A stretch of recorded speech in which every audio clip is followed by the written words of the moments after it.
My freaking ear! The ancient piss curl. This is amazing. Let's take a walk in. It's a double-decker.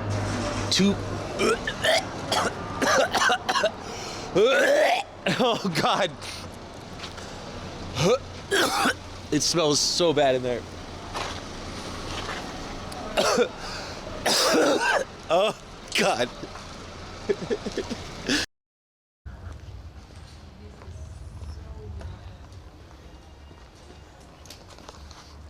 Hey, thanks.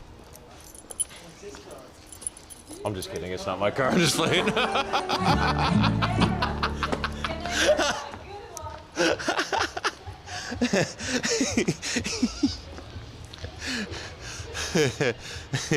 Try that one sometimes, guys. That one works well.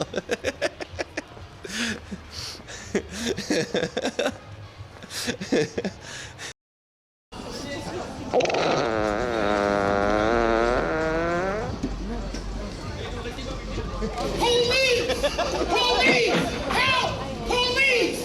Help! Why? Police! Help! Help! Jongen, jongen, jongen. Godverdomme, wat heb ik altijd aan gezeik bij jou.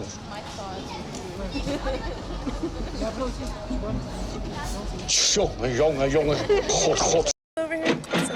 They're all taken. That's what I've been noticing. Oh, excuse me. What the fuck is this? Embarrassing. Well, It's anyway, a living. So, yeah, this is the same dude.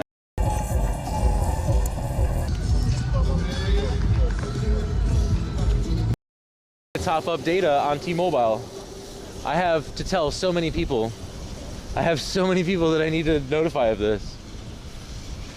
First off, Husky Sambuca, because I know he's been struggling with this. He and I have both been like searching for solutions or new bots and stuff like that, but apparently we don't even need that anymore. We're good. So, and I pay less. I pay way less, dude. I pay way fucking less. Daily unlimited prepaid? No, dude. It's called 4G for home. And it's like a 4G SIM card that's meant for you to be able to like stream Netflix and stuff with, so there is no top up. It's data only, and it's subscription based. It's subscription based as well. Yeah. It's fucking awesome. Finally, man. Finally.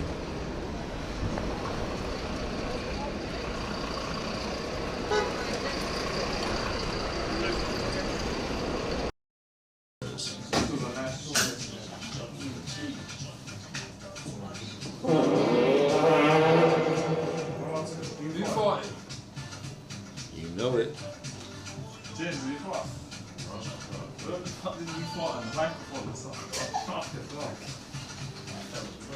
I fart from my butt. I don't know about you.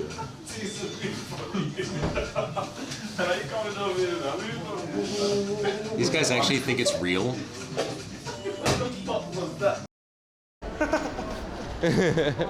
He showed up, opened the stream. Boy, that concert was good. And you know what's great is that'll never happen again. Here, check this out. Iron Maiden indeed. Yeah. There it is. Yep. Ray Dem. You need to get your chat moving more to impress the strangers who are coming up and cloud checking me. You guys are making me look like an asshole out here.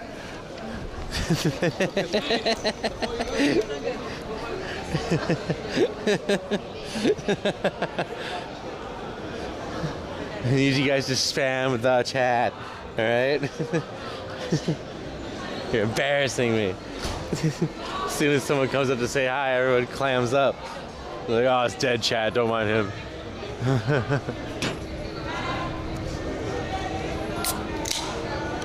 I did tell them I wanted my monster first. Oh, hey, Roy.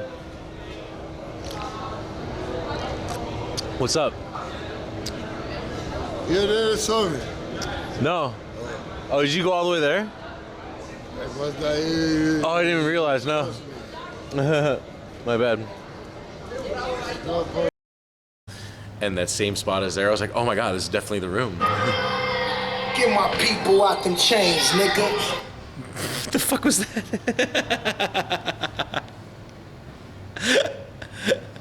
What the hell was that? Get my people out them chains. I actually hit the play button into my Apple Music on.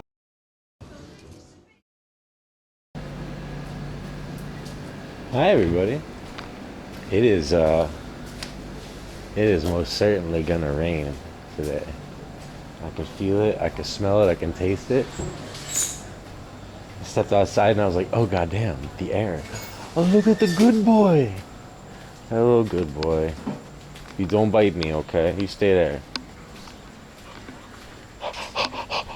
Those kind of dogs, you know, the ones that go like, and their eyes go in two different directions. Hey, Capocos. Hey, Narcotian. Hey, Everett. Hello, guys. Good afternoon. Good evening. Good whatever it is. Carsey, what up? Hey, man. How you doing? Look at this kitty. This is a charming alleyway. I'm just gonna say that. I'm just gonna come right out and say it right now.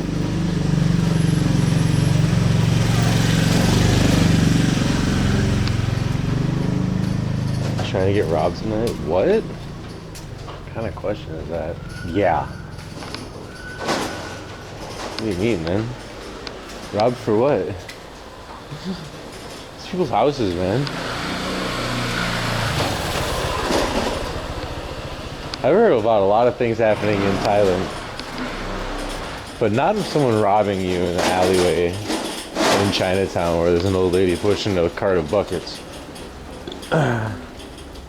Some dark back alleys in the evening. Yeah, this is fucking London, man.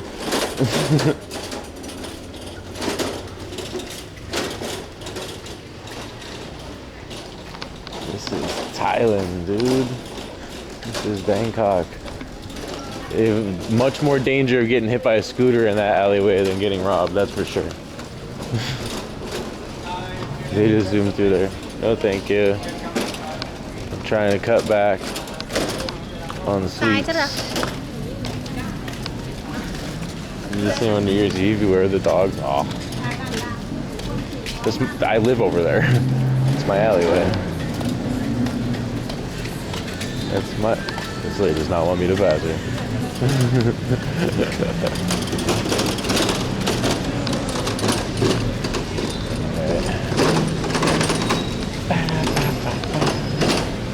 Oh yeah, no, this is my neighborhood for the next couple weeks before we go back to Amsterdam. Oh. Yo. Oh, sorry. Crazy Dutch bastard. That's me. Thank you so much for the 31 months. Hell yeah, Automaton Velveteen. How you doing? Good to see you. Alright, so this is my backyard.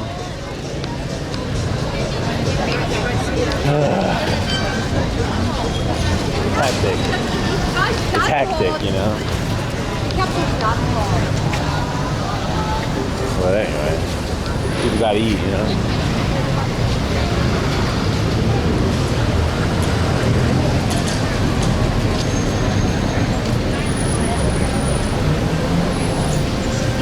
Wow!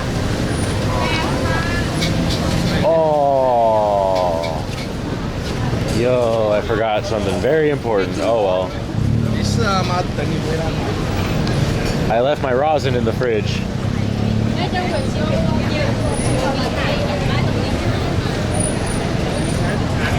I'm not going back to get it. It's whatever.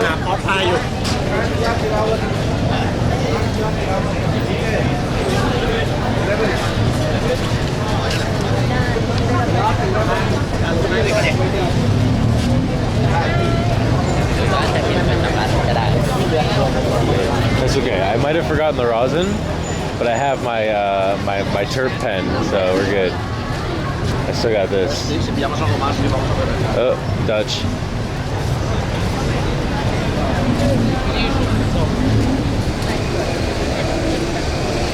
Hey. Kaiski.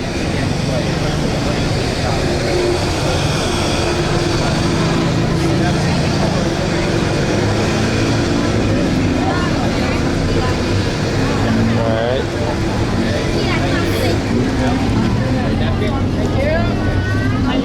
Looking through! The Kaiski.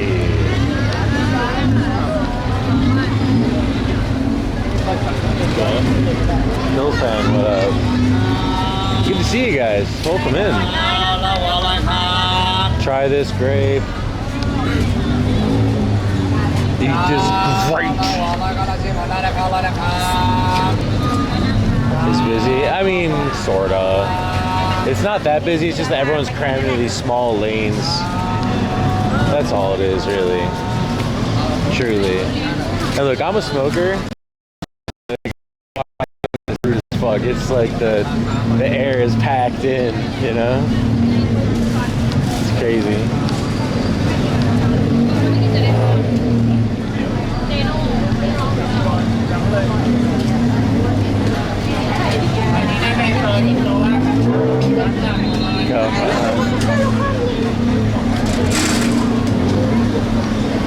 Yeah, there we go. Hey, Cheetah.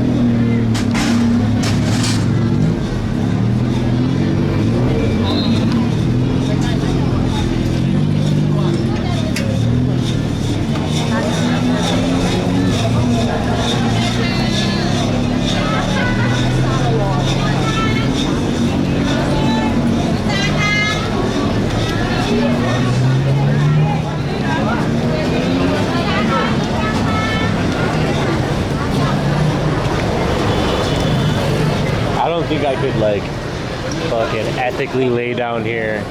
There's like too many girls walking by with shorts and skirts and stuff like that. Me with a camera or just being and looking like who I am. I don't think it'd be a good idea.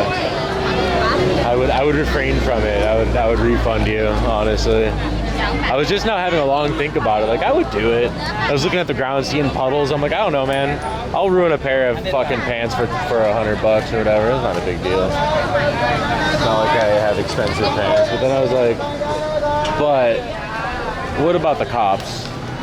Then I saw a cop as I was walking. I was like, now here we might have ourselves a problem.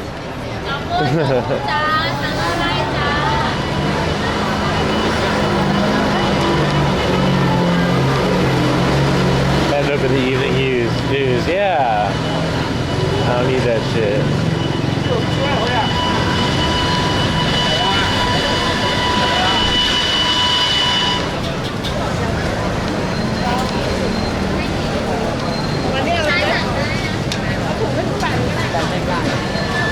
Yep.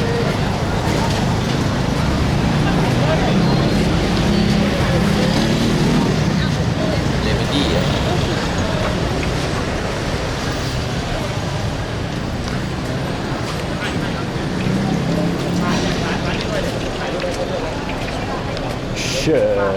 Okay. None of this food looks good. It's all fucking candy and fruit. Finally, we get some what appears to be like dinner food. Alright, alright.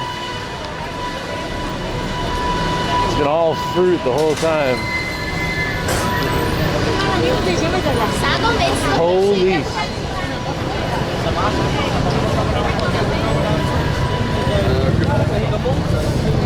So good.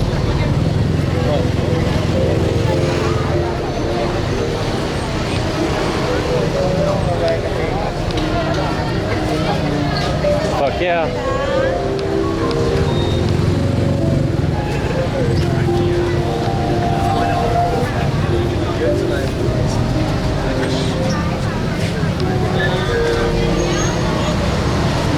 See you later, Carsey.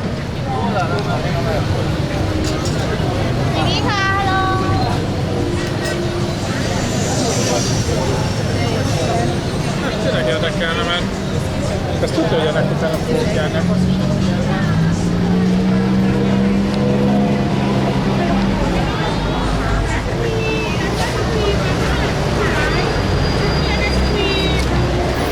Going to the bathroom.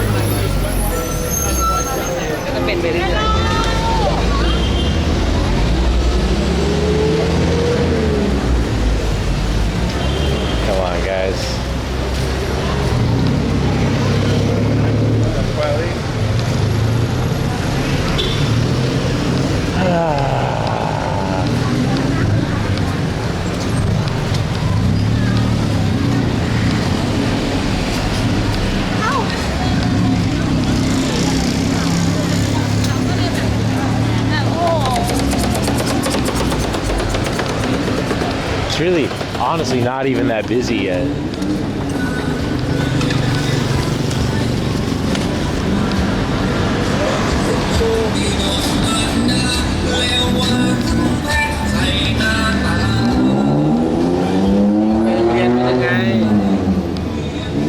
Or it was busier earlier, I don't know. I don't know.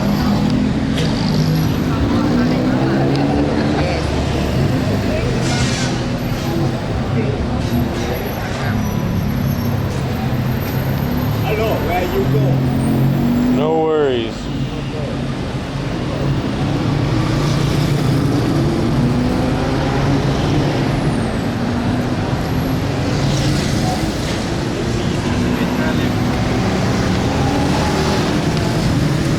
Tuk-tuk's ready to roll, aggressively ready.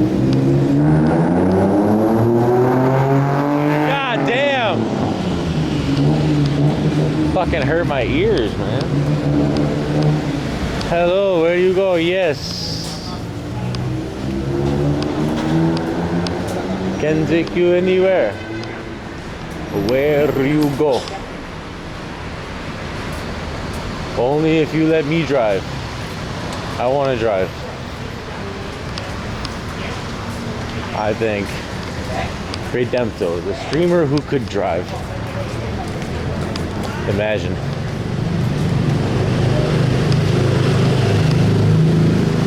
Imagine how fancy I would be.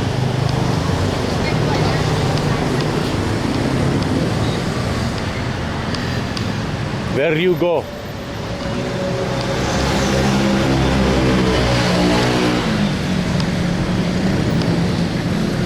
Where you go? Where?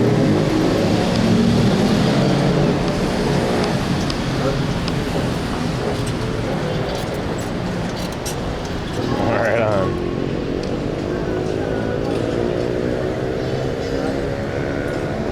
You'd totally drive a tuk-tuk if it was allowed?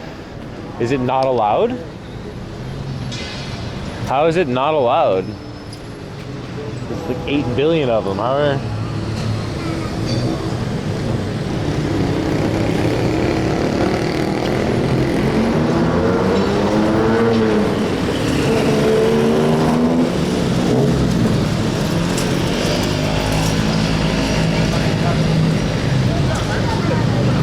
actually working? So wait, like you can have one just to drive around, but you couldn't drive one as a taxi? I don't understand. Why wouldn't you be able to? They're like a lightsaber. They're made for their driver. Lol. They don't practice it blindfolded. They practice turning corners while making eye contact with a pedestrian and saying tuk tuk, and holding a long eye contact with that person. That's what they do. It's very similar to the blindfolding technique.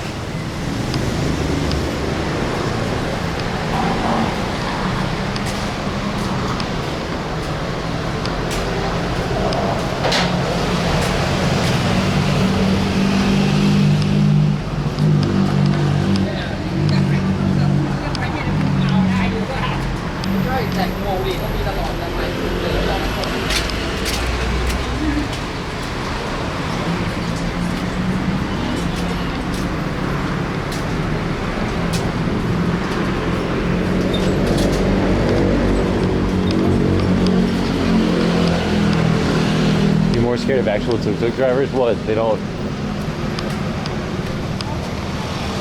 want you muscling in on their business? Fuck them, dude. Run them over.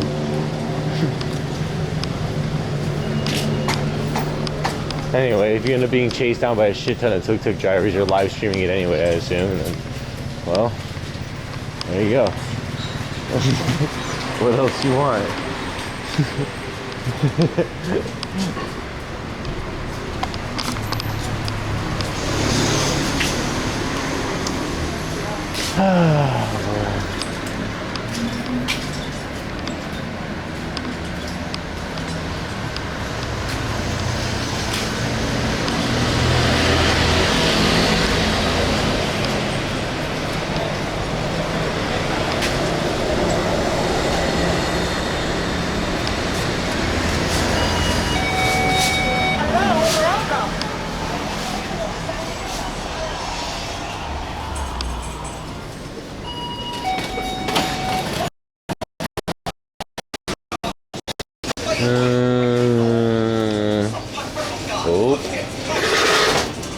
Hello.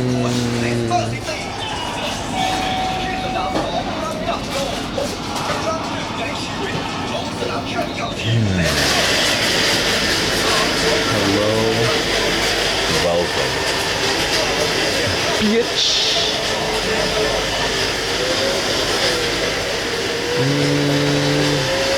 In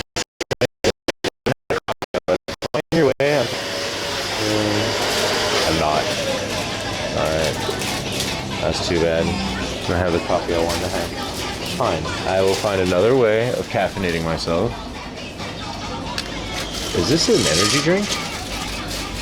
Electrolyte beverage. Okay. You know what? I've never had it. I think it's just this thing. It must be.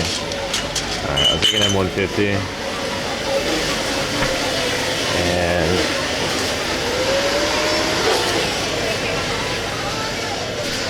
sponsor is Gatorade.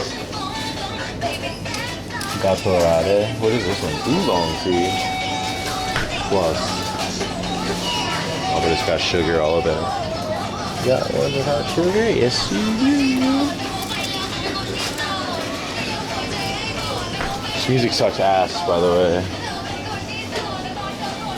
Sponsors like Gatorade, yeah, I know, but it was next to the Red Bull, so that's why I was like, maybe they have a flavor. Hey.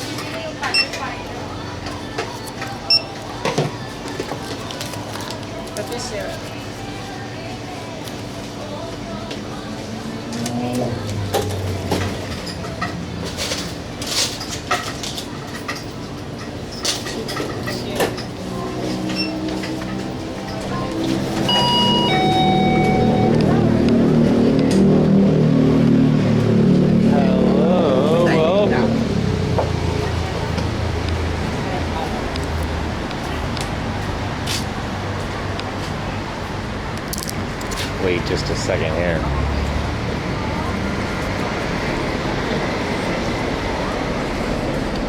Yes.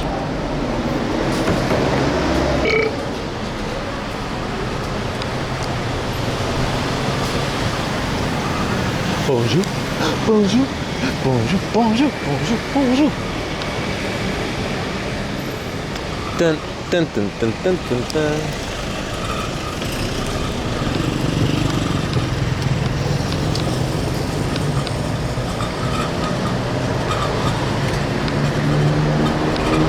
Tuk-tuk slowly edging behind me. He's like, I heard you was talking about driving a tuk-tuk.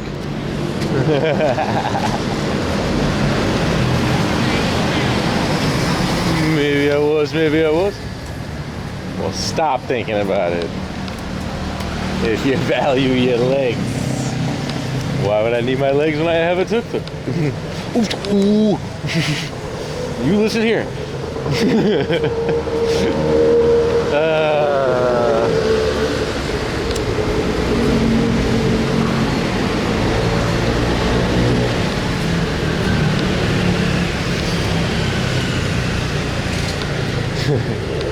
He was slowly creeping up behind me like he was sneaky, but his fucking mini bike engine tuk-tuk was like just behind me as he slowly was just creeping. They got, yeah, subtle, subtle.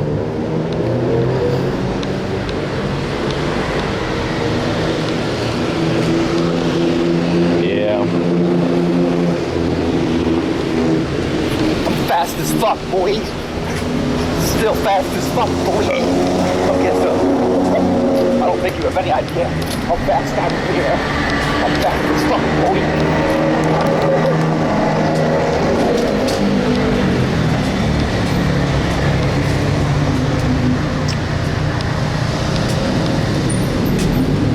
Hey, Steven Whiskies.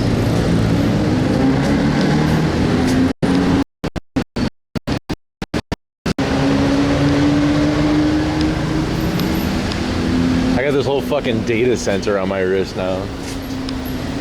Chat phone with all my browser sources, watches giving me my fucking map waypoints and shit.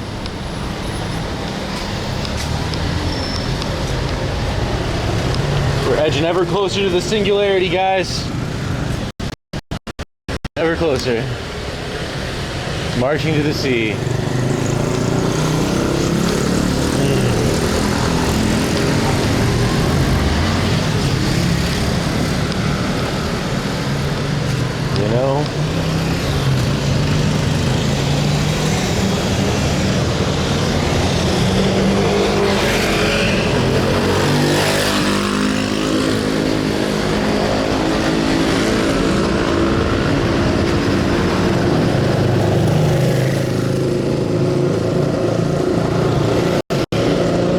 turn now.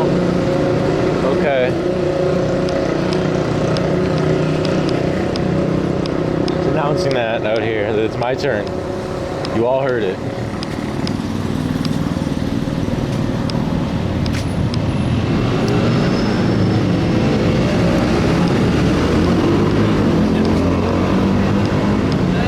Graphics are ultra realistic. 30 FPS though, what a ripoff. They say it's 60, but it's just the GUI. Whatever, it's a new developer.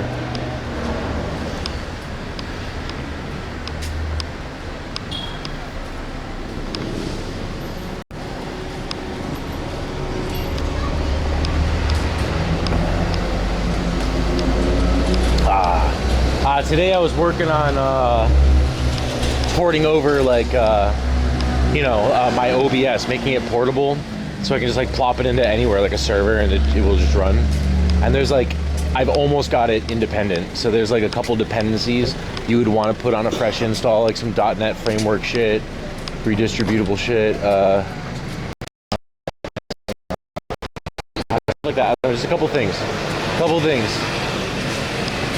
WebSockets wants to be on system for whatever reason. It's okay, and that's it. But OBS works. I got like slaps to work and shit like that on like a VirtualBox Windows, running my OBS install. That's kind of cool. And then what I've done is updated StreamerBot to the latest version. Fucking chill. Super cool. And then next I'm gonna try, this is where I'm gonna run into like a bit of a hellscape situation. It's when we're gonna go from OBS 20 fucking 4 or 2 or some shit, 21, I don't know, it's something old. I'm using an old version of OBS. And I've explained it before, I have reasons. It's not pure laziness, there's just a lot of reasons. Like dependency reasons, certain effects only run with different things, yada yada.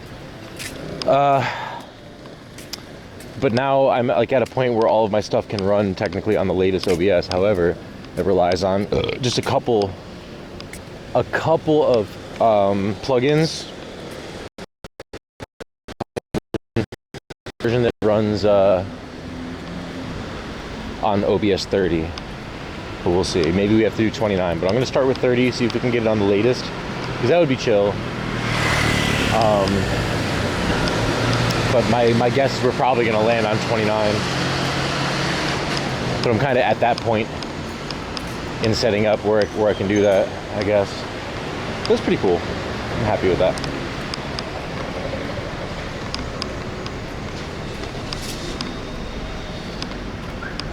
Bit of work done on that. Set up a meeting with my brand new partner manager. Holy shit. I thought it was fake a little bit at first. And then I was like looking on Twitter, seeing Zach Ducey, the fucking announce it and stuff like that they're starting to give out 6-month partner manager contracts to eligible streamers, yada yada. A lot of big streamers crying that they don't get one. A lot of people saying like, well, how come nobody under 200 viewers gets a partner manager? And I'm over here like, well, I got one. So we'll see what that does, if that helps in any way, shape, or form.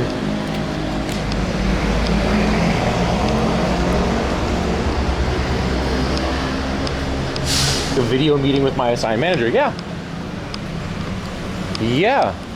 It wouldn't be the first time I had some sort of direct contact call with Twitch staff, but yeah, I have my own partner manager now. Yeah, she seems cool.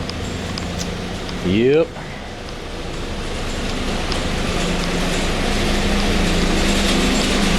I have a meeting Tuesday. I haven't met them yet, but email. What else? Let's see.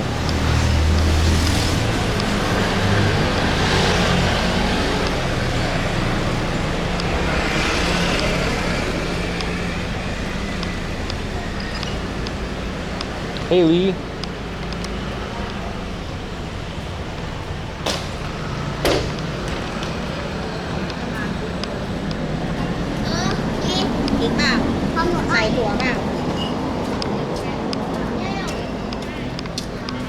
Also DMX's kid, yeah. Well, I'm gonna see if they can work together, of course. Naturally.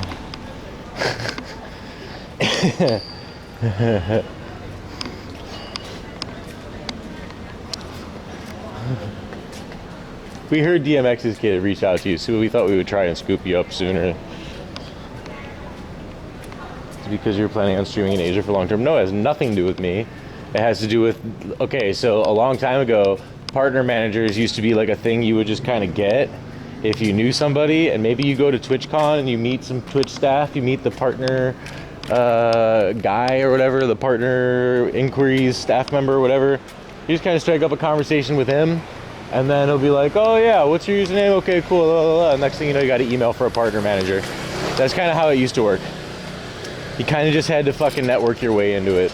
There never used to be a clear-cut path, and it left a lot of streamers who weren't as well connected or social or felt comfortable with like just approaching Twitch staff and being like, yo, you know what I mean?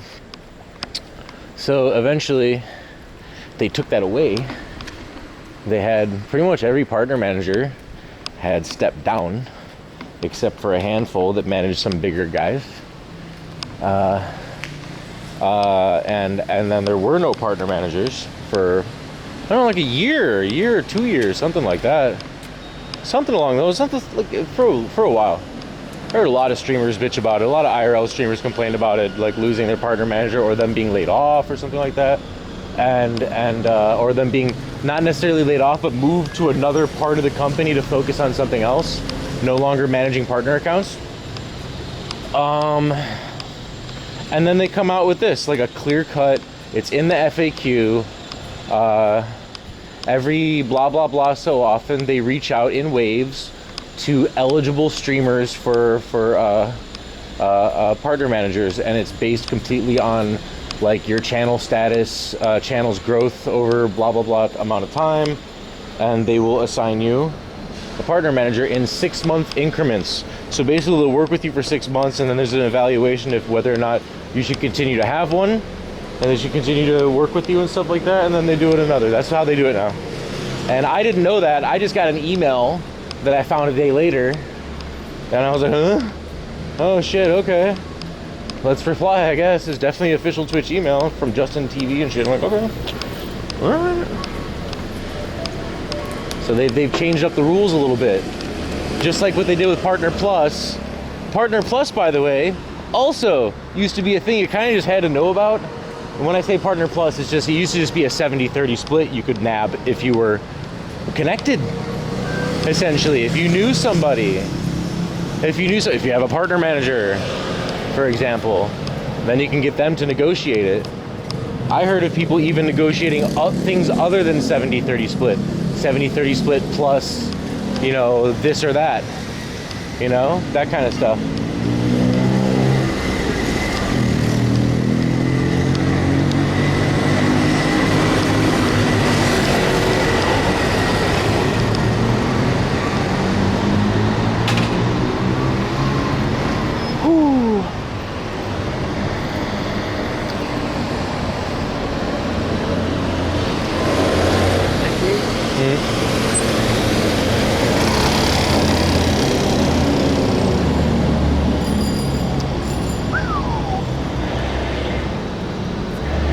This guy said, fuck your red light.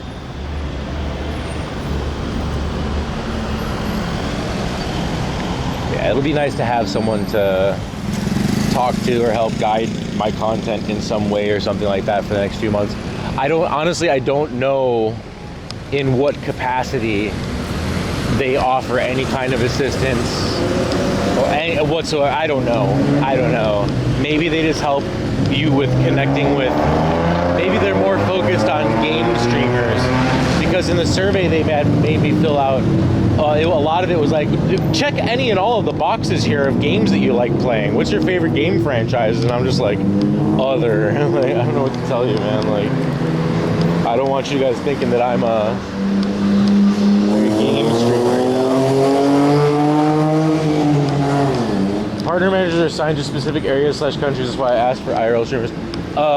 So again, in the FAQ, it kind of announces it. They have partner manager programs in select countries or select regions. You know, North America, some countries in Europe. Although, like, okay, so I'm in the Netherlands. Netherlands isn't specifically listed on that country list, and my partner manager is based in Italy. So they might be just kind of branching out to just EU in general, except for a couple countries where they really just don't have access to doing these kind of programs with people. And I don't think it has anything to do with their genre. It has to do with their with their reach, and their revenue. That's all. That's what this FAQ states anyway. So it's all on there. If you look up partner manager FAQ in the Twitch help desk area, you'll find your info. It's all there. Hello, Zosia. What up? I'm back in Amsterdam in less than 2 weeks, y'all. Like 12 days? 11 days? Crazy. Crazy horse. Man. Damn. Damn. That's soon, yeah. Coming back soon. I'll be there for a few months, tops, and then back over to here again. That's the plan anyway. Just in time for your birthday. When's your birthday?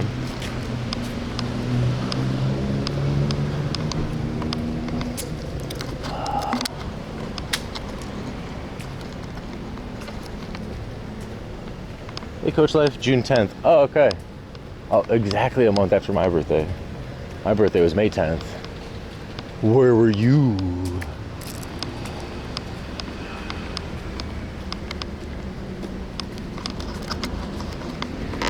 Ugh. I had like a new configuration for this camera, like how it sits up here, and it clicks. It's very annoying. I can hear it clicking. The only way that we can really remedy it is if I switch to microphones. External mics. May 10th was at my dad's birthday, but happy late birthday. Ah. Wow, same birthday as your dad. Damn. Y'all, I got the same birthday as somebody's dad. Ah. How does that even happen?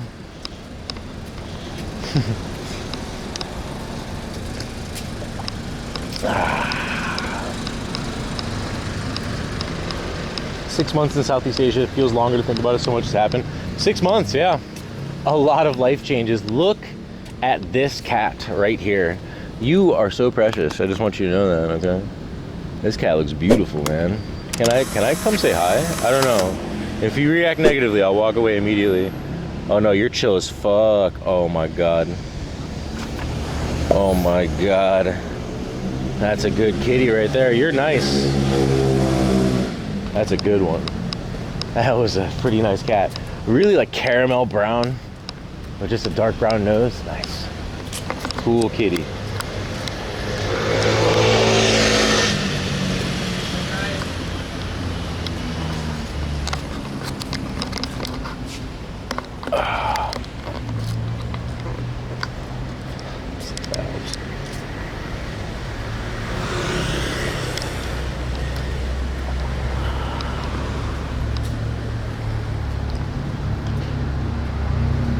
A lot of the cats are like, get the fuck away from me, ah!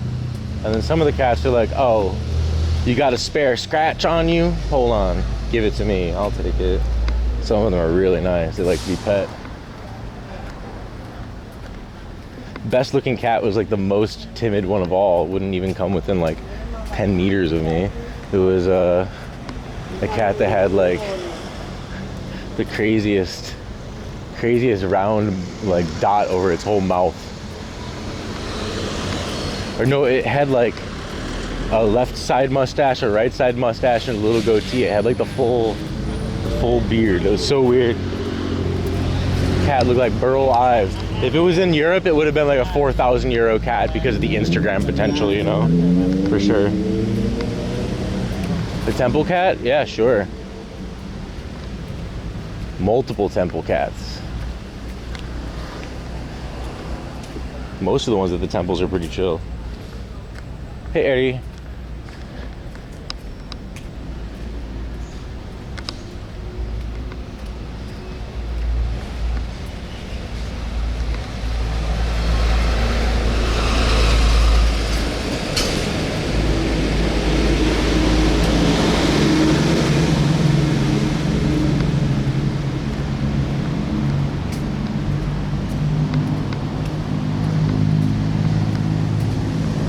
What did I eat for dinner tonight?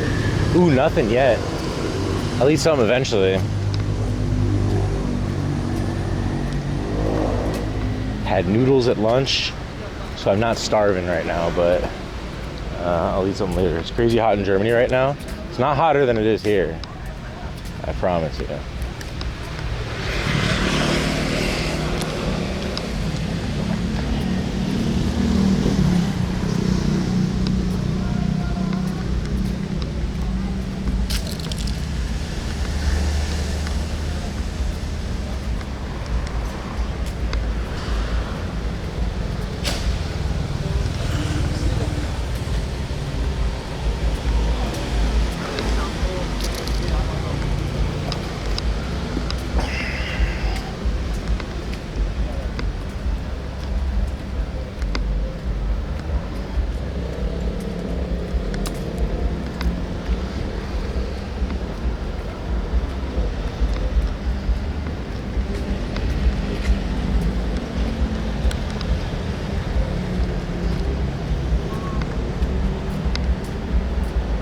19 in Amsterdam right now. 28.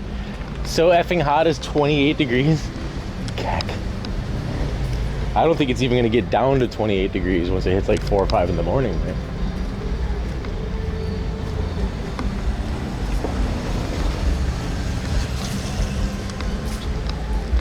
$28.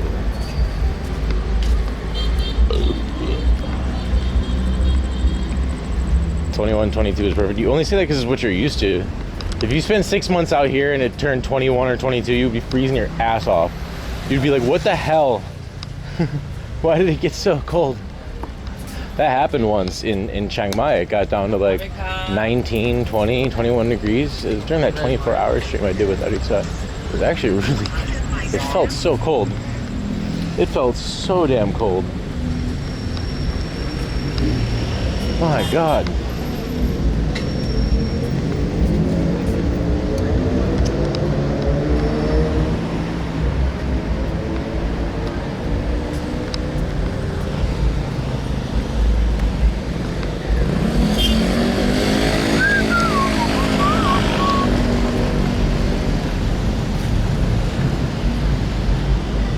No one has AC here. Yeah, true. But do you need it at 21?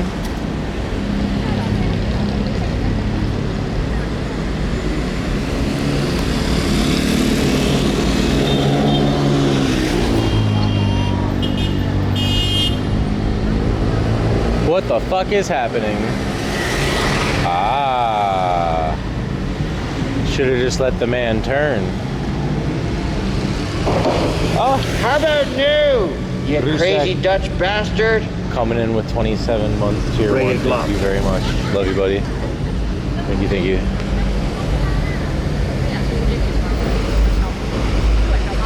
Let's go.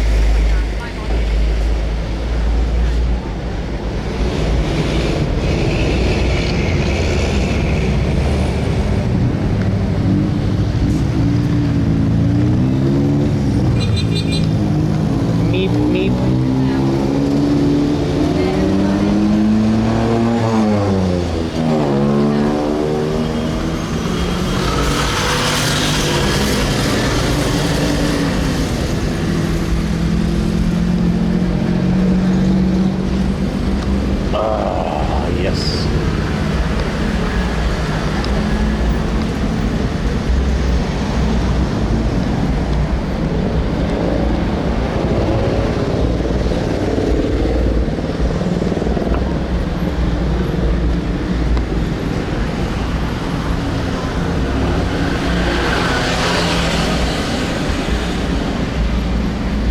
Thai place in Bangkok doesn't seem too busy here. Well, I mean, I'm staying in Chinatown, but right now I'm walking in between busy areas. So I don't stay over here. I stay like 20 minutes back from where we came from. The area I'm in is super cool. It's like in some alleyways. The hotel itself is beautiful. Like the room is excellent, super high ceilings. Like it's really nice. Old school floor, like old floors, old stone balcony, big balcony too. It's the kind that has wooden slat windows, but it has a huge balcony. It's so great, man. It's a really nice place. I like it. Comfy ass bed, rustic but modern feel. Yeah, good stuff. So I'm there till the end of the month. Big ass TV, good internet, refrigerator, clean, modern, like actually like recently redone bathroom. Looks great. Good place. When you look at it from the entrance, you're like, oh my god, what the fuck is this? Like, what did I rent? And then you step inside, you're like, eh? You hear like some weird water pump in the background, like what is going on? You go up the stairs and you're like, okay, it looks a bit like a museum. And that's kind of cool. And then you get up to your room and you're like, oh, that's more like it. It's a good place. It's cool. It's Thailand, man. You have to lower your standards a little bit. But it's really clean.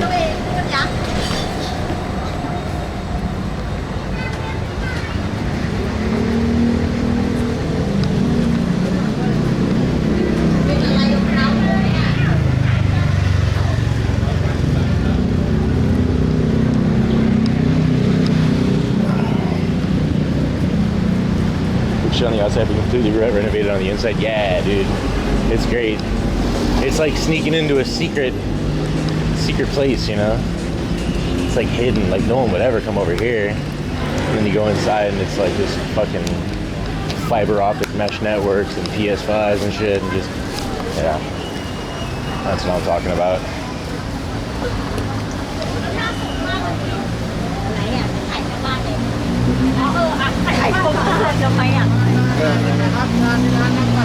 And they are really lining up for 30 baht toast and jam. That's fucking wild. Thailand is interesting sometimes, man. That place is literally selling like toast with strawberry jam on it. That restaurant was fucking packed. Packed, I tell you. Think about that. People out here trying to make like the next big like smash burgers place or whatever. Toast. Make a toast restaurant. Think about it. Toast. Toast with strawberry jam is great. Yeah, 30 baht for one slice. It's kind of wild.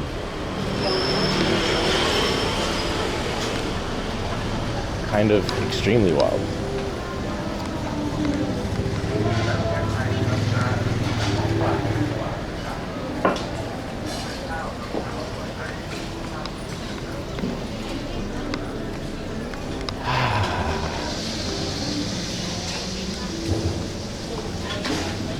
French toast, grilled cheese hybrid.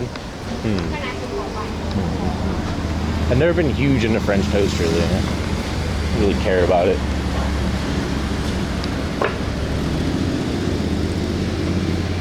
Condo hunting in Chiang Mai. What? You spelled Bangkok wrong.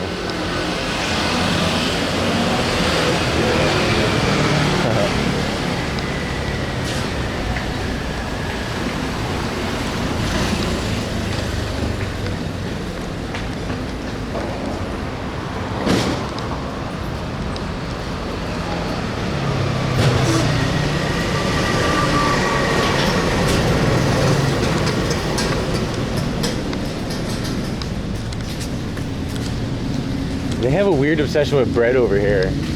Bread is like a... in Europe and in America, it's just like bread is on stuff. You just have stuff in bread all the time. They don't make a deal out of it. Over here, it's like, have you been to that bread restaurant They have the most amazing slices of bread. I will have one slice of the wheat, please. It's really strange. For them, it's just like, oh, bread. Over here, it's strange. Have you heard about bread? It's all the rage. Sick of regular bread, but you like special breads? What is regular bread? It's like bleached flour white bread? I can't remember the last time I had white bread. The only time I ever have white bread is when it's like, it's in a pre-made sandwich from somewhere. I don't ever like buy a loaf of white bread, ever in my life. Always just like wheat bread, whole wheat bread, that kind of stuff. Something with the grains still in it and shit.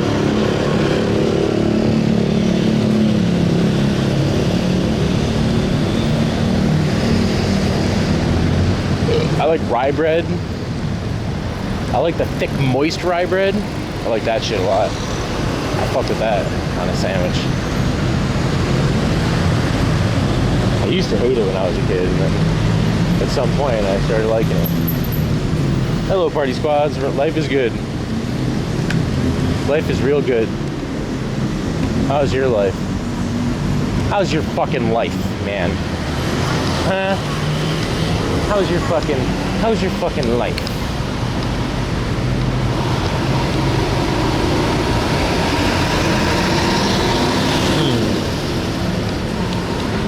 Rye or sourdough? I like both of those a lot.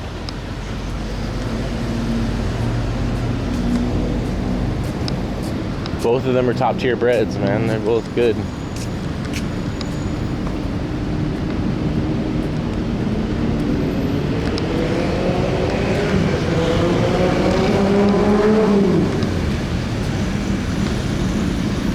I like that fucking Hawaiian sweet pineapple juice bread. You know what I'm talking about? Ooh, that's good sandwich bread. That's the best sandwich bread.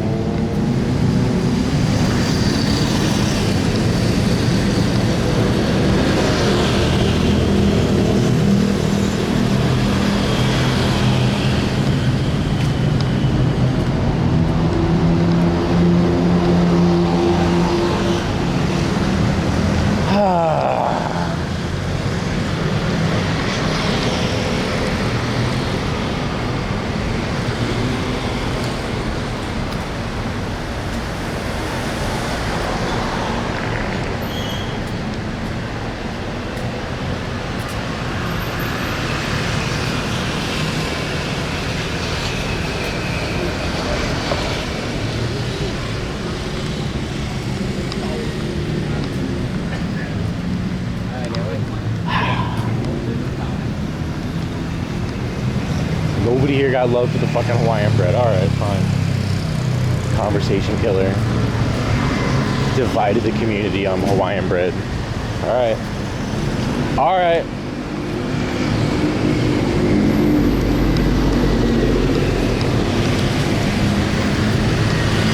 Well, one thing that I ate very little of since I've been out here is bread.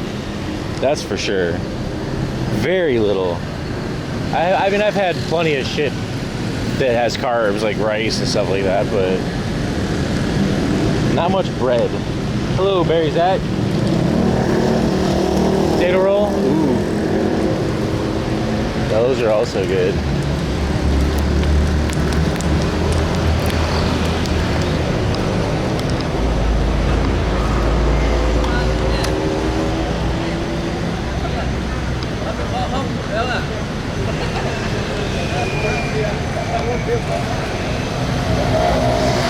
Don't I miss bread? Not really.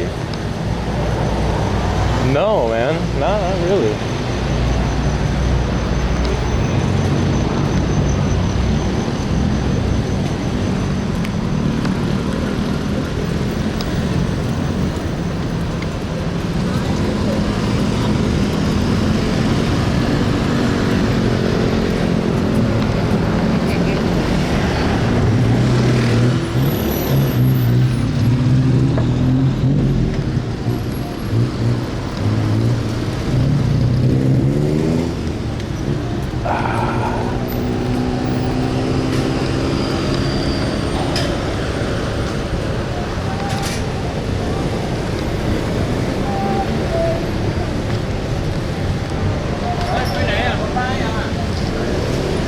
it's only 30 degrees outside right now. It feels so much more than that. Honestly. So much more. It's really just my backpack though. Nate Dogg, what up? What up?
Oh my god.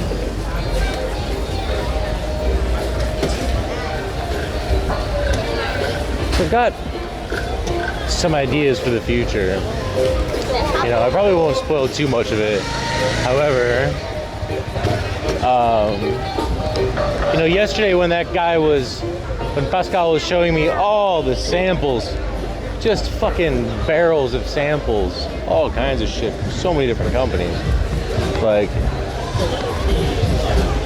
they're doing it with the hopes that they'll buy some of their weed and put it on the shelves and stuff like that, and hoping that like them putting their weed on the shelves is going to increase other companies wanting to buy it, and I guess that might be true to a certain extent, but they're not allowed to advertise. It's purely word of mouth and their little private groups and stuff like that. There's no influencer level to it whatsoever, right?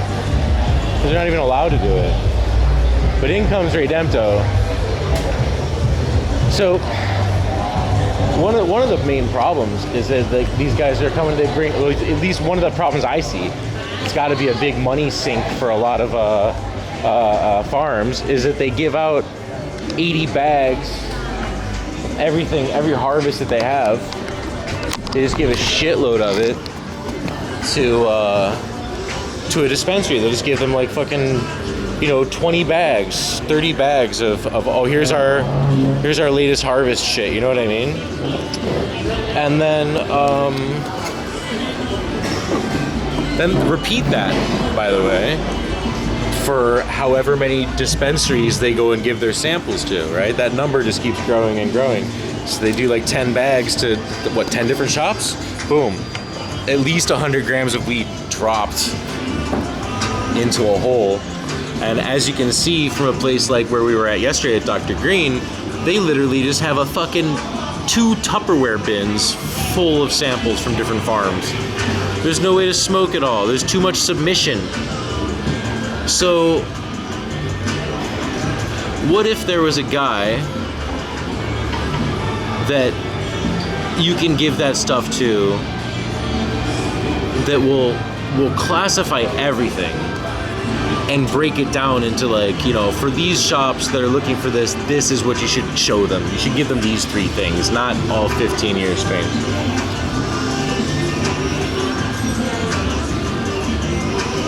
And in the meantime, I would be trying the strains on stream,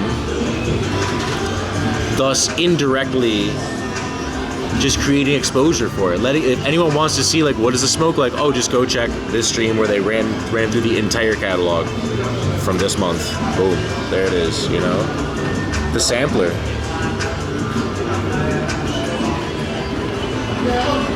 I don't know.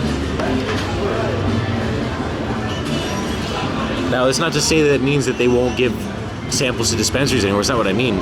It's to help them reduce the amount of samples they give to dispensaries depending on what particular dispensaries are looking for. So then certain dispensaries are looking for only like straight gas, crazy shit. Certain dispensaries are looking for some mids to flesh out their mid menu. Some places are actually looking for a reliable greenhouse grown fucking Thai stick weed, there's a market for all of it, and I think there's an opening there. I think there's an opening there. My neck is really sweaty. We'll see. Not really a middleman. Yeah, I don't even really see myself taking payment for it. Just for me, it's like a massive, like it's a contribution and a content form. Do you understand? I've been trying to think for a while, like what can I do that's not just fucking enjoying pot? Because at this point, it's definitely not just about that for me, you know?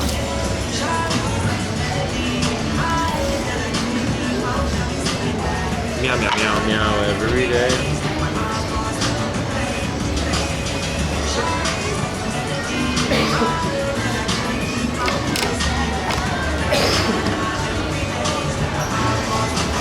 Mommy, why did you smoke?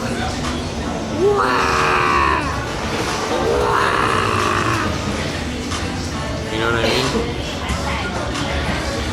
Finding the best flavors for the shops, the Weed Hero.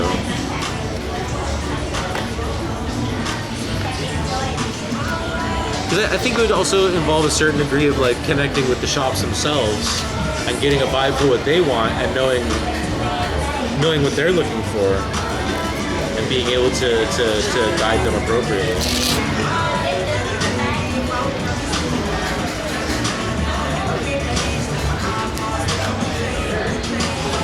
Meow meow, like a meow meow meow in my meow.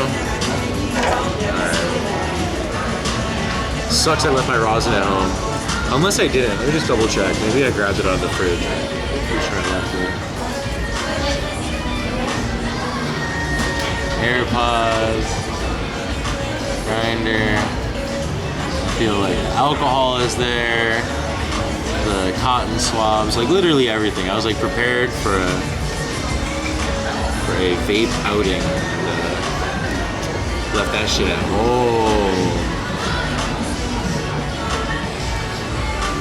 Oh well. I got a bit left in here. I'm gonna hit it until it's gone.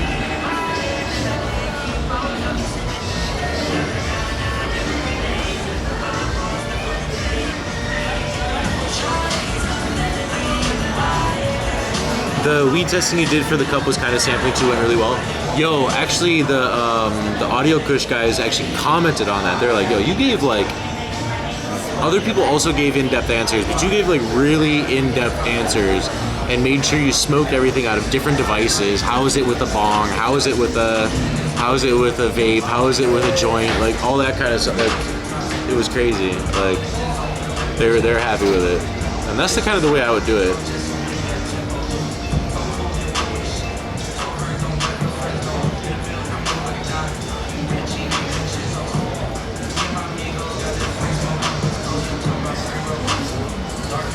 I like how beat up this thing has become. It's beautiful. It's looking rugged, you know?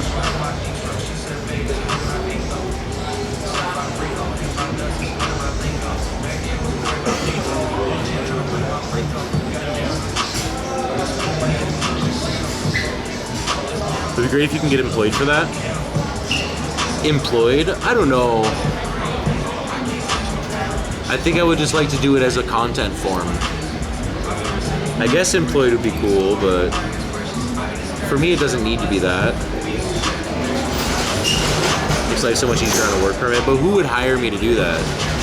Because it would essentially be freelancing or something. I don't know.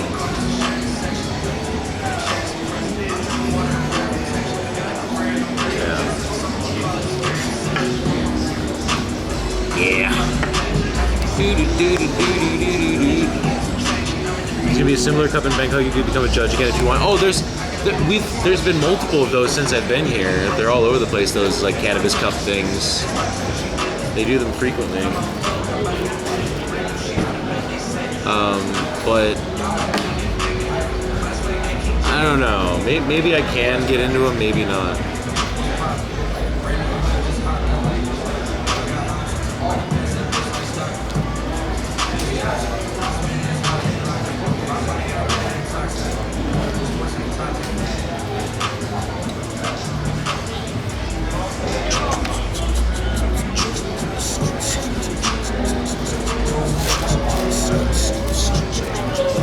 rare thing in Amsterdam. There's like 3 or 4 every year. There's a bunch of them. There's the Coffee Shop Awards, there's the Jack Herer Cup, there's the High Times Cannabis Cup, there's the Sativa Cup or whatever. There's quite a few. There's quite a few every year.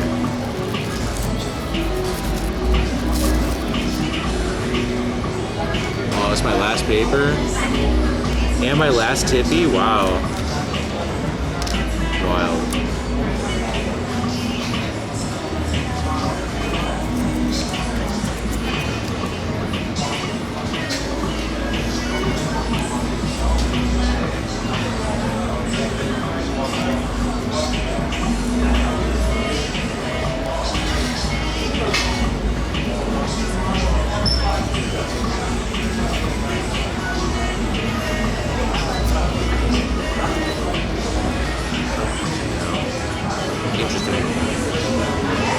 Interesting shit. Oh, okay, so yesterday we spoke with one of the owner of one of the oldest dispensaries in Bangkok. It's really cool. One of the 7th license in Bangkok. I was reached out to by, hold on.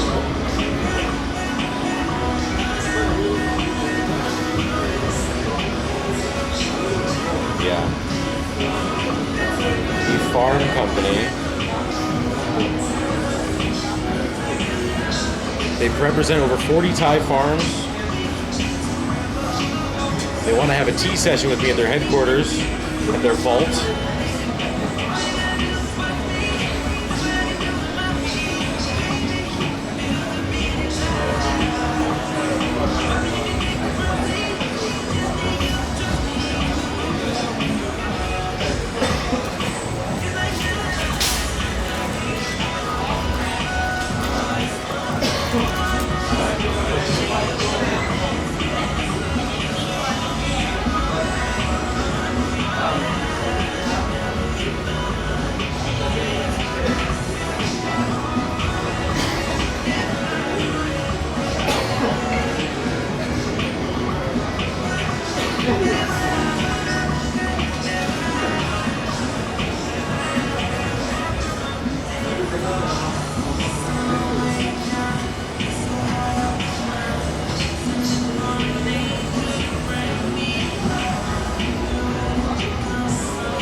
Lake Bug, what up? How you doing? Let's make a J. I have some compound genetics, apples and bananas. There's not much left, but it is incredible weed. There's no VOD from yesterday. Yeah. So, Kapokos was taking a look at the VOD from yesterday, and literally like 5 minutes into the VOD, there's a naked baby. As I'm walking down the street. I had no idea.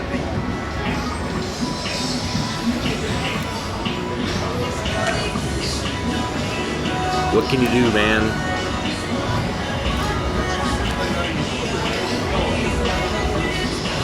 Little baby wang and everything. Everyone just messaged me. They're like, oh, it was baby dick. Baby dick. I'm like, what? Baby dick? Why are you just saying baby dick to me? And you're like, baby dick! Baby dick! Baby dick!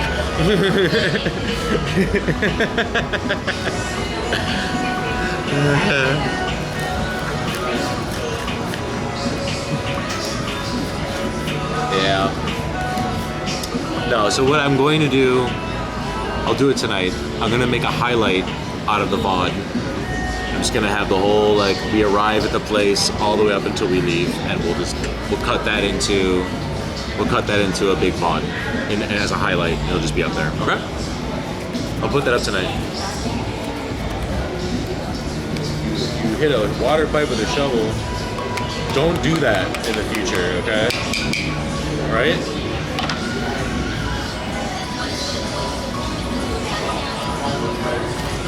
Ooh! I almost flung all this weed everywhere. I miscalculated. I miscalculated.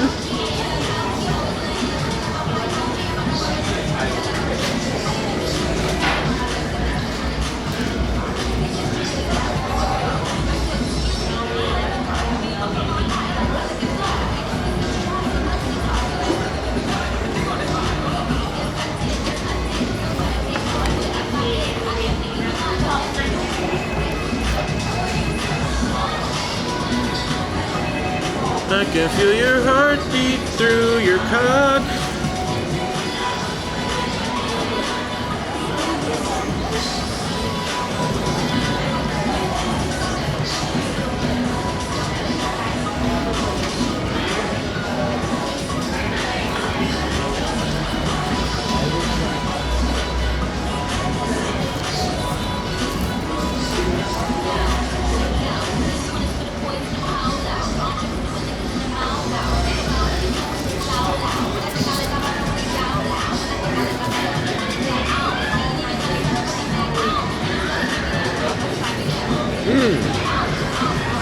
Also, Kapokos and everyone else, on the docket for things to do tomorrow, main thing is going to be to add 33 new farts. 33 new farts to the random farts for 101. Today I finally went through all those farts that you gave me like a year ago, Kapokos. And to my fucking surprise, you named every one of them. Like, they're all named. Every fart he has, he named. Like, the four sisters. The disgruntled neighbor.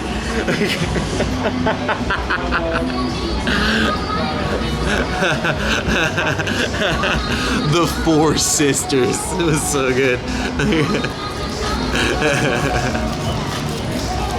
Oh, it's... Bastard. It was so good. I'll put them up tomorrow. Tomorrow we're gonna have new farts. But I'm also going to remove the first 7, which are like stock farts that were from like myinstance.com, and so I'm gonna get rid of those ones. I'm gonna get those gone. So we don't have any stock ones, just submitted ones. By the way, nobody but Kapokos has been brave enough to submit farts.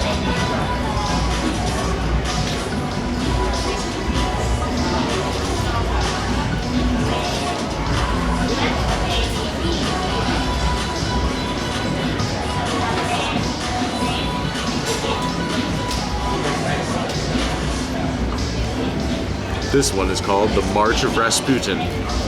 They need to replace the police siren to a goat screaming.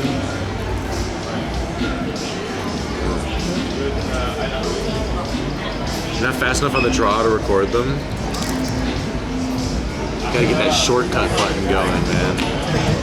Just gotta drop a widget. You just put a widget down. I'm pretty sure you can also, I think it's possible to put an audio recording here. Just a button right here. Slide down from your you know, this drawer, and then you can just press a button to record. Yeah, almost all of the farts and for 101, €1 1 cent or 101 bits, they're Kapokos' farts.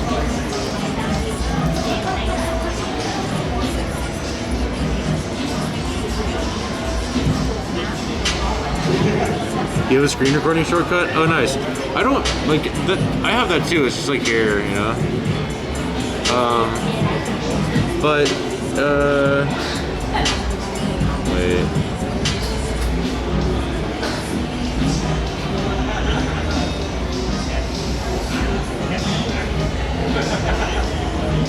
Hold on. How do we edit these fucking things? Eh?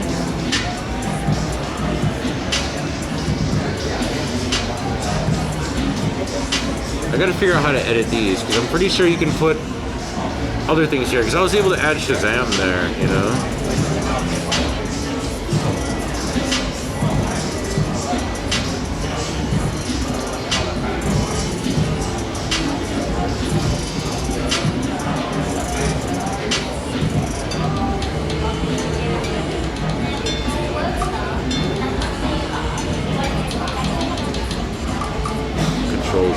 code. Control center. Alright. Bro, look at, check this out. Voice memos, add to control center in iOS settings if you're using iOS. You just slide down.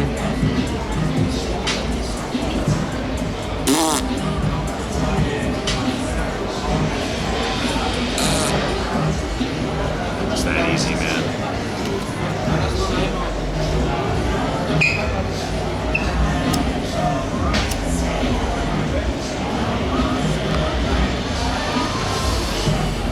That's how you do it. Now you guys are ready to go to quick record farts. Sick. Sound recognition could work. Yeah. You can make it start recording if you say like attention Kmart shoppers and then it starts recording and then you fart. It's possible, man. Things you can do with phones is amazing. It's not just iOS, man. You can do this with any phone now. You never use voice memos as is. You know what's crazy? So much of the iOS or Mac OS default apps I never used for the longest time. At the most, I would sometimes use reminders for shopping lists, especially once they started making smart lists where they automatically know it's a shopping list, and then just start dividing things amongst like dairy and bakery and meat and vegetables, all that shit. Just start separating your lists out and stuff is great. I wasn't hungover. So like then I started using reminders for like shopping lists, but then like once I started fucking with the calendar, once I found an actual use for freeform when I designed my receipt templates, I started using Pages. Pages is incredible. I use Pages to make my media kit that I send to sponsors and stuff like that. I use Pages for that. And you can just export it as a PDF and you got a media kit, man. It's that easy. Like I did shit like this. Like everything I do is, and these are like, if you had Windows, it's like, oh, Microsoft Word will do that for you. It's like, okay, now I gotta get a fucking Microsoft Office license or pirate this shit. This stuff's just in the OS, you know? Yeah. Notes apps sharing with others is great. Yeah, Notes is good. I use Notes too, just for quick jotting ideas. And then I'll just like, I have like already, here's the question, talking points I had to talk with at Dr. Green. And then I actually have it sorted into a lot of different folders. Notes, like regular notes. My regular notes is just a notes inbox. And then we'll figure out which folder that fits into later. I got gaming ones, just lists of armor I need to collect in Zelda. You know, Thai learning stuff. In Thai I have notes like that kind of shit. Twitch related notes, all just stuff that I typed up for Twitch, ideas, like copy pasta for timers and bots and stuff like that, it's all there. Like stuff for pressing rosin is all there. It's nice. Like I use that heavily. I do use that heavily. And I can use that to turn, I can take text from there and turn that into a reminder. Like just plops over into a reminder instantly. It's so good, man. It's so fucking good. I like being able to take reminders and drag them from reminders directly onto your calendar, and it'll just become a calendar block. And then you can just adjust the time, which calendar it belongs in for what kind of thing. It's awesome, man. You're turning 28 in 14 days? Nice. Nice, man. Coming up. I don't know, so slowly a lot of the apps that I found not useful, or I just avoided, on iOS, I started using them and was really pleasantly surprised that they get a lot of jobs done that I was like doing dumbass workarounds to try and get done before, because I was still thinking in Windows mode where like, oh, I want to edit a PDF. Well, I need to download a fucking cracked version of Foxit PDF editor or Adobe or some shit, you know?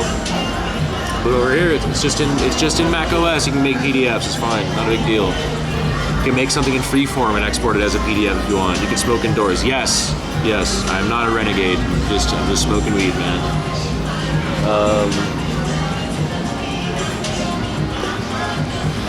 Yeah, I've found more and more use out of it. Every month, I find something else that's actually really useful. You know, shortcuts were something I never really fucked with because they were all the shortcuts they offered was stuff I was like, I don't need any of this stuff, you know? Now I have shortcuts. Like this right here is definitely a big bank of shortcuts that I use pretty regularly. My action button on my 15 is a photo translation thing. It just automatically opens up to text language photo translation. Smoking during pregnancy, giving birth to a child with a cleft lip, camel blue. That's what it says in Thai. Yeah, it does everything I need it to. It's a good device. It's a good ass device.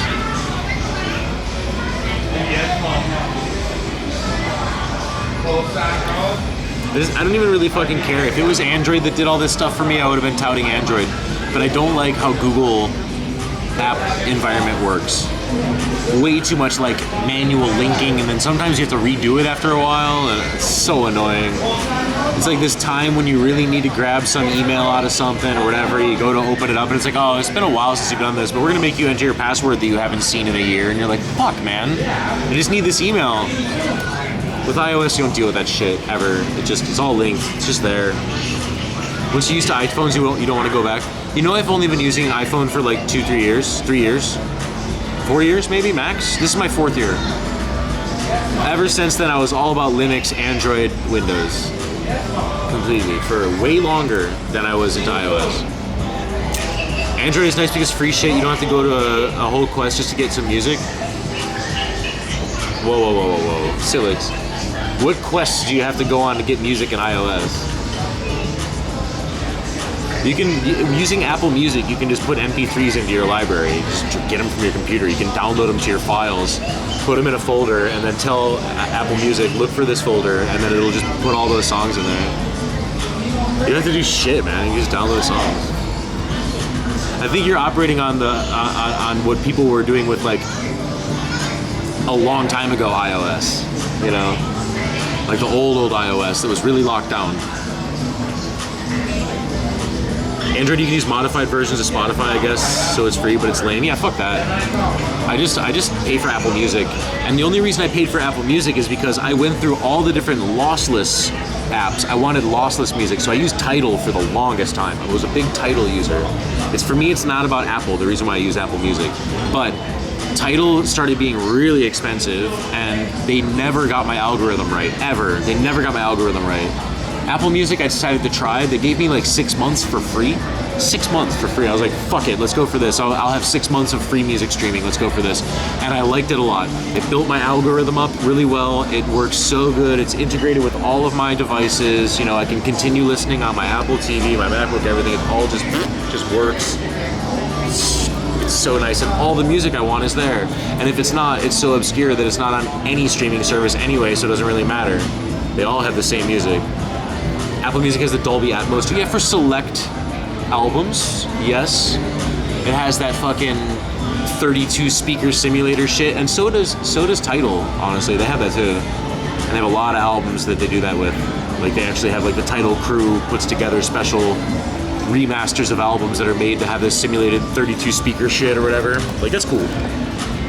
That's cool. I've played with that a lot with the headphones, but they only do it with albums I don't give a fuck about. Like, oh, now you can listen to Snoop Dogg's Doggy Style in fucking like orchestra quality. I'm like, okay. The problem with Tidal for me is too geared towards hip hop and stuff. It doesn't have every genre, and a lot of artists who that are more like experimental and like rock music and stuff, they're less on Tidal, I noticed. Hey Sharonator. But yeah, Apple Music is chill, I like it, and it's cheap. And so if you're using multiple Apple services, you can get Apple One, which basically squeezes those all in to a discounted price. So I pay like a pretty low price for that, a big cloud, and I think it was Arcade or something I had with it or something, but I never use Arcade. I used it a couple times. There was one RPG that came out that's made by the original creator of the Final Fantasy series. He made this, I forget what it's called completely, but he made an RPG there. It was only on Apple Arcade for a minute, so I took the trial there once just to play that game, and it was good. Reminded me of the old Final Fantasies. Apple TV has good shows. Oh, that's right, I had Apple TV Plus. That's what it was. I don't really use Arcade. But yeah, Apple TV Plus and 200 gig cloud or something, or terabyte cloud, and Apple Music all bundled in one at a discount. So that's kind of cool. You can't really get that with Spotify. Spotify is just expensive, and it gets more and more every time. And they're still throwing ads at you and shit. That's crazy. At least I know with iOS apps, like the built-in, baked-in iOS apps, they're not throwing ads at you. They'll have like in the App Store ads that are like they're just promoting ads, or they're promoting apps, but it's not like an ad that tells you to buy something on Amazon. It's like, you know, advertising stuff within the App Store. iPhone now has an official emulator. Yeah, I saw it. No, you know what's funny, Silixing? So that whole thing that you guys are talking about, that emulator shit, has been around for a long, long time on iOS. It's just that you had to use Alt Store to get it. You don't have to hack your phone. You just have to download Alt Store, add an email plugin, and then you can download from extra sources. And you could get emulators for everything. It has Dolphin, it's a GameCube emulator, all that shit. I've been playing GameCube and PSP and shit like that on my iPhone since 11 Pro Max. I've been doing it for a long time. But now, since Apple released the ability to make those kind of apps go into stores, they don't have to use Alt Store anymore. So now it's just in the Apple Store, and everyone thinks that it was just invented out of nowhere. But it was actually, they've been building that app for years, man. You should still take a look at Alt Store, ALTSTORE. You should take a look at that. You should take a look at that shit. I think the emulators are called Delta, right? The Delta emulators, they have like, it basically runs a bit like RetroArch, where it has just a lot of cores.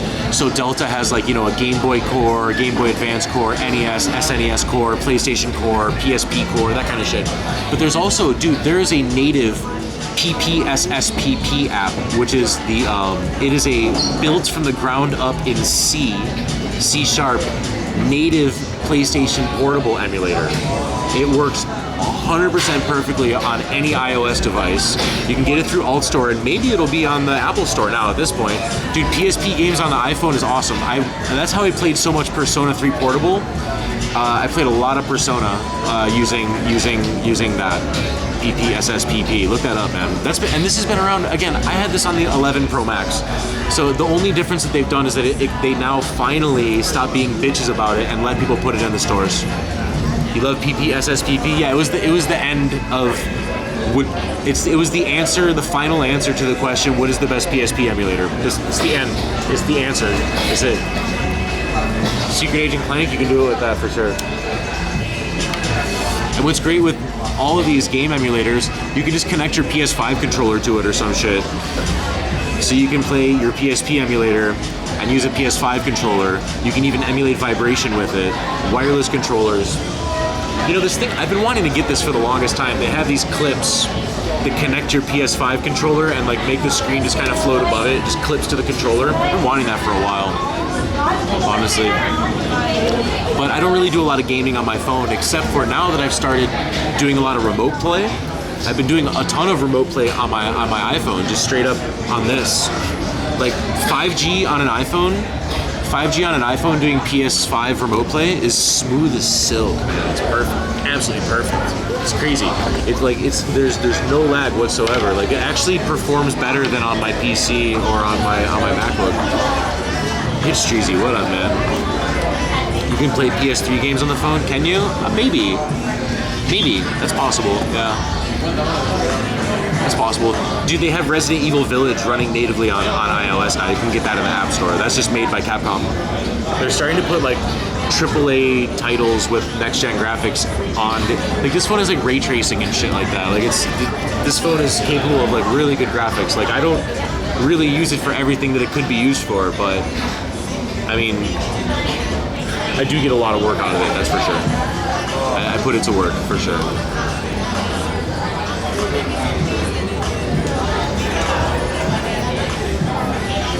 Yeah. I got rid of all apps and games and stuff that I don't... Yeah, there's no games on here anymore. I don't even have a games folder anymore. Like, it automatically creates these folders for you, you know? I don't have one that's even gaming. At all. Yeah. I tried the clips, they're top heavy. Well, I knew it would be top heavy. A phone stand with a standalone Bluetooth Wi-Fi controller. Well, I do that. That's what I normally do. I have one of those little stands, and then I just fucking chill with the controller and go like this. I do that. What I've been looking at getting is one of those good controllers that actually clips on the sides, USB-C clicks in. I've been thinking about getting one of those, but I haven't seen any that I like, and I just want the PS5 controller, man. I don't know. Death Stranding on iOS. Is it on there? That's a game I have not finished.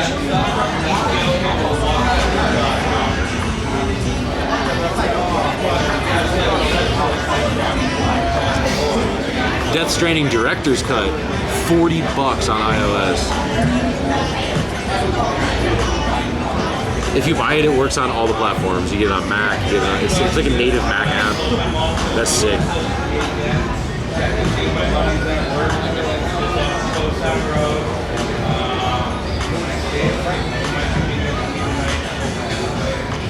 It says there's some random crashes, but that was back in February.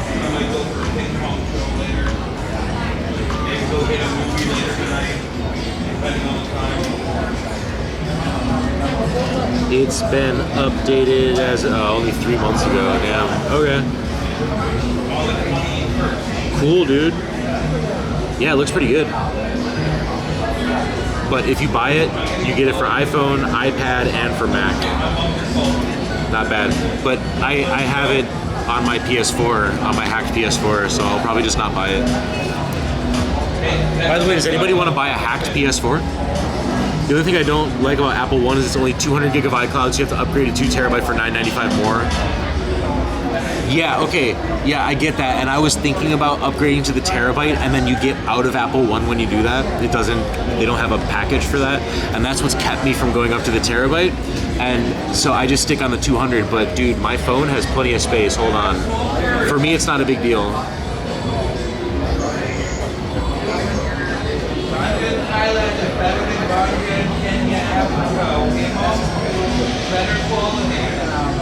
I have 175 gig on this thing, and then my iCloud storage. I have 100 gig left, so I have like almost 300 gig of storage still just to use. Like I use like the iPhone photo compression and stuff, you know. I do all that shit. And I have very few apps on my stuff, you know. And like my MacBook still has, I think, I was just doing an audit of that today. My MacBook has 400 or 500 gig free of the 900 gig that's on it. Yeah. Hacked PS4, yes. Yeah, there's PS4 hacks out there. Cosmos, at this point it's just hacked. At this point it's just hacked, and even updates don't fuck with it, like it's fine.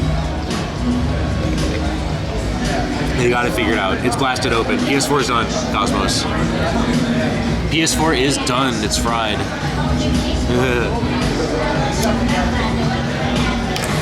Yeah, they've essentially, they're not doing anything with PS4 anymore anyway, so it's not a big deal to them. But you can basically do a soft mod, Indeed, that you open up the web browser and then run a bookmarked page that lets you access something that you have on a USB stick in your PS4, and then it unlocks.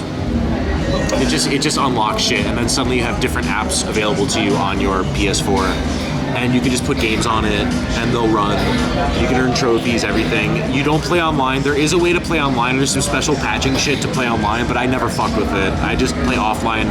Play story games that I wanted to try out, but I was like, I'm not gonna pay fucking $70 to find out this game sucks. And almost everyone I downloaded, I'm like, man, I'm so glad I didn't pay $70 for this, because it was not fun, and I haven't even finished any of them. So that's kind of why I grabbed it, just to check out things that, you know. PS3 had the same thing. Yeah, my PS3 is soft modded as well, but from what I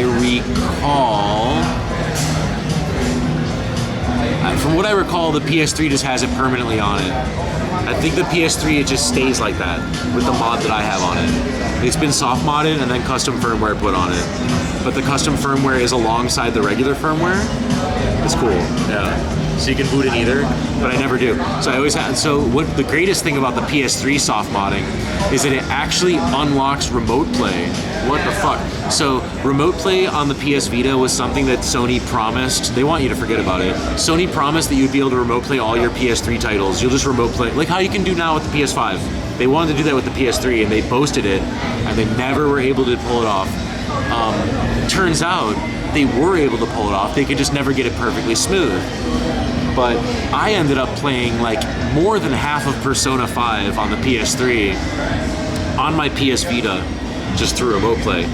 Only slightly glitchy every once in a while. Honestly, no more glitchy than PS5 remote play is. It's like the same. It wasn't any worse. I think they eventually conceded to it. But hackers basically made it so there's like this little flag you can turn on, like, is remote play allowed on a title? And almost every single title in the world had it off for PS3 titles. I think Peggle and a couple other games were allowed, and that was it, without hacked firmware. But if you had, even if you had a non-hacked PS3 and a hacked PS Vita, you can remote play. You could just make it work. It was really interesting. So having a hacked PS3 plus a hacked Vita, being able to actually unlock remote play, that was really cool. It even had like a quality control menu and settings and stuff. Like they had it programmed in there. They just never released it to us. PS4, they also promised like good remote play. Honestly, PS4 remote play was decent. It was decent, man. It was decent. I did PS4 remote play using the PS Vita quite often, and it was workable. It was doable, man. You could play games with it. But what sucks was all of the fucking touch functions that you had to replace. Like all the triggers became back touchpad shit. Like what the fuck? How are you gonna play a shooter just using? It's like taking the mouse trackpad, putting it at the back of your Nintendo Switch, and having it tap just to fucking feel around on a trackpad to fucking do things. It was weird. The Vita was a great system, but it had a lot of stupid gimmicks in it.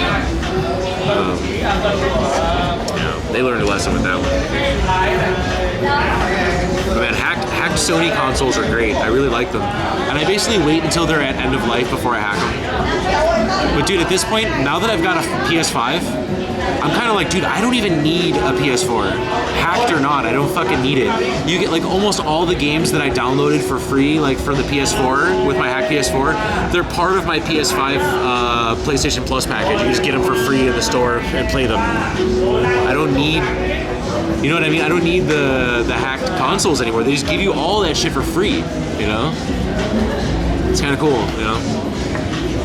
So at this point, I was kind of like, I'll get rid of it. I don't need all these consoles. I'm happy with just a PS5, you know? I will obviously keep my PS2.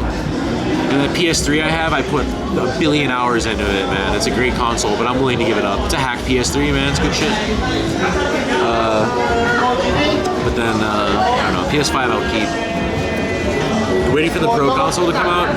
Dude, it's gonna be like the end of this year, maybe. I might just grab that Slim, dude. What do you need the Pro for?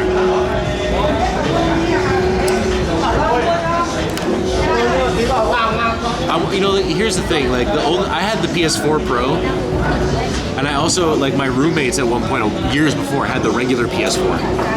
And the only thing I can really say is it's quieter. Apparently, it can handle the 4K stuff or whatever, but good FPS in GTA 6 maybe. Oh, could be for that kind of shit. Yeah. But I'll tell you this: the PS4 Pro did not get increased frame rate on shit, man. You're just able to do 4K, I guess, and also if the game decided to support 4K 30 or 60, then it would, but it's completely up to the developers, and almost none of them did it. So it was just basically like having a PS4 that was quieter. So that was a good plus. It never got loud. The only time it ever got loud was when I was playing like Final Fantasy VII Remake, and I was like in the middle of some massive battles with tons of spectral lighting shit flopping off all at the same time, like tons of lighting effects and shit. Then it would start to spin up a little bit, but throughout most of my time gaming, I was able to have the PS4 like right here, on the monitor right here, and no problem. 3DS? I missed like the whole 3DS thing. 8 terabyte SSD. I had the PS4 Pro with the terabyte in it, and I played it a lot. A lot of great games are on there. But I'm just gonna have a disc edition PS5, and then I can play the handful of disc PS4 games I have. I have Shenmue 3. Yeah. I have the fucking Kickstarter backer edition of Shenmue 3 twice. I have 2 of them. I truly believe in that game series, and I paid for that backer edition twice. I wanted 2 copies, one that I would play and one that would remain sealed.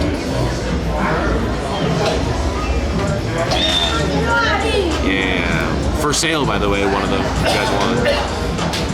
Super chill. I fucking absolutely adore that game series. Man, it's so good. I would like to get Shenmue series on the Nintendo Switch, but I don't think they ever put it there, did they? Maybe Shenmue 1 and 2.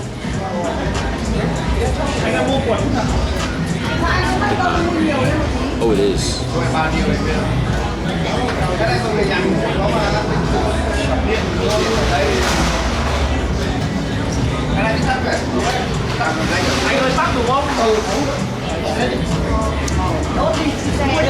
No. Dreamcast, PlayStation 4, Windows, and Xbox One.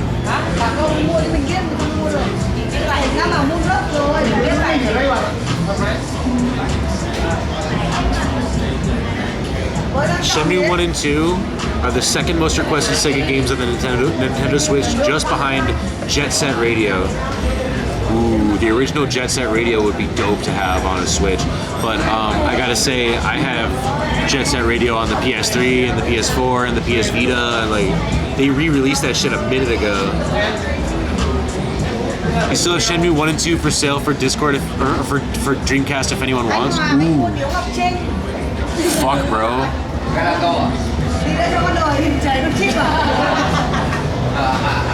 You have Shenmue 2 on Dreamcast in English? What version is that?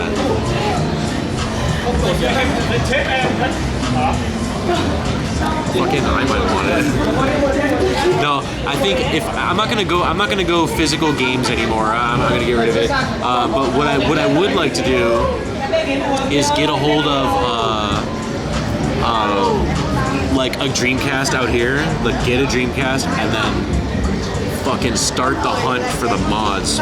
You know, there's these fucking Laserdisc mods for those things. Oh my god. Have you guys seen these Dreamcast mods? It's one of the most, that's something I want to get into. I will stream that shit too. Dreamcast modding, 100%. Hold on, dude. It's some of the best mods.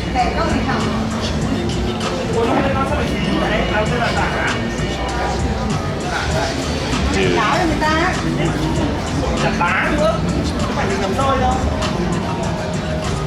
They have a Dreamcast SD or HDD, HDMI, plug and play hard drive mods, where you basically remove the entire optical drive, the whole entire thing, and you replace it with something that's shaped like that, but it essentially fits an IDE hard drive or a SSD or something like that. Some of them are just made to fit some of the less elegant ones just have a fucking fat IDE hard drive. This is old school. That's an old school way of doing it. But there was this thing called the GD something, or yeah, here it is. This motherfucker right here, the GD Emu. Okay, so this right here is shaped like the slot. When you open up the disc tray of the Dreamcast, this would fit in there. Like, this is where the lens would be, right? And these are just fucking SD card slots, man. You can put like terabyte SD cards in there. Your Dreamcast is completely modded out. You got this? You got the GD Emu? It's cool that they got these fuckers back in stock again. They look like this. It ends up looking like this. So you open it up and you don't put a disc in there anymore. You have the Dreamcast mod, just a SD slot. Okay. This stuff is sleek. You know? And they do have them in colors. They have them in colors. Yeah, you can apparently fucking buy them on Amazon. That's crazy. Okay. Several different colors. But there's other ones where you can put full-on hard drives in. There's like some really in-depth IDE hard drive mods where you can put in like You can start working in some pretty heavy duty storage and stuff into them. There's broadband adapter mods. See, if I would get a Dreamcast, it would be to play a lot of classic Dreamcast titles, but also to get online with Phantasy Star Online. My Sony never overheats. I've never had an overheat before on it. Never once. But also, guys, the most simple Dreamcast mod is this. Just fucking burn a disc, man. They figured out a way where you can just patch this little thing on any ISO file. You can just take a Dreamcast game, rip the CD, open up the ISO file, change one little number in there. You don't even need like a program to do it. You just change a number in there and put like zeros or something, save it, burn it to a CDR, and then pop it in your Dreamcast, and then now you can play a copy of the game. You don't have to mod the console at all. Dreamcast had no piracy protection whatsoever. It was a huge oversight on their part. They came around at this time when that kind of shit just became easy to do. Like right around that time. The internet was there teaching everyone how to do it, and it just fell apart. Every developer just like pulled projects. There's so many mystery unreleased Dreamcast game projects and stuff like that. Whoa. It's called The Mode. Okay. Dreamcast memory card was the best. The VMU? Which came first, the VMU or the PS1 memory card? I believe the PS1 memory card came first. PS1 had that shit. 1998. But I think it's around the same time Dreamcast came out, but... Man. One thing I will for sure keep is my GameCube. I have a fully modded GameCube, Wavebird controller, broadband adapter, memory card to SD adapters. I have all that shit. I have an HDMI mod in it. It's fucking sick, dude. My GameCube is the shit. You can put my GameCube up on like a massive TV, like a big fucking TV. I used to play GameCube on my Beamer. I have a 1080p projector. If anyone wants to buy a full HD projector from BenQ, I got one. It's from like 2014 or 15. It's a little old, but it's great. It has a brand new bulb in it. Brand new bulb. I just don't really use it.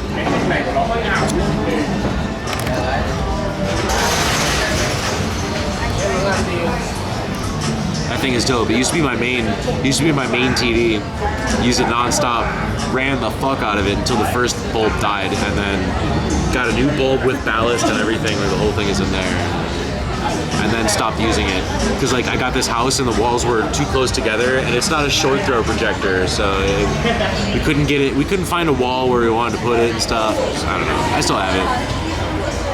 But yeah, Dreamcast memory card was really fucking cool. But I think the PlayStation 1 memory card with the screen came first. They had it on with Final Fantasy VIII had a mini game with it where you can play this little chocobo mini game. You can take the little chocobo that you ride, or you don't really ride, but you use him in Final Fantasy VIII for like these hunts or whatever, inside forests to get special items. And you can level them up in the little game on the memory card, and then put them back into Final Fantasy VIII. He would give you bonus items or bullshit like this. It's completely useless, just a gimmick. I'm pretty sure Sony just begged Squaresoft to use it. Can you develop something for this? I actually never got to use it. I never played it before. Never saw it. But I used to bring my fucking Dreamcast VMUs to school and level up my the Chow in Sonic Adventure. Put the little Chow guys in there. They had like a little Tamagotchi game. You would level their asses up and then bring them back into the main game, and they would give you shit or turn crazy colors. My old consoles are all RGB modded for playing on old school CRTs. Oh, you got the retro tinks to shit? Nice. Yeah. Dude, you should, honestly, man, if I were you, I would bring your retro tank out here. Those kind of things, man, if I were you, I would think about bringing out here. If you have RGB modded consoles, I don't know. I'm thinking of like, I might like build that shit up while I'm out here, you know? Because out here you can do it for cheap, but That stuff is you know, that stuff's a gold mine in a sense that you could just make an Instagram account for it, you know? You can make a retro room in your house and just build a whole fucking page around it. Make money off of it easily. If you have all RGB modded shit, I don't know, man. That's just where my mind goes immediately. I would love to slowly build like an arcade room, some kind of thing, you know? My problem is I don't know where I want to be forever. I don't know that place yet. I don't know where that is. Like, where do I want to live where I want to keep paying for that shit while I'm not there? Where do I want to be?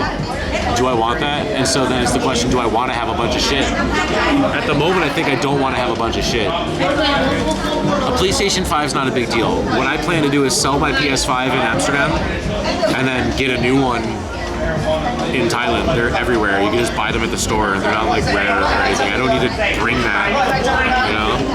The PlayStation account is a cloud. You can save all of your files, your game saves to the cloud, and then sell your PS5 easy, and then get another PS5 in the new country, and save yourself some fucking shit, like some shipping costs or some weight on your travels. I have the Series X, which I might do a mod adding RGB and fan in the case. Yeah, why not? I don't know. I have a Nintendo Switch that I've controller modded.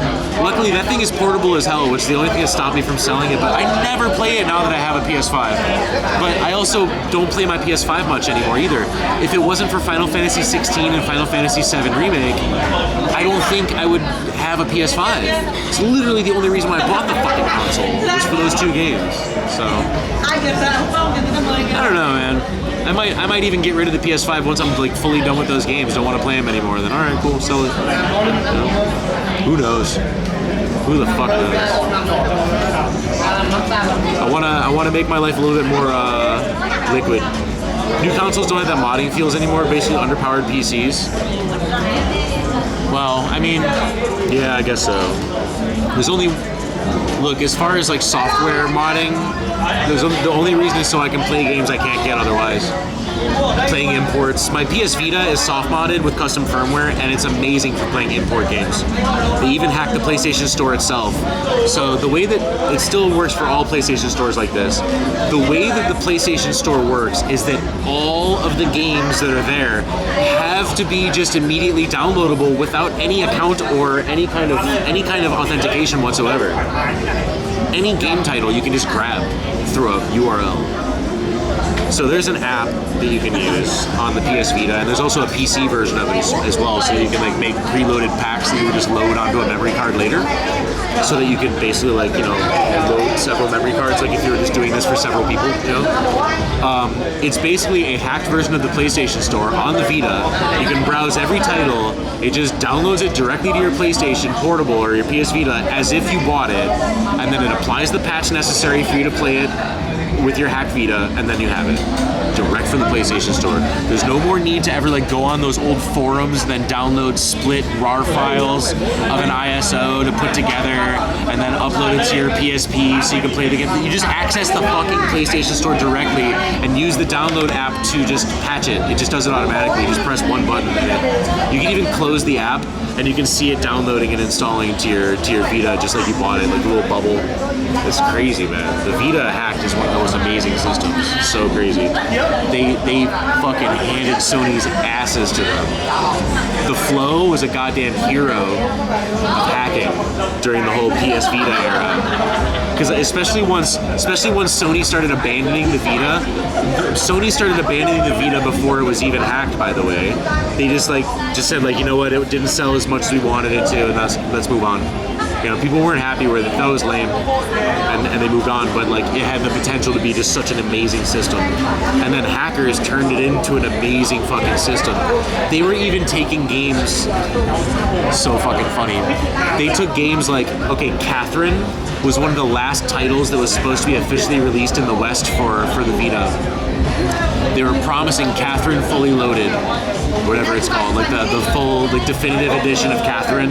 They were gonna drop it on the Vita. Everyone was hyped for it. They made it for the PS3. They made it for the PS4 with the extra voice acting and everything. They dropped it in Japan for for the PS Vita, and then they announced like a month later, we're not localizing it. Never mind. Everyone was like, "Fuck!" Like people were so pissed. Like it's the last thing that people in the West wanted to have. Like finally, let's just have Catherine on the go. It'd be so amazing, you know. And hackers and fans got together, downloaded the version, extracted the audio and the text files, the audio and dialogue files from the PS4 version, put it on top of, replaced it with the ones that go into the PS Vita version. They had to compress it a little bit more, but it's not noticeable.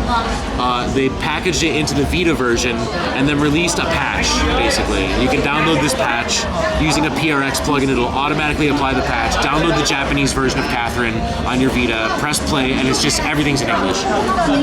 So fans fixed it.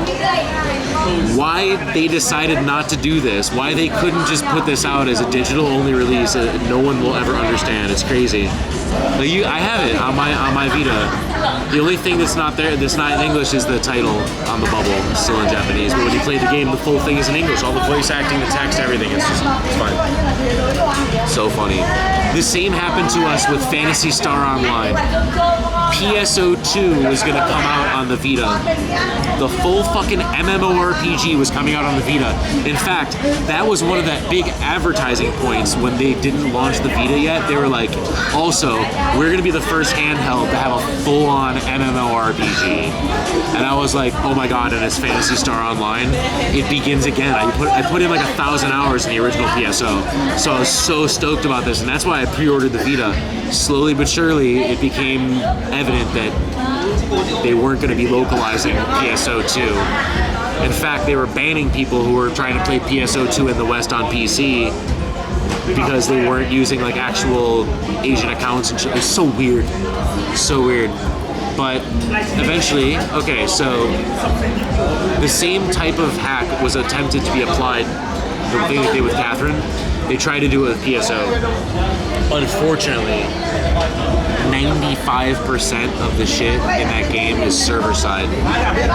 And they could patch it, even though it's server side. However, there's not enough system memory on any layer of the PS Vita's kernels. There's several different layers of it, and they all have their own memory. There's not enough of it, and they can't assign virtual RAM or anything like that. So there's not enough to actually fill out. There's not enough where they can fill out enough space to translate all the server side shit in order to do like an English patch for the game and also run the game. It would crash. There's nothing they can do. The game itself already takes up all the RAM. So basically you were screwed. Basically you were screwed. You know? Nana. Grandma. I don't want to bother your mom at work, Cabbage's condoms. That's why. It's fine. Ask someone else. I'm here to get high and learn languages and talk about video games, baby. It's Friday night and you're hanging out with a nerd. Damn, I didn't mean to do that.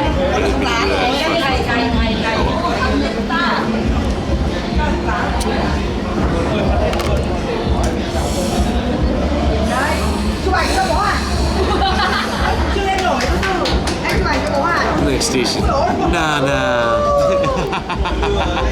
I hate how she says it. Nah.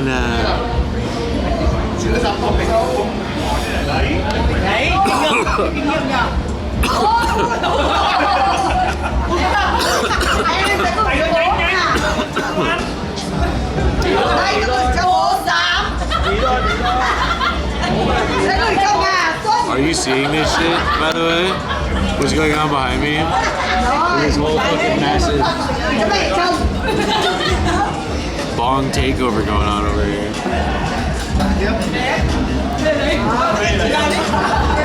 I want to hit the bong.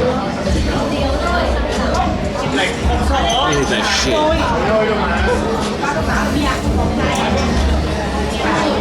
Woo.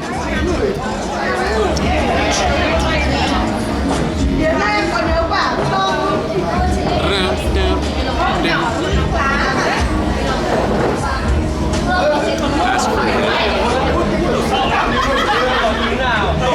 don't want it. like to the end of the year till this stuff becomes illegal again. It's not true. If you watched my stream yesterday, I was talking to an industry leader. One of the owner of the dispensary that has license number 7 in Bangkok. We had several hours of conversation about this. I wouldn't worry about it, man. I would not worry about it so much. What is happening?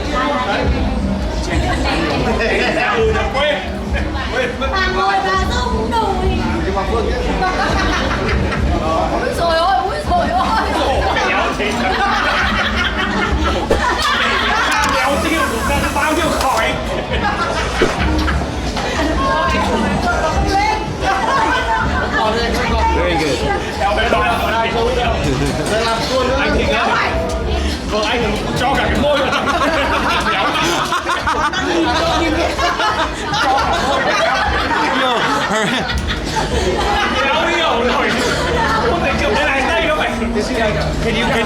Can I show that photo?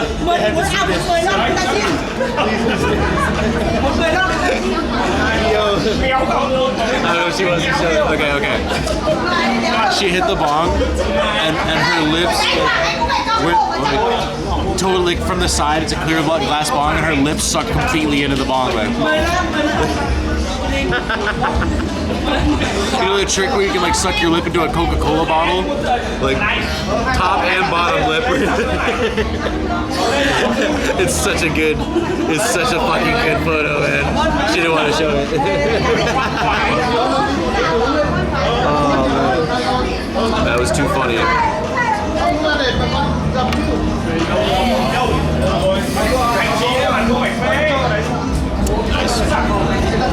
Doesn't make sense to make it legal again. Too much money involved, and the cons are overblown by the media. They're definitely overblown by the media. And a huge problem. Okay, there's a huge lost in translation issue. When all these articles are posting in the West, they're all repeating the same thing. But Thai is a very direct language, and when you go to so much of it is lost because it's all inflection and tone and stuff like that. But when they say they will do something, it doesn't mean always that they will do something. It's just the way it translates out into English. Like stuff like it's happened multiple times now. So they said, oh, it'll be illegal by the end of the year. You also hear it'll be illegal by April. The reality is, public hearing isn't even going to be ending until the end of January, so for sure it's not going to be done by the end of the year. They have a bill that they're trying to propose. It goes around everybody until everyone's happy, and then everyone votes on it.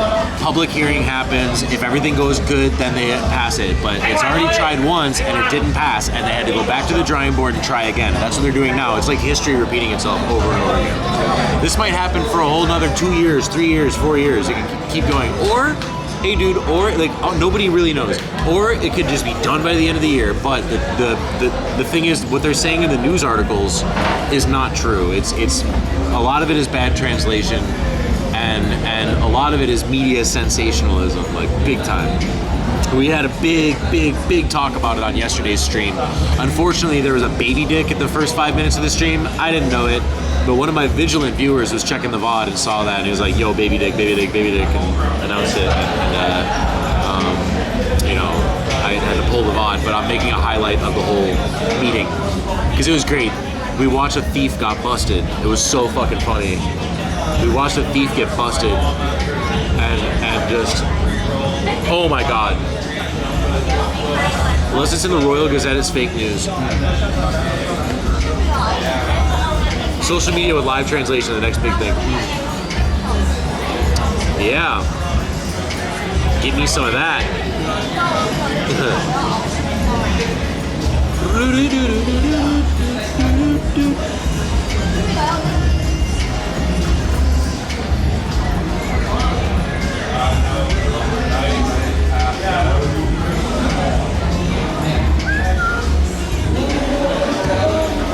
That was awesome viewing. Yeah, I'm glad that you guys were there.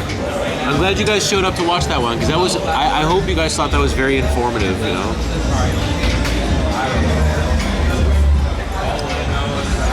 facing 22 years if they press charges too, huh?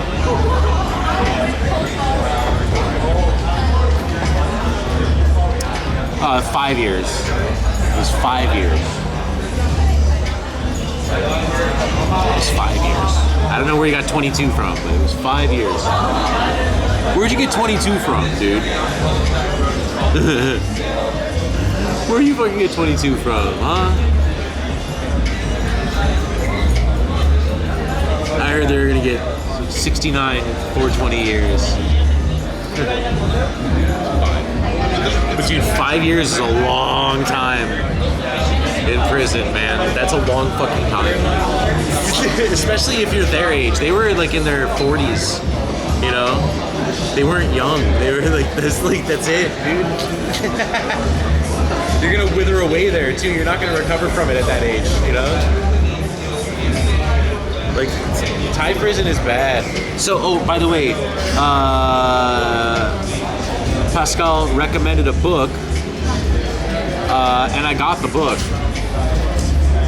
It's called The Damage Done by Warren Fellows. It's a guy who was like in Thai prison for 12 years in the 70s, starting in the 70s. He got out in like the late 80s or something like that, and wrote this book and stuff like that. Apparently it's fucking crazy. It's only a couple hundred pages long. He did actually get busted for trafficking heroin.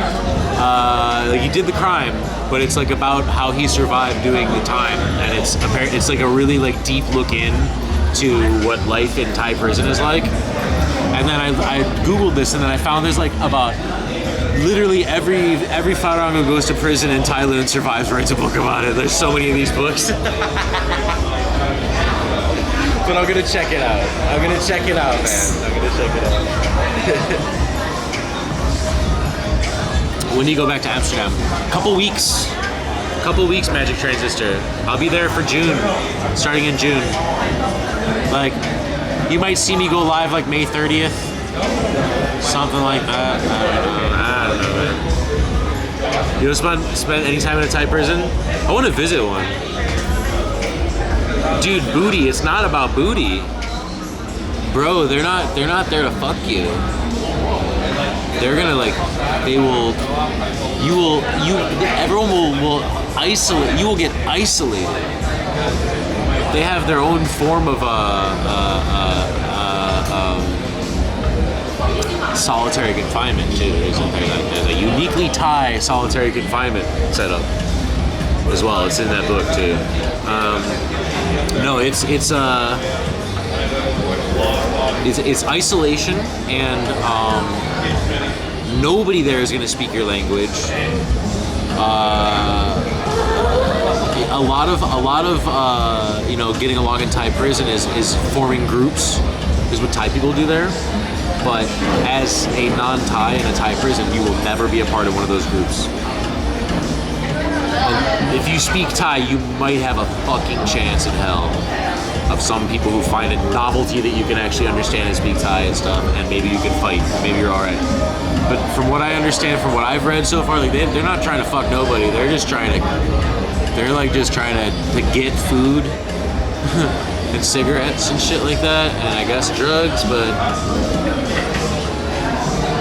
the guards there are not very kind, so if they catch you with shit, they can also just beat you to death, you know. There's so many stories of a lot of people who died in prison waiting for their court date.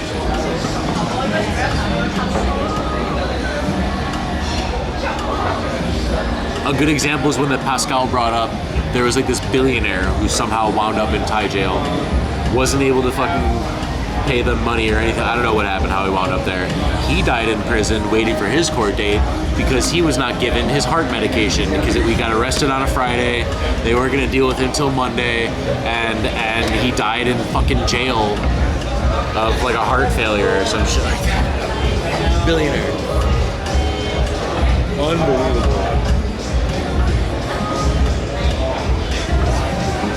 Fucking scary. Don't fuck around here. Don't break laws here. But people are like, why didn't you fight that guy when he was trying to fight you and take your shit? Like, this is why. Because if the police show up, he's the one going to jail, not me. For sure. For sure. Yeah.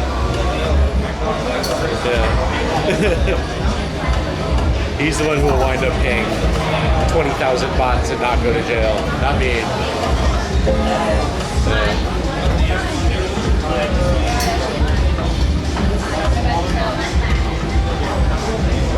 Yeah, you don't want to spend any time in a prison in Asia in general. Sleeping.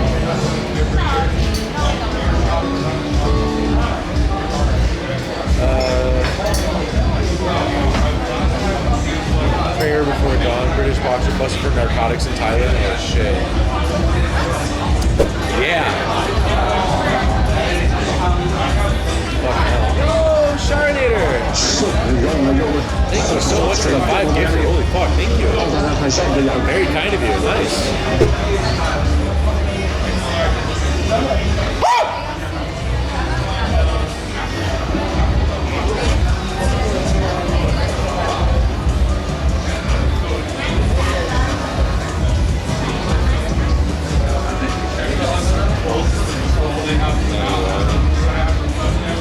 I'm good at playing it off legit, man.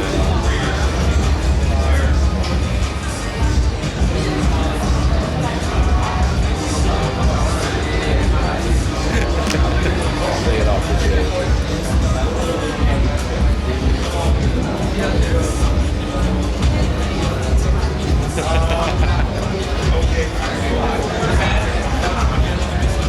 You love what I'm doing? Sitting here? Thank you. I love what I'm doing too. I love sitting here right now in this spot talking to you guys. It's chill as fuck.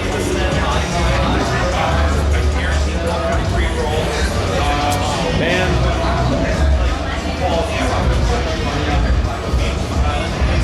This thing lacks a button. It needs a button you can press.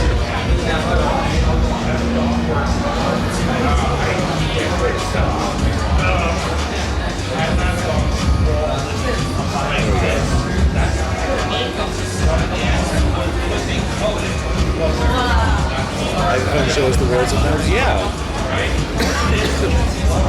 More of that coming up though. More of that is coming up. You know? One of the things in the partner manager thing I was asked about is if I wanted to participate in Twitch Rivals. And Twitch Rivals prize is usually some massive trip somewhere. Maybe I'll do Twitch Rivals at TwitchCon this year. We'll see what happens.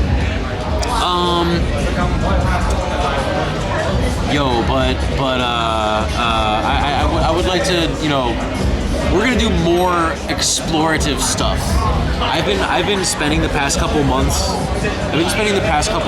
Training myself to do things on a time blocking schedule and just kind of fucking. I stumble a little bit, but like doing a time blocking schedule to get shit done. And I wanna do. Start working in actual planned content and stuff like that. But it's gonna start with like time blocking and figuring out how to arrange planned content, but I think I kind of know how. Anyway, what is Twitch Rivals? Oh man. Twitch Rivals is something they do every TwitchCon where a lot of different streamers from various genres are put together on teams or a one-on-one or whatever through a series of challenges or some game. A couple years ago, Relic Chris did. Monkey Brain, thank you for the 11 months, tier 1. I appreciate you. A couple years ago, Relic Chris did like Fall Guys. I saw Mr. Kim did. It was like a volleyball game, except it was done with a big inflated balloon, and then you have to keep the balloon up in the air. It was like a big fucking like some game of that, and like with an arena, and the winner, like the last people standing or whatever, the winner is like got some crazy trip, and that like kind of launched off Mr. Kim's success with a lot of companies. He started wrangling sponsorships and all that other kind of stuff. Definitely needed so much cool content to be shown. I need help. That's why I'm like happy to find like this partner manager. I'm sure they're not going to be there to help me with a schedule like that, but they're definitely going to help me link in stuff that whatever is already affiliated with Twitch, see if I'm a good fit for any of those things. They'll probably do that. Beyond that, I don't know. But I need someone to help me with that kind of shit. You know, really. gonna figure it out. I need DMX's kid. I need one of them. Yeah.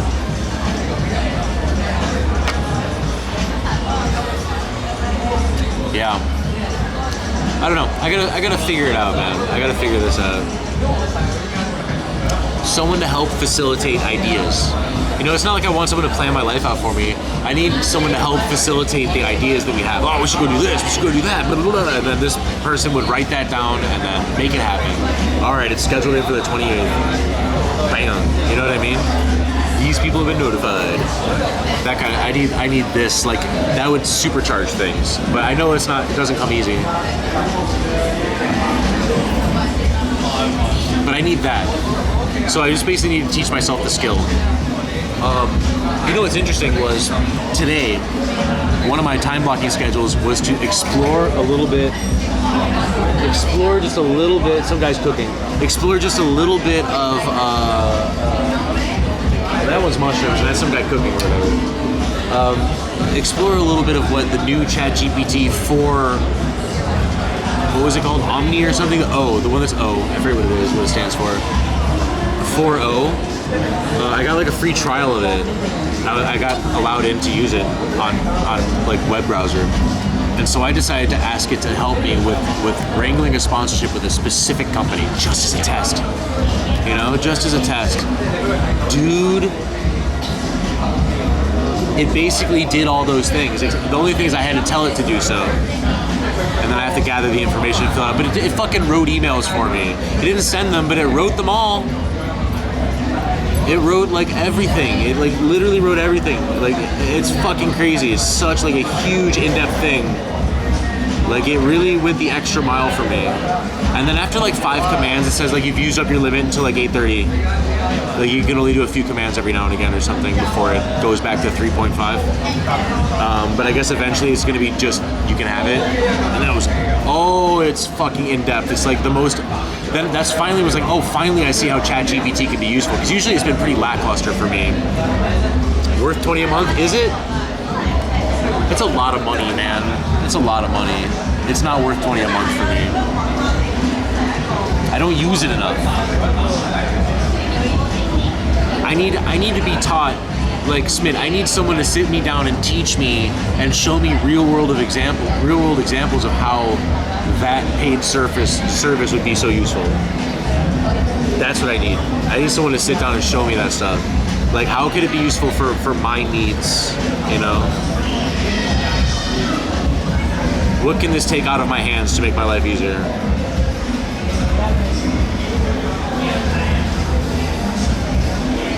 RuneScape is worth 20 a month? I don't play RuneScape. I don't play that shit. I don't know. Use it to check your work double?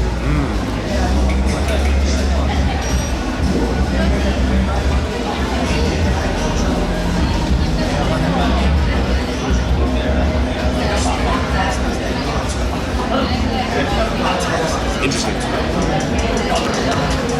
Yeah, I've been able to play a bit with ChatGPT lately and got it a bit helpful. Argofowl viewer and artist gave me some custom instructions to give to ChatGPT, and it turned it into basically act like an assistant, like a personal assistant who's eager for a promotion.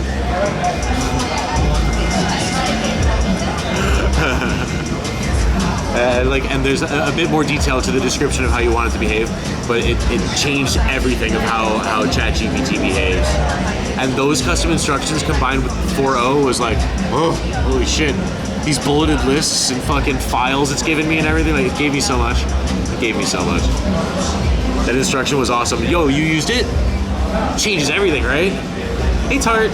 Changes everything, man. It's so crazy. I was shocked. I just typed in some command before the thing was calling me a cunt and stuff like that. It was like being really mean to me, and then I switched it to this, and I was like, oh my god, I love ChatGPT now. Before it was just meh, it's whatever, it's neither good nor bad. And then adding that, it changed everything. Yeah. AI art is pretty cool. I asked it to show what the world would look like in 50 years. But what did you use to show what the world would look like in 50 years. Because I've never found any of these like image generation models that weren't just some bullshit spyware apps, you know, or some websites that got a shitload of banner ads on them and stuff like that. I haven't been able to figure out like where do you go on like OpenAI to do that. Like, I don't know. I guess there's a button I haven't clicked there. I haven't explored it too much, you know? Or it's only the paid stuff. That's the thing, I've never messed with any paid models, ever. Ever. So, I guess I'm yet to understand the potential of it, you know? Maybe I should grab it. Apple has an official AI tool. What is it called? What is the official AI tool called? Because I have just ChatGPT.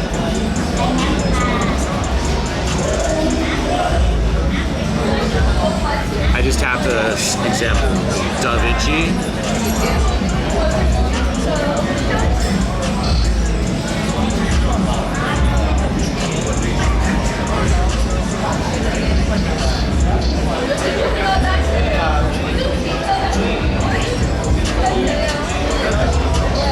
Da Vinci AI image generator.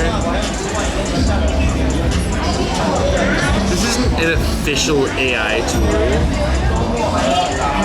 It's an app made by some guy called HubX.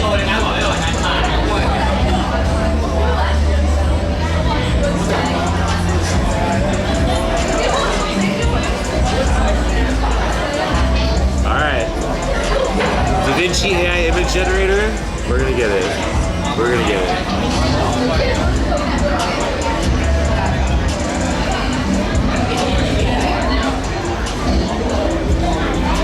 This looks lame.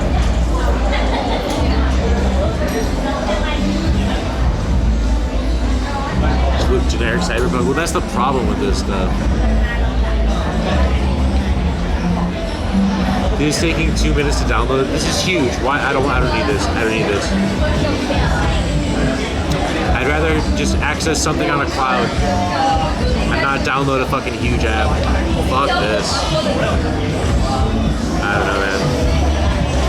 AI. ChatGPT. The only official one I've ever found is ChatGPT, the official app by OpenAI. That's all I have. That's all I have installed on my phone.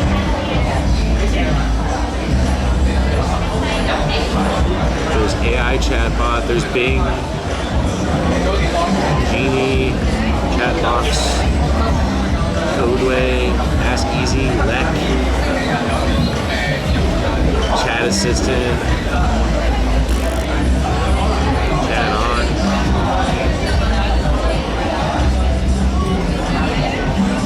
Deep AI, DALL-E, Art.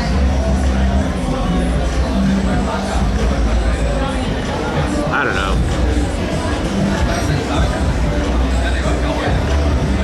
Jarvis. GTP4. It's called GTP4. Oh no. Yeah, there's nothing like, no official thing.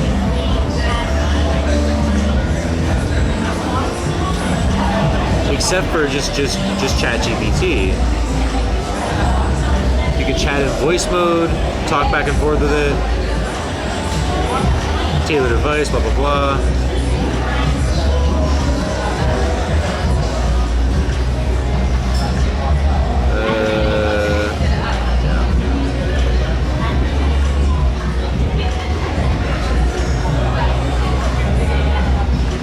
Yeah, I don't know.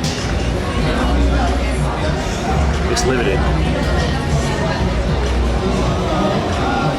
And then Plus, if you hit Get Plus, $2.99 a month. Oh, you sucker. Okay, if I get ChatGPT Plus, it has the image generation, create and use custom GPTs, advanced data analysis, web browsing, vision, and file uploads. Okay, so then it can actually like access the internet and browse the web for you. That makes it kind of worthwhile. upload files for it to analyze and shit. Alright.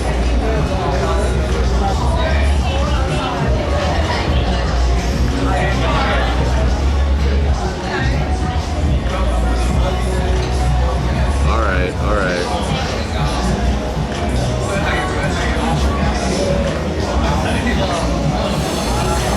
Ooh-wee.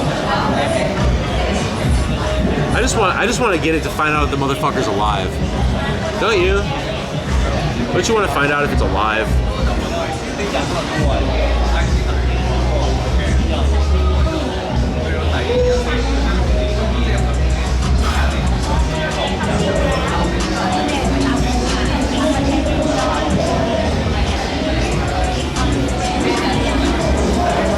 He's running so slow today.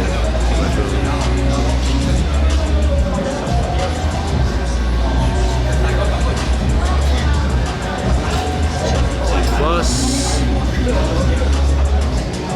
I want to see how much it costs through the browser. Let's see if it makes a difference.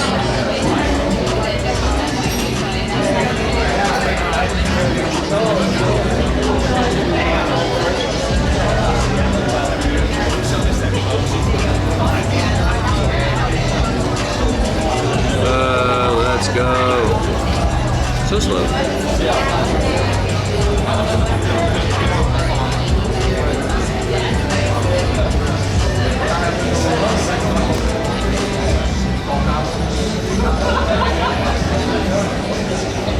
It is $20 US.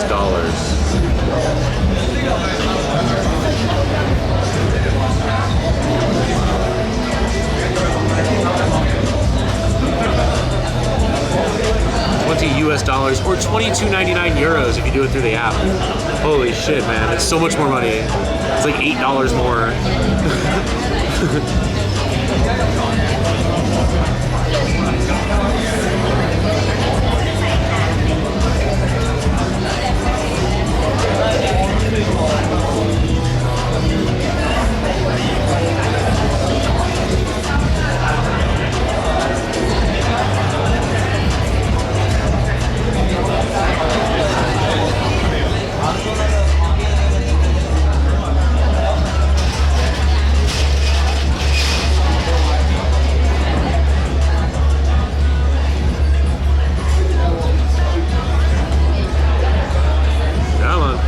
So slow. What is going on here?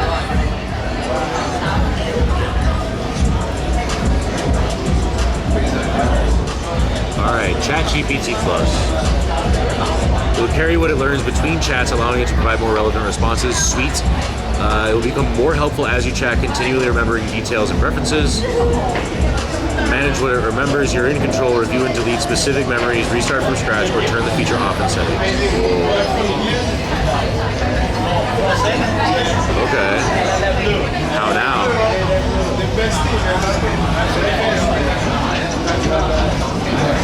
Oh. Now I can actually have 3.5, 4, and 4.0. I got it now. What should we ask this shit?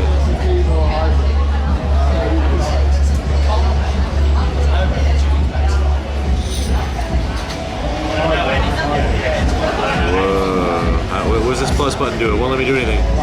Huh? What should we do? I don't know what to do, man.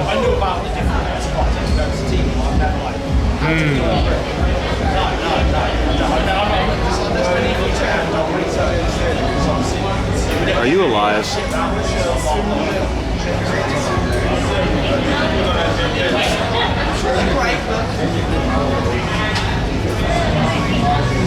I'm an artificial intelligence program designed to assist with information and tasks. How can I help you today?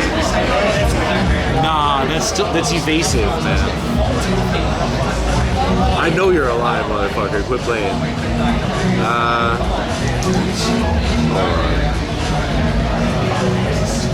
Where's the conversation, brother? Chat with voice. Get out of spoken conversations. Choose a voice. Oh, we don't have sign. No. All right.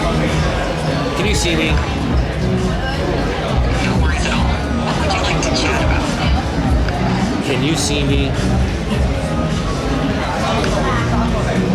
No, I can't see you. I can only process text and respond based on that. Is there anything specific you need help with?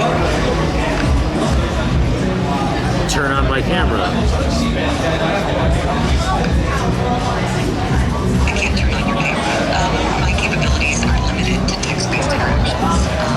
If you need help with something related to your camera, I can try to guide you through it. Are you alive?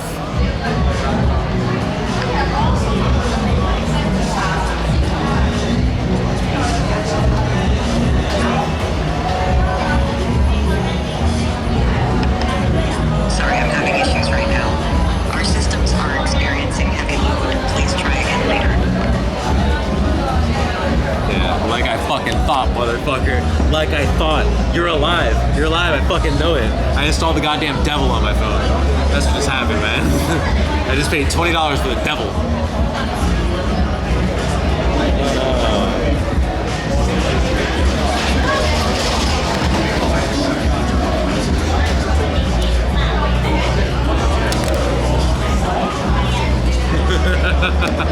God damn.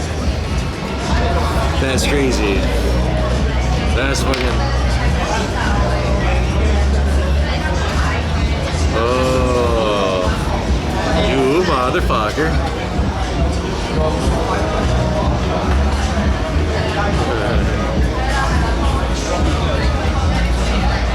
Why did I pay $20 for you? What can you do that's better than 3.5 ChatGPT?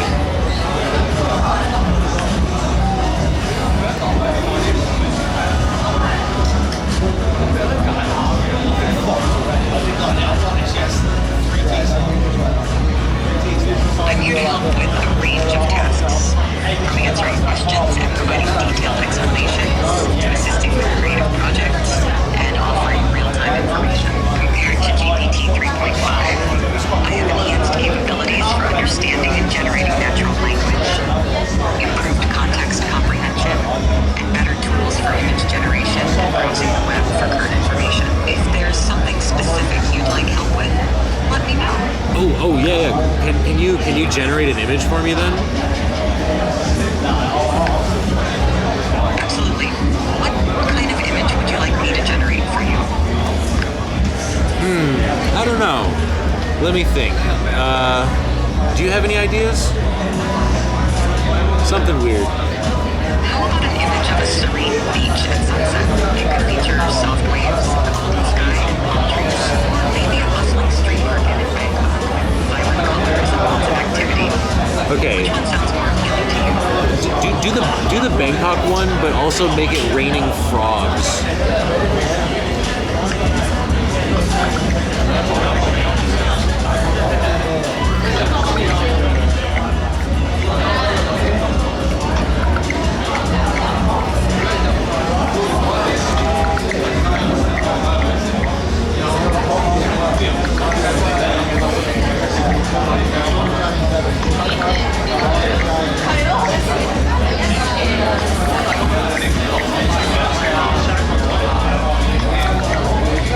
Here's the image of the Bangkok street market with frogs raining down.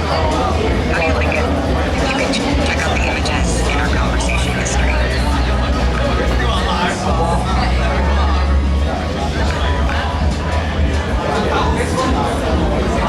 They got straight up hieroglyphics in here.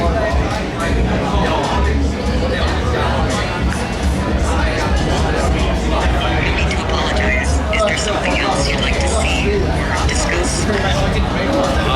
Yeah, okay, so I have a question about like how uploading images work. Can I give you images to hold on to and you can use those in the future as reference points?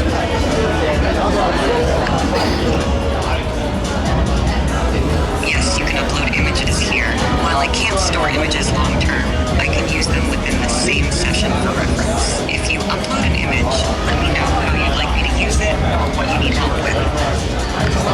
Okay, but since in Chat GPT, in the Plus account, like when you pay for premium, you're actually able to allow different chats carry over into each other, so you carry information from different chats to each other. Does that mean that the images will also carry over into other chats? While I can carry over information from one chat to another, I can't store or retain images across different sessions. If you describe what you need from an image, I can generate or use relevant details in future interactions. Okay, cool. So if I were to give you several images of myself, like selfies, could you use those in the future in the same conversation to generate several different, for example, YouTube thumbnails? Yes, if you provide several selfies in this conversation, I can use them to generate different YouTube thumbnails for you. Just upload the images and let me know what style or themes you'd like for the thumbnails. Okay. Wow. This is crazy. Hello. My friend is free. Thank you. That's very interesting.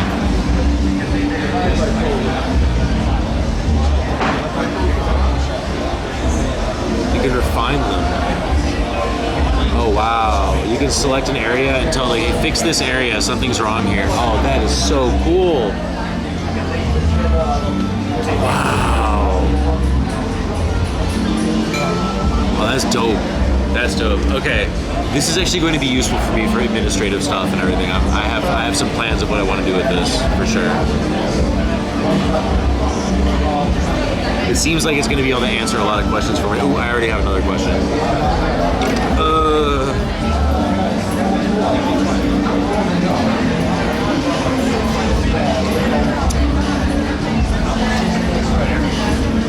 Are you able to browse websites?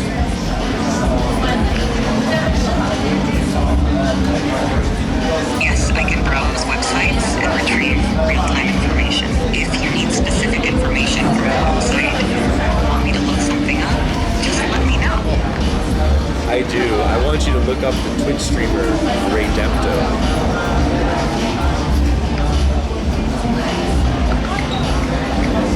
Of course I know him. He's me. Redempto is a Twitch streamer originally from Chicago, now living in Amsterdam, and currently traveling in Thailand. He is a former software engineer who streams full-time, focusing on outdoor IRL content. You can find his Twitch channel at Redempto on Twitch. Please open your app to see this link. Is there anything specific you'd like to know about him or his streams? No.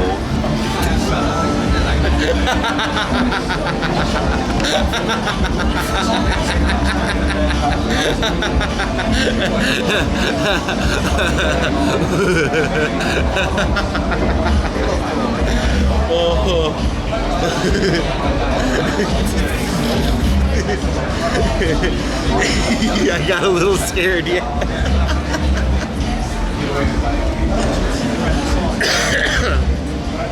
I'm afraid it could verbally dox me or something like that on my stream, so I'll dig into this a little. Holy shit. What does it know? Everything, I guess. Everything on the internet. No, but this is really useful. I needed this stuff. I want it because I wanted to look up deeper analytics about my channel and shit like that and just bring it together for me and stuff. You know? That's what I need, big time. I want it to help me formulate cold emails for sponsorships and shit like that. PP size. Utilize it as much as you can for your own benefit. Getting scary. Dude, earlier today I had the trial for this version and just asked it to write some sponsorship shit for me. And I'm just like, oh my god, it did all the things that I was wondering how it's supposed to be formatted. It just explains it all to me and all the research I should do to do it myself. And here's an example of how it could look like when it's all done. I'm like, it's fucking crazy. Can I retrieve information from videos?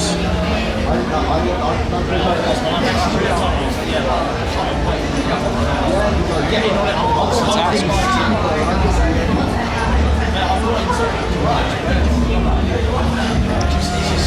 can you retrieve information from videos?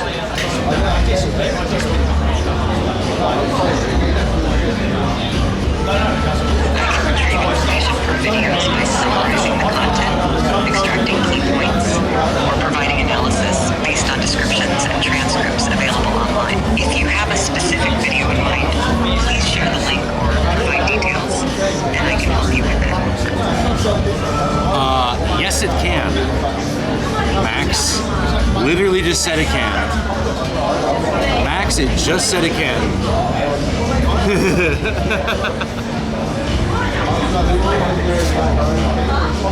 Okay, so what do we give it? What video do we give it? Ooh, I know which one. I know which one.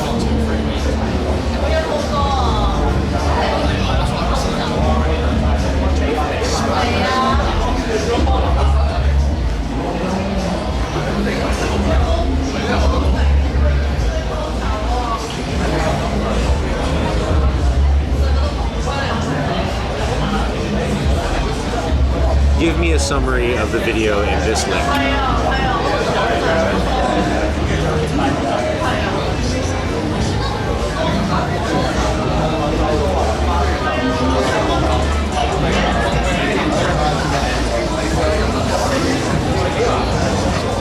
It clarified it confused. No, it said it could. No, it actually did. Oh, now it can't access YouTube directly. Wait, what about this? Wait, what if, wait, hold on. There might be a workaround for this. Can I upload a video to you from my iPhone?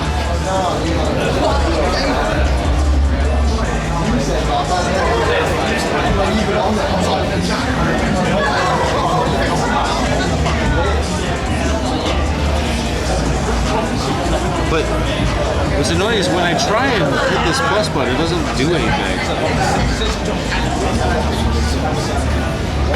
Okay, we can do it this way. We can do it this way.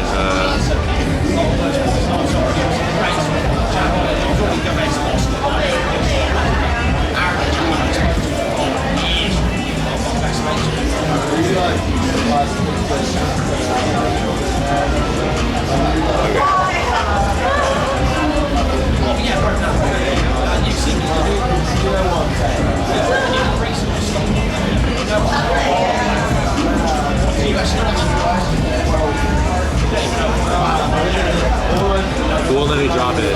I thought that I could just take like the video like this, swipe the app. I got the, it's here, scroll over to here, go over to here, just drop it in. Won't let me do it.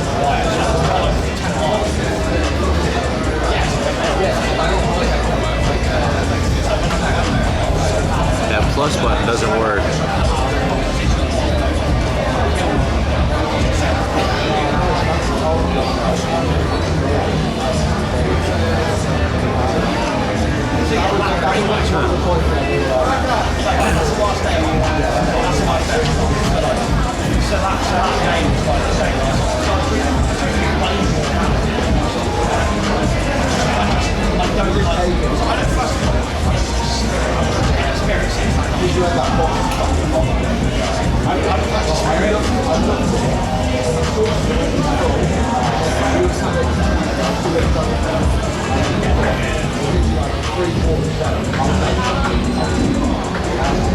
Okay,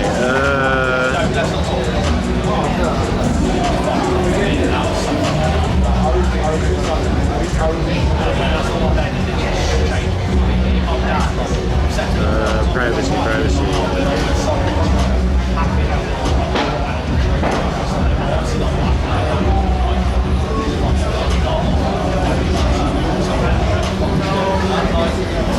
Privacy and security. It's not even here. What?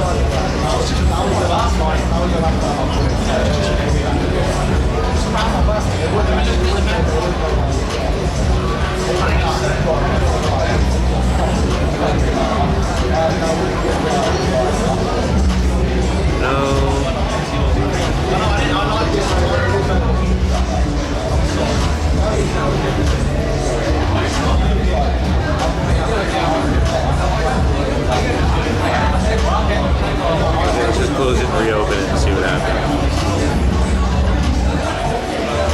Interesting.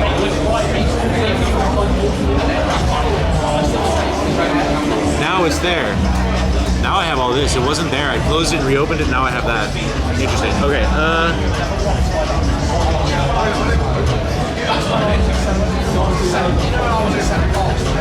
There we go.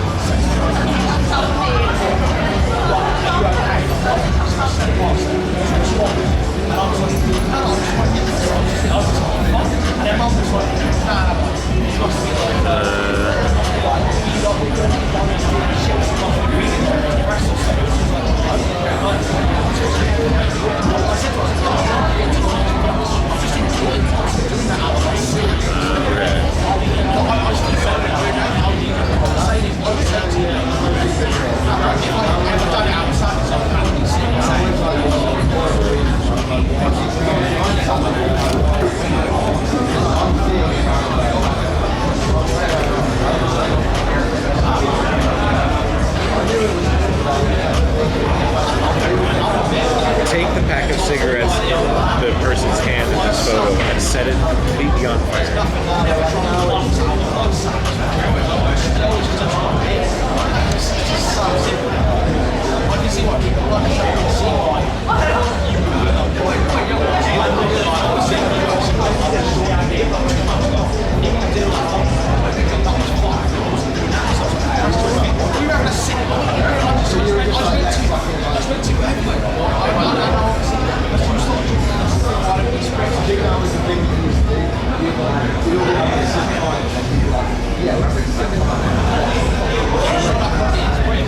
Not really.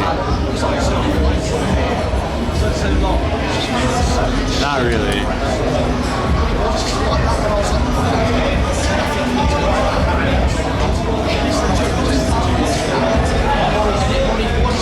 I want you to edit the photo that I gave you to make the pack of cigarettes on fire in the photo I gave you, not create a whole new image.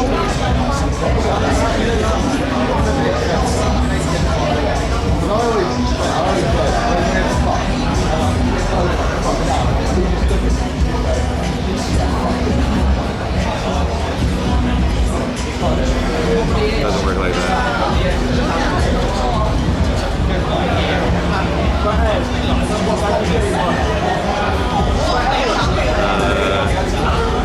I don't know. It won't let me add a video though. Now that button doesn't work anymore, and I have to close the app and reopen it to get that button to start working again. So this is a problem with that button. And it doesn't seem to want to do anything with videos. It's photos only.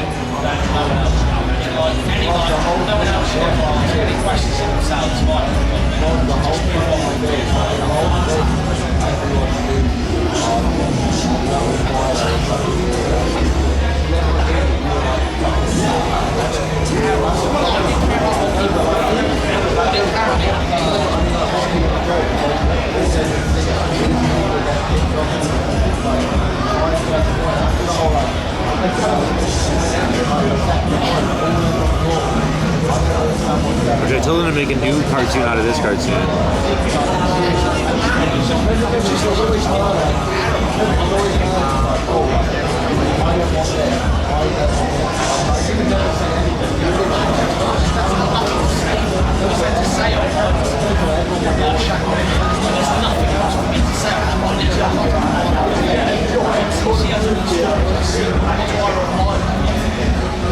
Alright, we're gonna take this picture of some Pepes and we're gonna make them dance, vomit, and fight each other. Oh.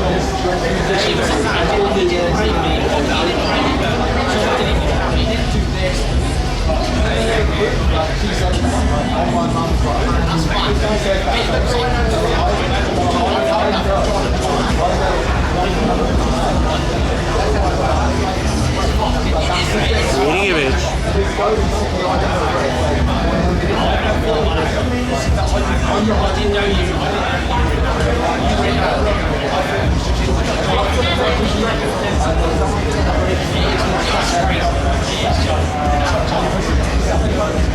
So weird.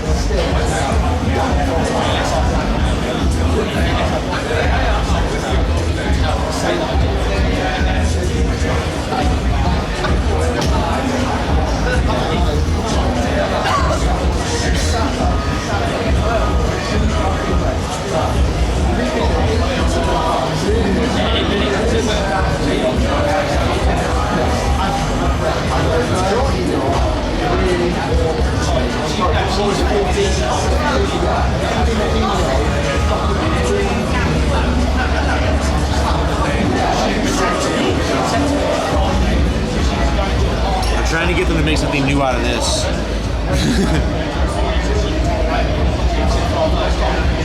He keeps making this. It's so weird. What the hell is this?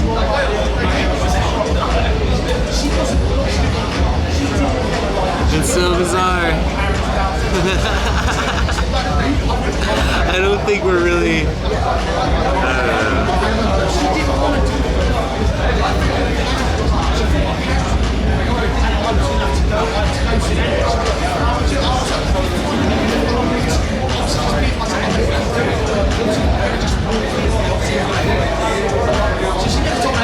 It's 4,000 baht fine in Weed City, yeah. I just said make a picture of Redempto and it's creating an image. I'm nervous.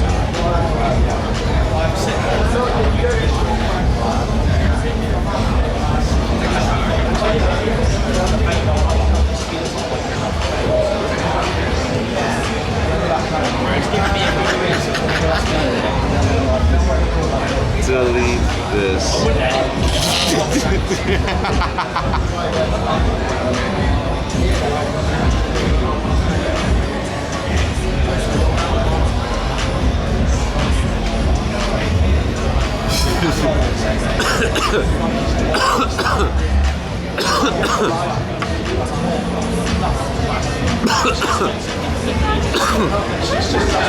My eyebrows make me look Greek in that photo.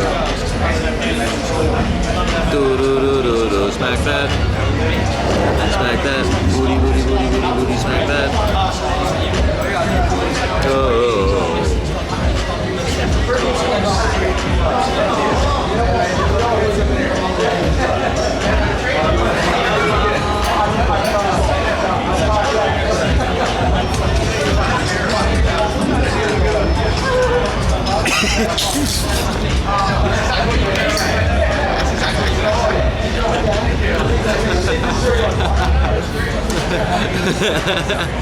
That plus AI were sorted. I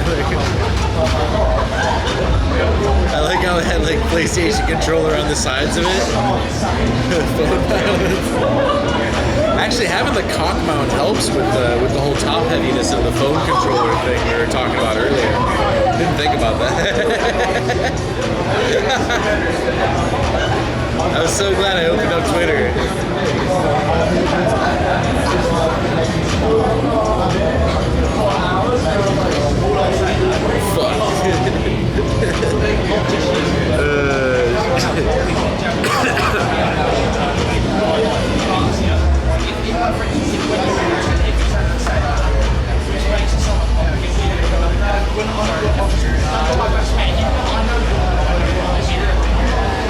I'm gonna see if we can use AI to wrangle me a sponsorship.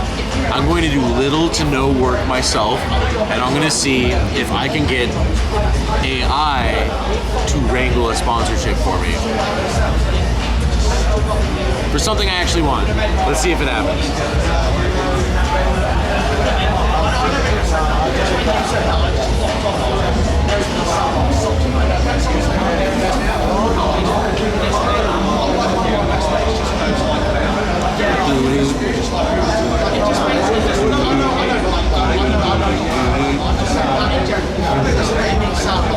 It's gonna be good.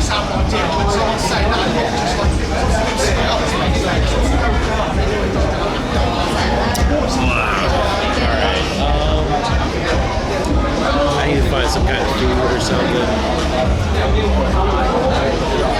Let's see what else I'm doing out here. I don't know if I want to get drunk tonight. What?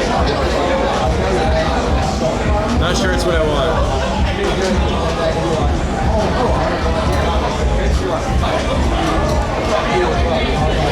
Over by my house over by my apartment is a weed lounge. A rooftop one.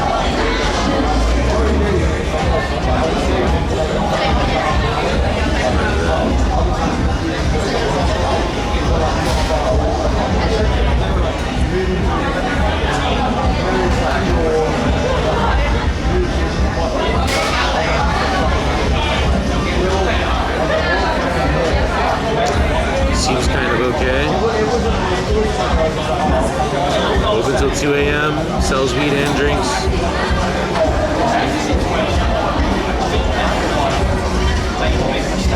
Kind of cool.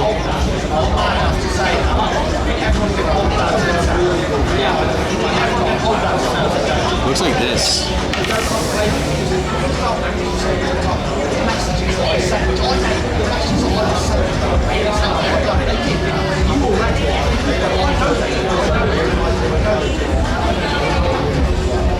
It's alright, I guess.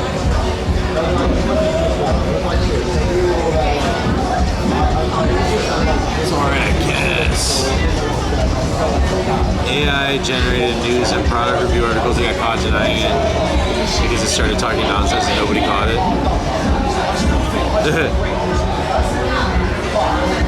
That's kind of funny.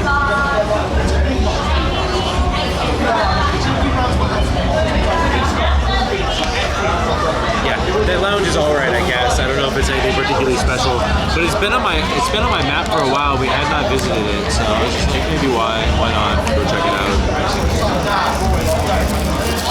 Why not?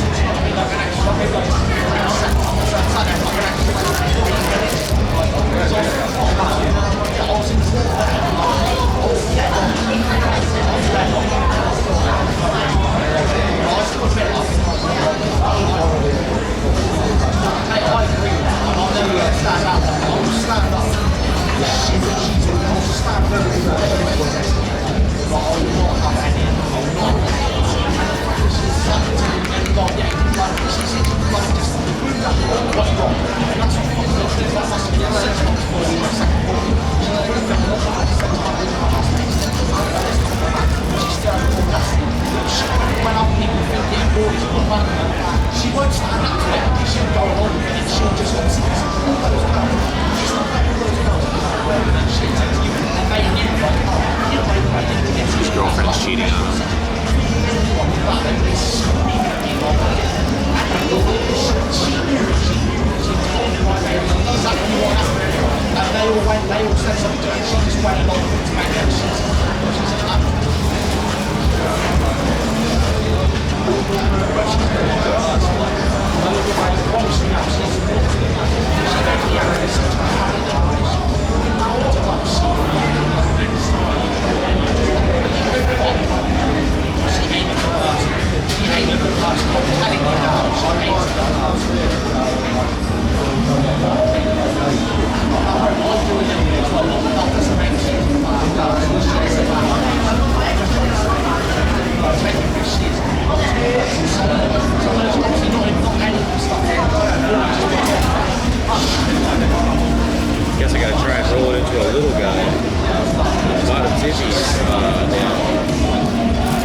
Hello, Nadia. How you doing?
Hey, check it out, streamers. A bunch of streamers. Oh, we met one of these guys before. Hey, hey. Hi there. I've seen you before. How's it going, man? Good to see you. Good. Good to see you. Pretty high. All right. I wonder if we're in the same world. Really? Why? Why is that? Like, I might be in another world then. You might be? Really? Why do you say that? You talk like different kind of like the world's like different. Like, is it? For you? Yeah. How so? Why is the world different for you? Like your nose is like it's like spinning. Are you tripping or something? Maybe it might be a side effect. Of what? Like inside of my spinal cord. Inside of your spinal cord? I'm not sure I follow, man. It's complicated. I guess so. What's your name? I'm Redempto on Twitch. Redempto. Yeah. Yeah, I like your setup. Oh, thanks. Yeah, it's like, you know Suspendas? I know the name. Yeah, it's got the same setup. Oh. I like it Yeah. the camera. A lot of streamers use a Sony camera. It's pretty common. Yeah, It's like 2016 or something. Yeah. I prefer the phone, but Why is that? I think the quality is just about as good. The only problem it has with that is like mounting. But even that 24 has pretty good. Like, Oh, definitely. It's a killer phone as well, aside from streaming. But I found like the ultra wide angle and the shoulder mounting is just for me the killer. It's just so portable. You know, you I can do just bike streams too. Like I think if I was doing a bike stream, I'd want that. I live in Amsterdam, so I do a lot of bicycle riding, and just to get around, and it always has to go on my shoulder when I bike. You know, I got the exact same mount on my bike for when I pop the phone on. The chest mounts are terrible because you can't point them upwards normally. Yeah, the chest mounts suck.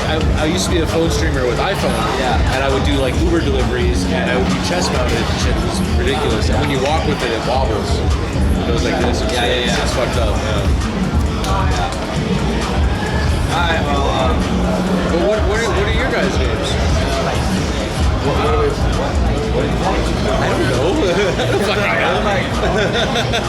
our name. I remember your name is Sam, and then my friends, some viewers looked you up, and we found your channel. I'm slightly homeless. Slightly homeless. Oh shit, I know that name. Yeah, I've heard about you. Which one? Showtime. Okay. All of you guys on Kick? Yeah. Right on. Okay. Cool, man. Nice. Yeah, how come you're not on Kick? It's just not my thing, man. It's just not my thing. I did some multi-streaming there, but I found that like people don't really want multi-stream on Kick. They don't really respond, or they don't care. So I was just like, I'm not gonna bother with it. But if you get the hourly, it's probably worth it. I guess. But I've been streaming full time on Twitch for years, man. I'm doing fine over there. It's okay. If you get a lot of subs, I guess. I do, and it's okay. Like I've never like when Kick came out, people were like, oh, they're paying creators more fairly. I was already doing fine, and I'm like, it's whatever. I would love a better split for sure, but now I have a 70-30 split. I have a partner manager. I have like fine. On Kick, you get 100%. Yeah, I'm aware of that, but you also No, 100% when you it's 100%. It's supposed to be 95.5, but they're waiving that 5%. They're just giving it all to creators. Because I have some subs on Kick, and I have streamed there a bit, but it's just, dude, going from like several hundred to like 20 viewers, you know, even like it's a little bit. It's just like I don't, as already a full-time streamer, it's kind of hard to make that jump. I mean, like, yeah, like if Kick ever had a problem, I don't know what I do better than like, it's scary to switch over, but I guess it really depends on how you make it. Right. Yeah, I mean, that's the thing. Okay, so the 95 split is great.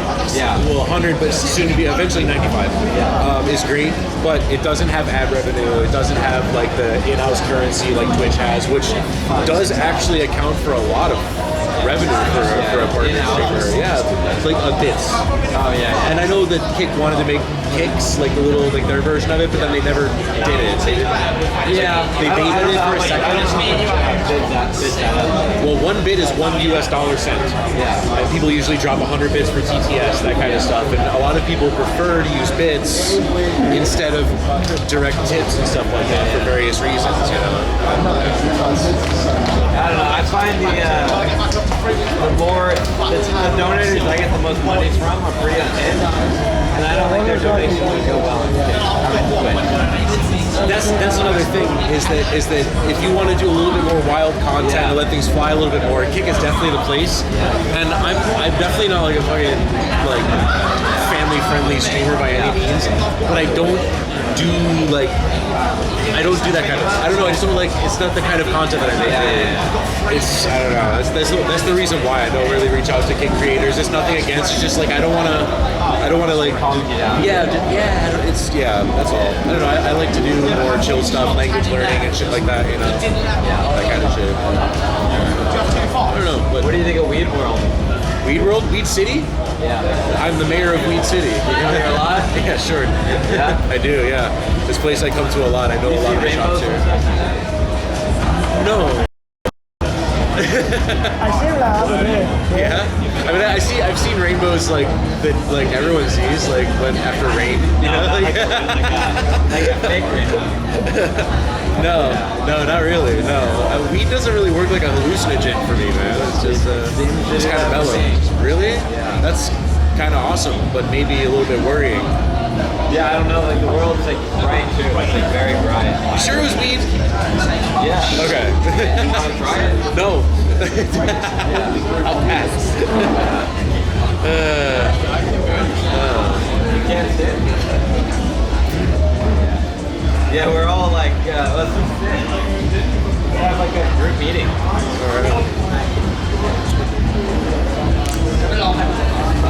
Not the mayor declaration? Yes, dude.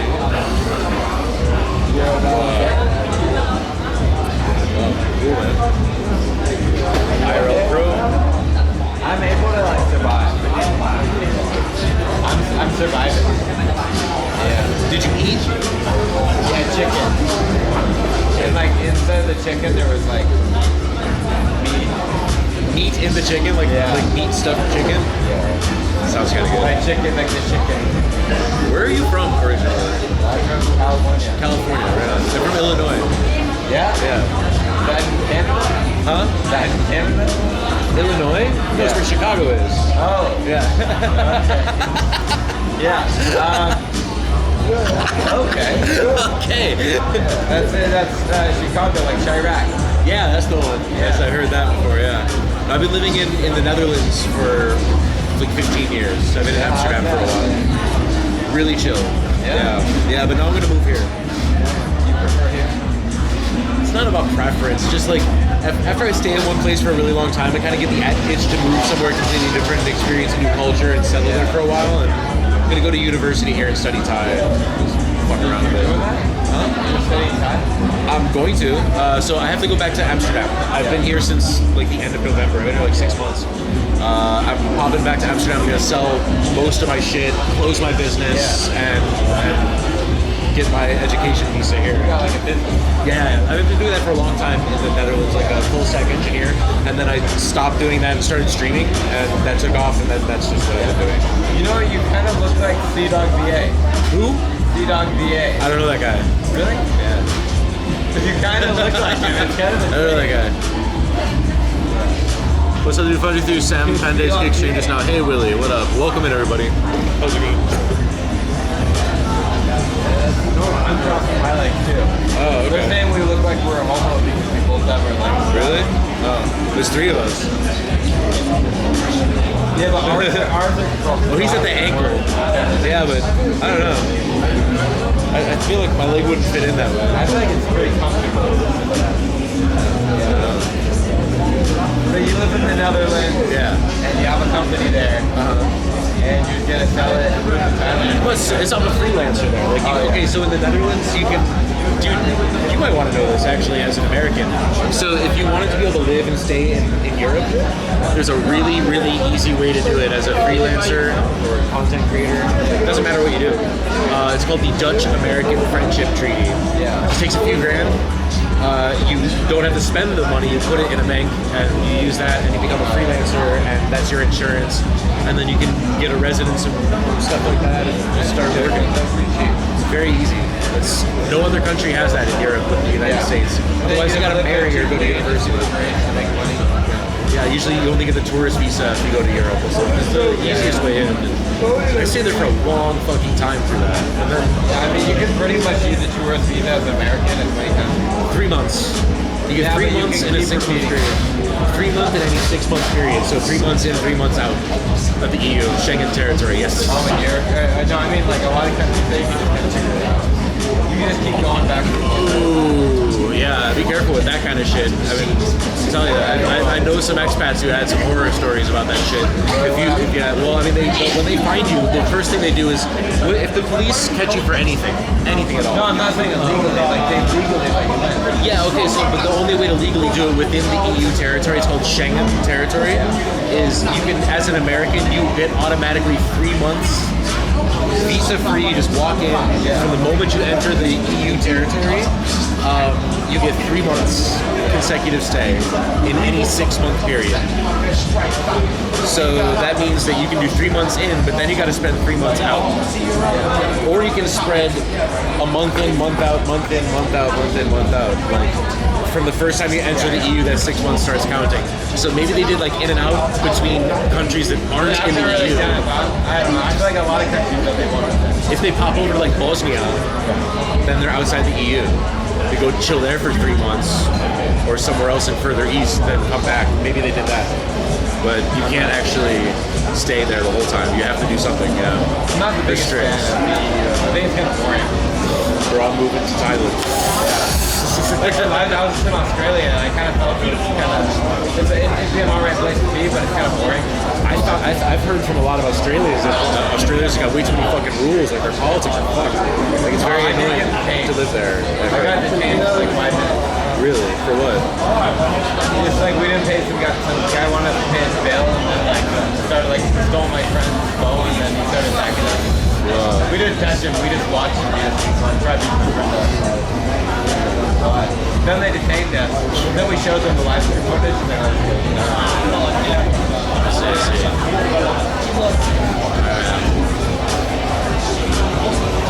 Well, yeah, I've heard they're pretty strict at borders and then also with tourists as well. And that's the same reason why like they take your passport everywhere here too. If you fuck around, they pull your passport. They can tell everywhere you've been. Every time you've ever checked that in a registry, it gets registered in the kingdom somewhere.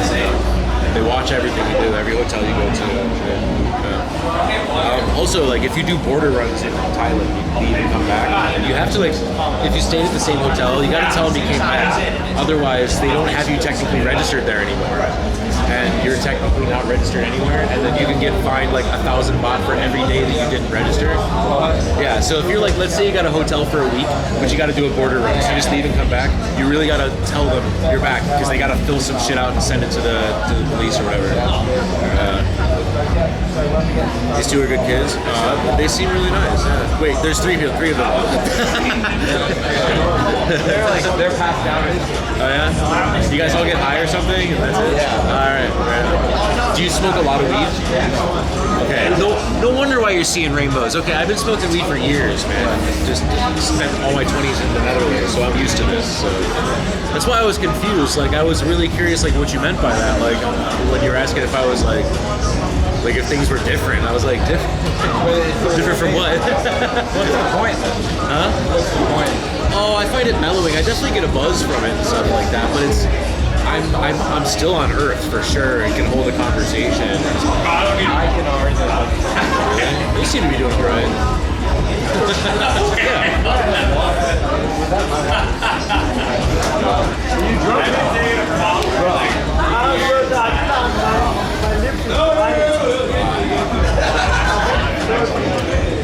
Hey, Henry.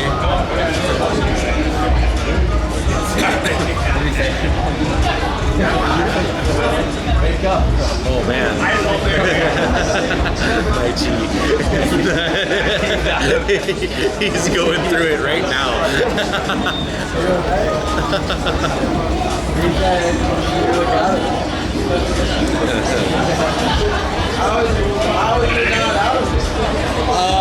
Years of practice. Yeah, pretty much.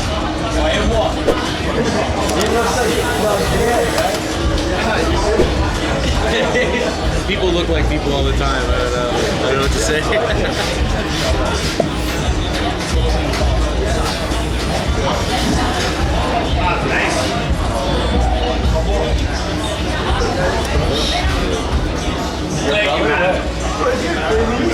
Huh? Oh yeah. I got that one in Lithuania. Are you an R9K member? Huh? You an R9K member? You browse 4chan? Not since like 2003, man. Like, Yeah? I'm like 38, man. I don't browse 4chan either. Okay. Yeah, totally not. I mean, he totally was not just trying to signal something to me. I did not browse 4chan. So you smoke like 20 a day? 20? 20 what? Cigarettes? Was that a cigarette? No, this is a joint, but like I don't really smoke weed off stream that much. So I have like a time blocking schedule. I'm kind of busy throughout the day. No, I do nothing. I just like stay sober and drink coffee and work. You know, so you eat it. I like coffee too. Yeah, my day starts with coffee and food, and then I just tap away at my computer and shit, and then start streaming later. Yeah, That's cool, man. I guess.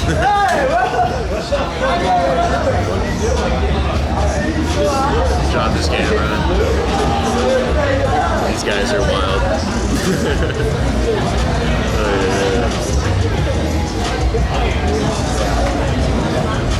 So like, how would you explain your feeling right now? You put it into a sentence. Completely normal. I was just talking about, we were just exploring AI because I just now like on stream purchased the new Chat GPT features. Yeah, you're gonna buy it? Huh? You said you were gonna purchase them? He's very high. Yeah. I said I purchased Chat GPT 4 just to see what it's like, and we were testing it out on stream and getting weird results and shit like that. And then you guys walked in. Yeah. I don't know. So you feel like ChatGPT?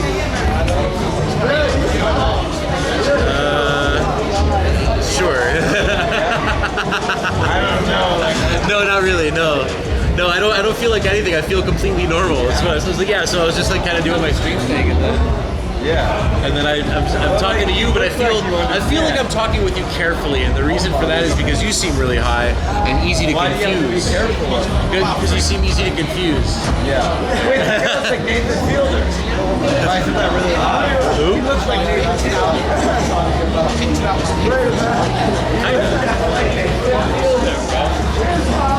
Is that Nathan? Why does everybody look like people, man? You must be really. Everybody look. Dude, that is him. Get it. That is him. Get his autograph. That's funny. I can tell. It's him. If that was him, though, I would have to ask him. Most streamers, Twitch streamers are rude towards kick streamers who are cool. Oh, dude, yeah, I don't care. Streaming is streaming. I'm okay with it, man. That doesn't really bother me. I've streamed on Kick as well. I don't really care. I don't know.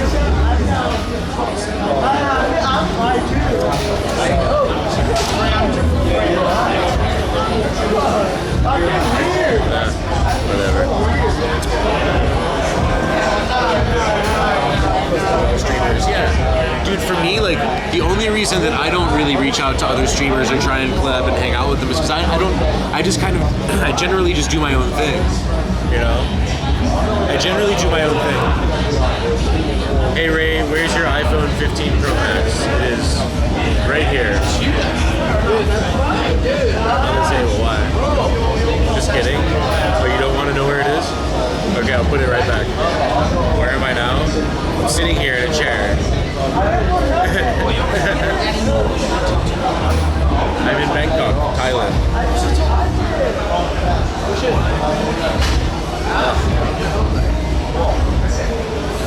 Weed or a cigarette is the only thing that you'll drop on the ground and pick up and put back in your mouth. I've never done it with a sandwich. Drop a sandwich on the ground, pick it up and continue eating it. But I will do it with a joint or a cigarette.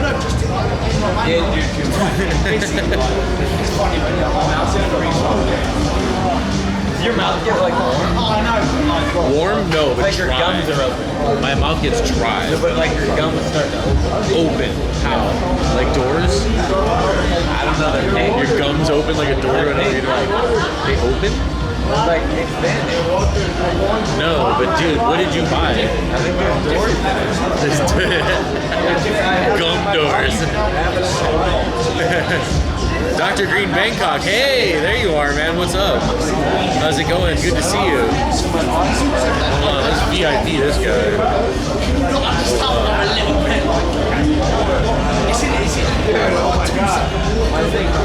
I got this.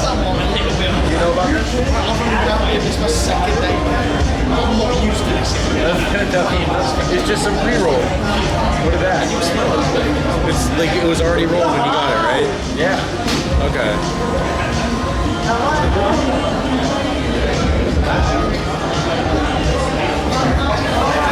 There we go. There we go. This may or may not have actually been Dr. Green Bangkok, but man, okay. So now that you got the account, you need to make a live stream that's just the camera feed of your shop. It's what he took before the pre-rolls. That's what I'm saying. Yeah. What did you take besides the pre-roll joint? Mushrooms or something? No, like beer. Oh, beer?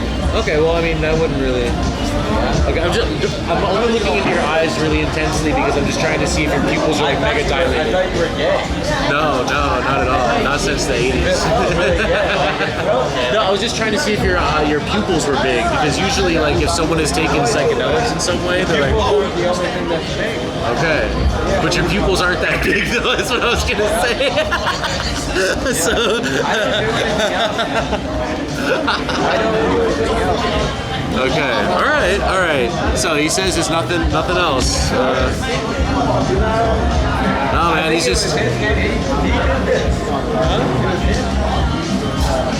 So, is anyone here like an experienced smoker at all? You guys just trying it out or what? Yeah. Okay. All right. Okay. Well, it sounds to me like you guys are just getting hella stoned. That's all. Yeah? Yeah. Okay. The first time I got stoned, I was like 19 or 20 or something. 19, I think. And that shit was like a cartoon. It was incredible back in the day. You know. I don't know. It's just the first times are never like that again after years. Even if like you stop forever and then come back to it years later, it's never like this again. So enjoy. Kind of like beaver hunting. Beaver hunting. Yeah. Interesting. In what way? In what way is it like beaver hunting? It's fun when you first catch a beaver, but later, if you're just fucking hunting, it's boring. It doesn't even feel great when you catch a beaver. Do you mean actual beavers in a forest? Yeah. Okay. Because all right. Yeah, what would you do with these? What would you do with these beavers? What? What would you do with these beavers when you hunted them? You said that it's like beaver hunting. Did you ever hunt beavers? Okay, let's say you did. What do you do with the beavers? Once you hunt, you eat them. Yeah. Okay. Like beaver tail chili. That actually sounds kind of good. I bet beaver tail's pretty good. Yeah. I bet. I've not. But I'm very an adventurous eater. Beaver skin. Pretty tasty. Yeah. With or without fur? With fur? Without. Okay. The purists like it with fur. Yeah. Oh, I love someone I can talk nonsense with. This is amazing. This is like, this is great. Yeah. Get too gay, man. Like, I'm gay, but this is out of my control. I'm sorry. Yeah, no, it's not. It's just gonna happen if we doesn't. I heard like a group of 10 guys got fucking straight guys got. I went to all into fucking. I heard that a lot of people are out there that are convinced that a lot of people want to fuck them. Yeah. You don't want to fuck me. Like I just this is I don't.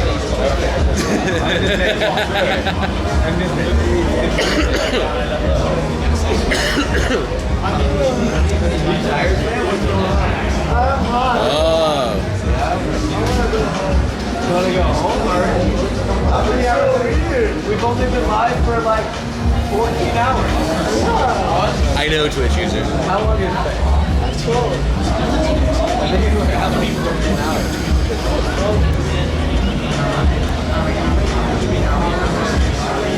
Oh, podcast. I know as well. Give a shit.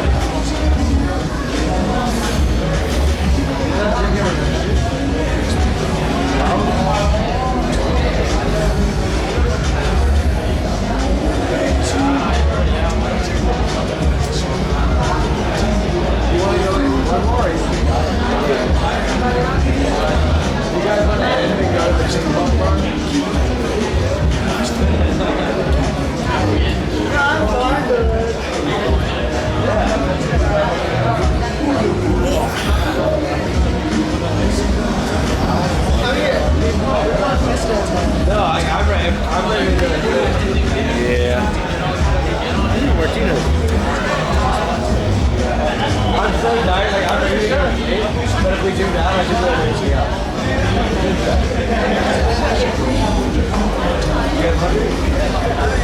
We're gonna go to a ping pong show. Oh. You wanna come? No, I've been to one before. Yeah? Yeah. How was it? It's depressing.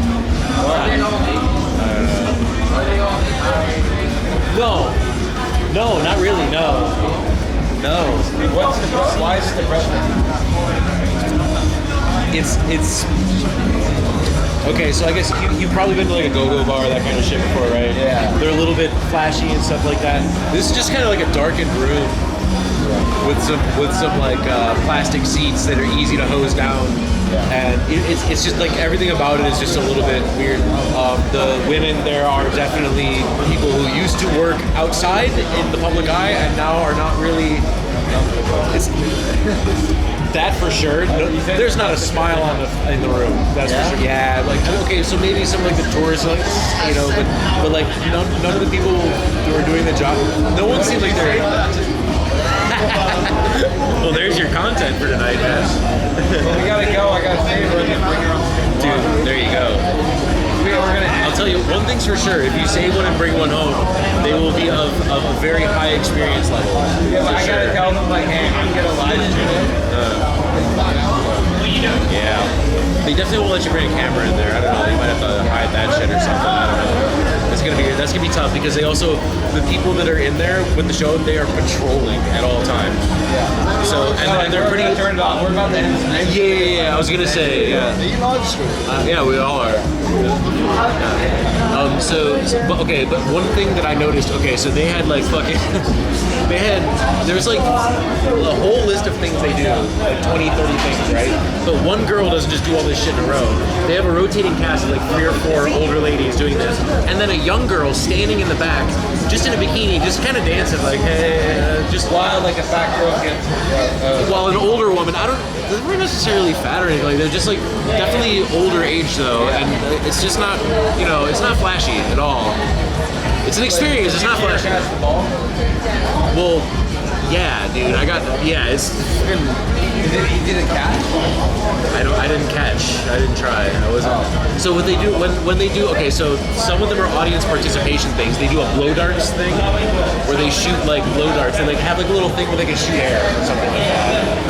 But it appears to me like they do a little bit of parlor tricks. I don't think they're actually just like queefing a blow dart at you. They're not doing this. It seems like they have like a stick that looks like a blow dart thing with a dart. I was imagining Indians in the Sentinel Islands. Well, it's a similar type of setup, I guess, but in reality, it seems like they have like a rubber band attached to this little spiky thing, and they will just have it positioned there and just let it go. So it seems like they're doing something. They're actually reaching around from behind and doing it like that. So, yeah, like there's one where apparently they're opening bottles with the coochie hold. It's like getting ready, they're just popping it open like that. Like, and then but they're not. They're holding a bottle opener. They're just putting it between them. It's stupid. It's fucking stupid. So also negotiate the price down, because if you take whatever price they ask you, you're fucking gonna be disappointed for sure, man. It's not great. You'll see what I mean. I don't know. I think like the D-Gen in you will be like, that was fucking awesome. But like, I don't know, like it's not, there's, yeah, I don't know, I felt uncomfortable. I don't really feel uncomfortable watching. Yeah. It's not for everybody. I'm not much of a prude, but this one was just like, just seemed, Even if it's like 500 baht, that's like not too bad. One interesting thing, they had this rotating cast of girls, like 4 or 5 older ladies, right? They would take turns doing the things on the list. When they go off stage, the stage is small, man. It's not even big. It's just like this little platform that's slightly raised. It's not much of a stage.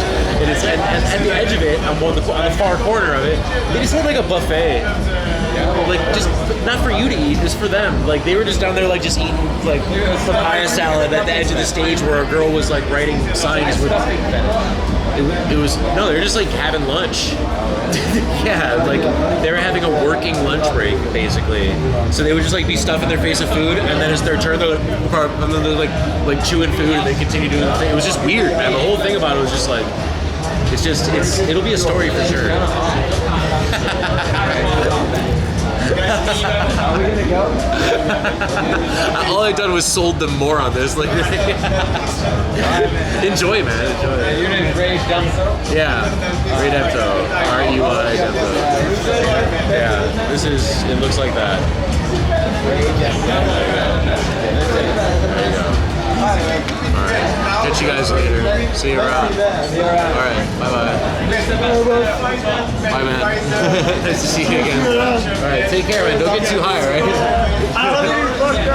Oh, and if you get too high, don't call an ambulance, because they hate when you try and go to the hospital with this shit. You don't need it. Don't worry. I will. You too. I will. You too. Go for sure. Tygo's are the worst. Nice meeting you too. Take care. Strange fellows, but they're all nice. Dude. This guy was trying to troll me so hard, but I knew it from the start, because I knew as soon as he told me his username, I was like, I know exactly who this guy is, and I'm just gonna be like, I don't know.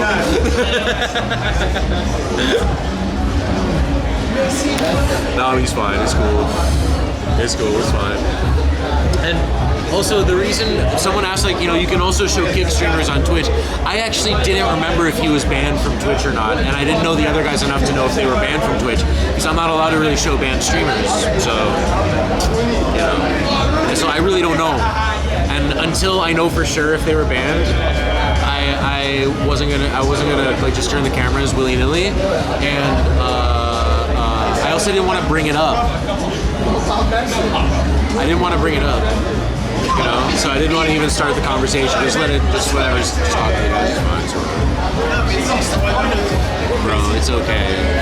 They can make that content. It's fine. It's not my world. It's their world, though. I don't know. Kick IRL. Whatever. A couple of them are really nice. This guy, he's got a past. I don't know. I don't know enough about it. All I know is I just hang out with myself, man. I don't have nothing to say about nobody. I just hang out with myself. I just do content by myself. I don't try and get involved in any streamer drama. That's all it is.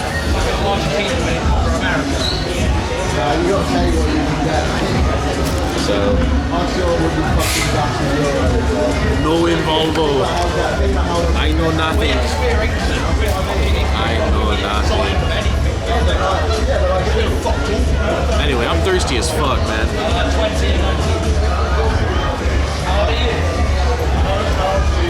Whoa, Ashley.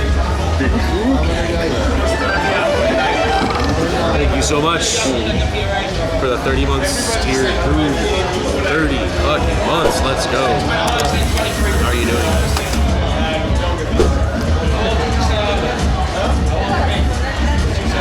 Oh, hell yeah.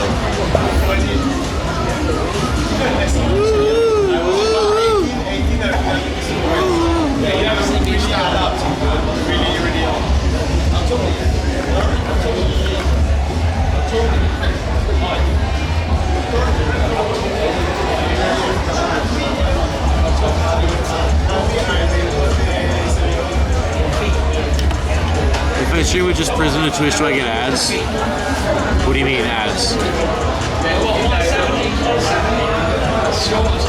What do you mean? I mean, I personally have never used Prism. I don't think Prism puts ads on your stream, but I think they might give you a watermark. But there might be ways to avoid that. I don't know. You can like put your own overlay shit over it or something. Just cover it up. But ads? Do you mean Twitch ads? Oh, when people watch it, they get ads. Oh, that has nothing to do with Prism. That has to do with Twitch. So if you are an affiliate on Twitch, so if you sign the affiliate agreement and you like, you know, you can get subs, ads will run on your channel no matter what. So it has to do with Twitch. So you can go into the control panel and you can control how the ads come and how they go and how many minutes per whatever, you know, that you can control all that shit. But you get ads if you're an affiliate. If you're not an affiliate on Twitch, there's no ads. But if you're an affiliate or partner, then you're in the machine. Yeah, there's no avoiding it. If you don't do anything about the ads, they just do it whenever they want. And if you make an ad schedule and you do a minimum amount, you can actually make it so that that they don't get pre-rolls. You know, like when you just join a channel, you just get ads just because you joined. Those are called pre-roll ads, and they're like forced because the streamer doesn't have scheduled ads or not enough. It's how they pay streamers. Yes, exactly.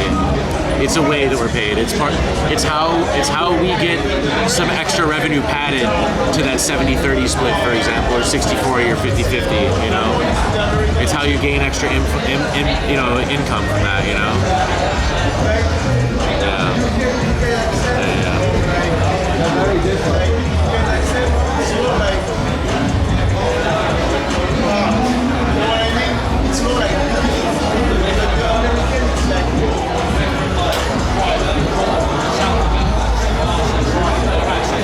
Ads equals streamer getting paid. Yes, they do. It's okay. It's not a big deal. I don't mind if you like don't watch my stream because of ads. It's not a big deal. Ads fucking suck. I pay for YouTube Premium so I don't get ads anywhere, and so I can exit out of YouTube and still have the audio going. So I pay for it. It's annoying. They fucking bully you into doing it because of ads, and I would be okay if there were no ads. It would be cool if I could take an extra 5 or 10% off of my monthly income in order to not have ads. That would have been awesome.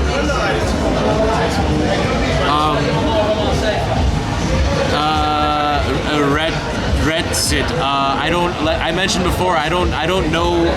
First of all, I just do things on my own, and second of all, I don't know if any of them are banned on Twitch. I don't know if any of them are banned on Twitch, and third of all, I'm not interested in going to a ping pong show. It's okay. I got nothing against them, and they know that. I shook all their hands, said it was nice meeting them. You're creating a mountain out of a molehill, basically, man. That's not what happened at all, man. But thank you for your, I don't know, man. I can't. That's also why I didn't turn the camera. If I could say with certainty, if I could say with certainty that that they weren't banned or something like that, and I don't get in trouble for just meeting people, because that's the way it works. If you meet someone, like if Destiny comes up on my stream and comes up behind me and starts like dancing behind me, like I could get, They weren't banned? Okay, well that's good to know.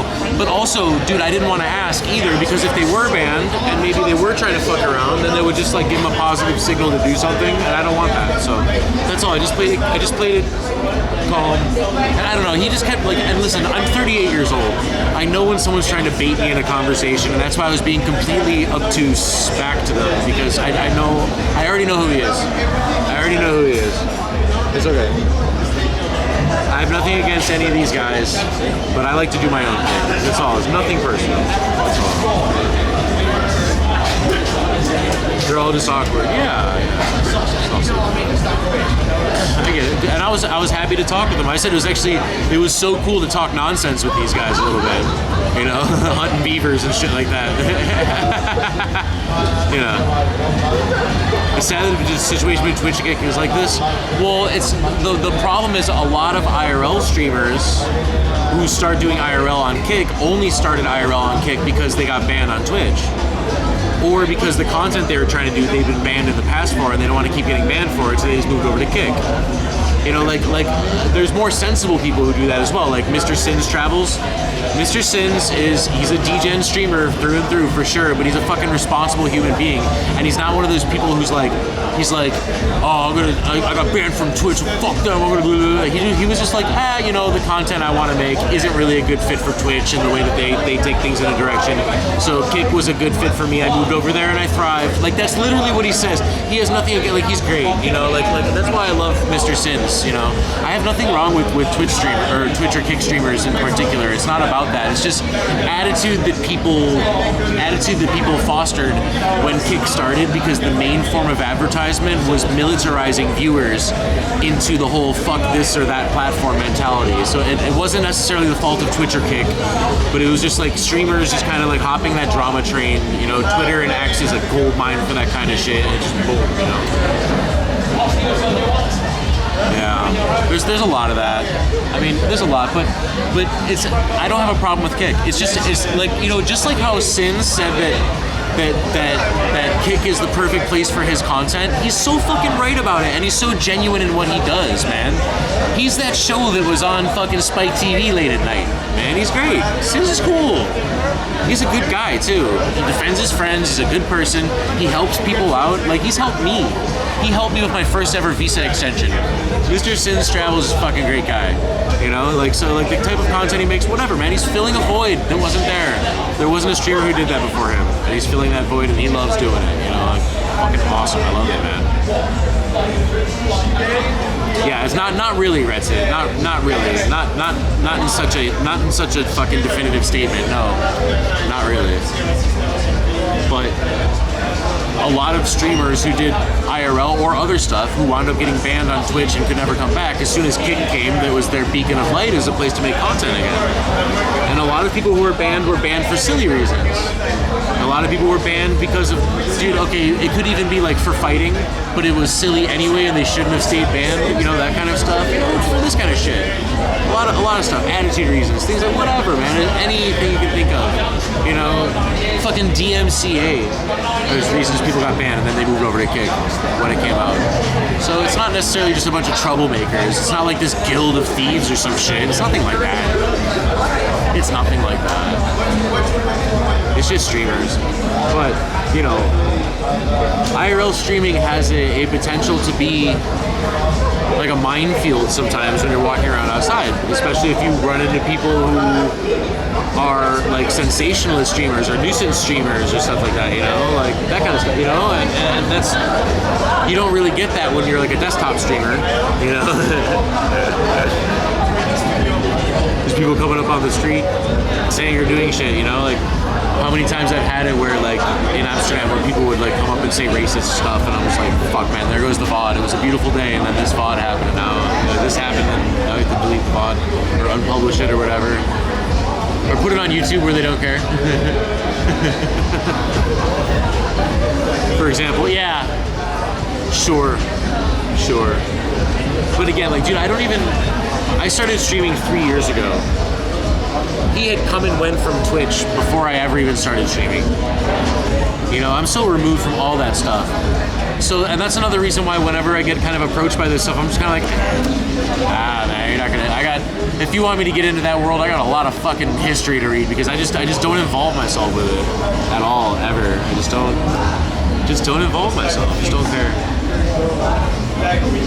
Like what other streamers do, what nuisance streamers do, what Ice does, whatever, what those guys do, even what streamers that I consider my peers do, like streamers that I like, even what they do, has little to no effect on what my trajectory is and should be. I don't believe in collabs for growing. It's cool, it's nice. I like to hang out with streamers when I like to hang out with them. And I've hung out with more streamers offline than I have online. Like I've been quite a few streamers. We just did offline hangs or talk for hours online, like that kind of shit. Yeah, like we do that shit. I much prefer that. Like get to know them that way, and like or like at TwitchCon, hang out with them offline at the partner party or something like that, or the after party of that. Just, man, it's like so much. YouTube is less strict than Twitch, yeah, but you can say and do a lot of shit on YouTube. Yeah. You can say a lot more words, for sure. First of all, you can say a lot more words. And if you have actual sponsors, you don't have to worry about, like, YouTube ads. They pull the revenue from the ads, give a fuck. I got fucking Postmates. You know, like that kind of stuff. So like, YouTube is cool for that, for sure. But my opinions and the things that I like to do on stream don't tend to conflict with the rules on Twitch. So for me, it's an okay fit. I really love the live format. I love community building, and I love that kind of thing. And I'm not a squeaky clean streamer, but I'm not a complete DGen streamer. I came up with DGen content, like straight up, and it's only because I was near it when it was happening around me. Because Amsterdam's just fucking crazy.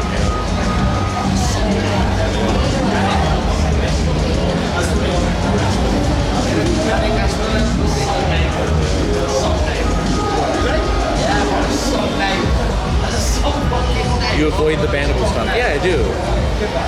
It's also, I don't want to be known for that stuff. I don't want to trend for that stuff, because that's how you lead to being banned for it.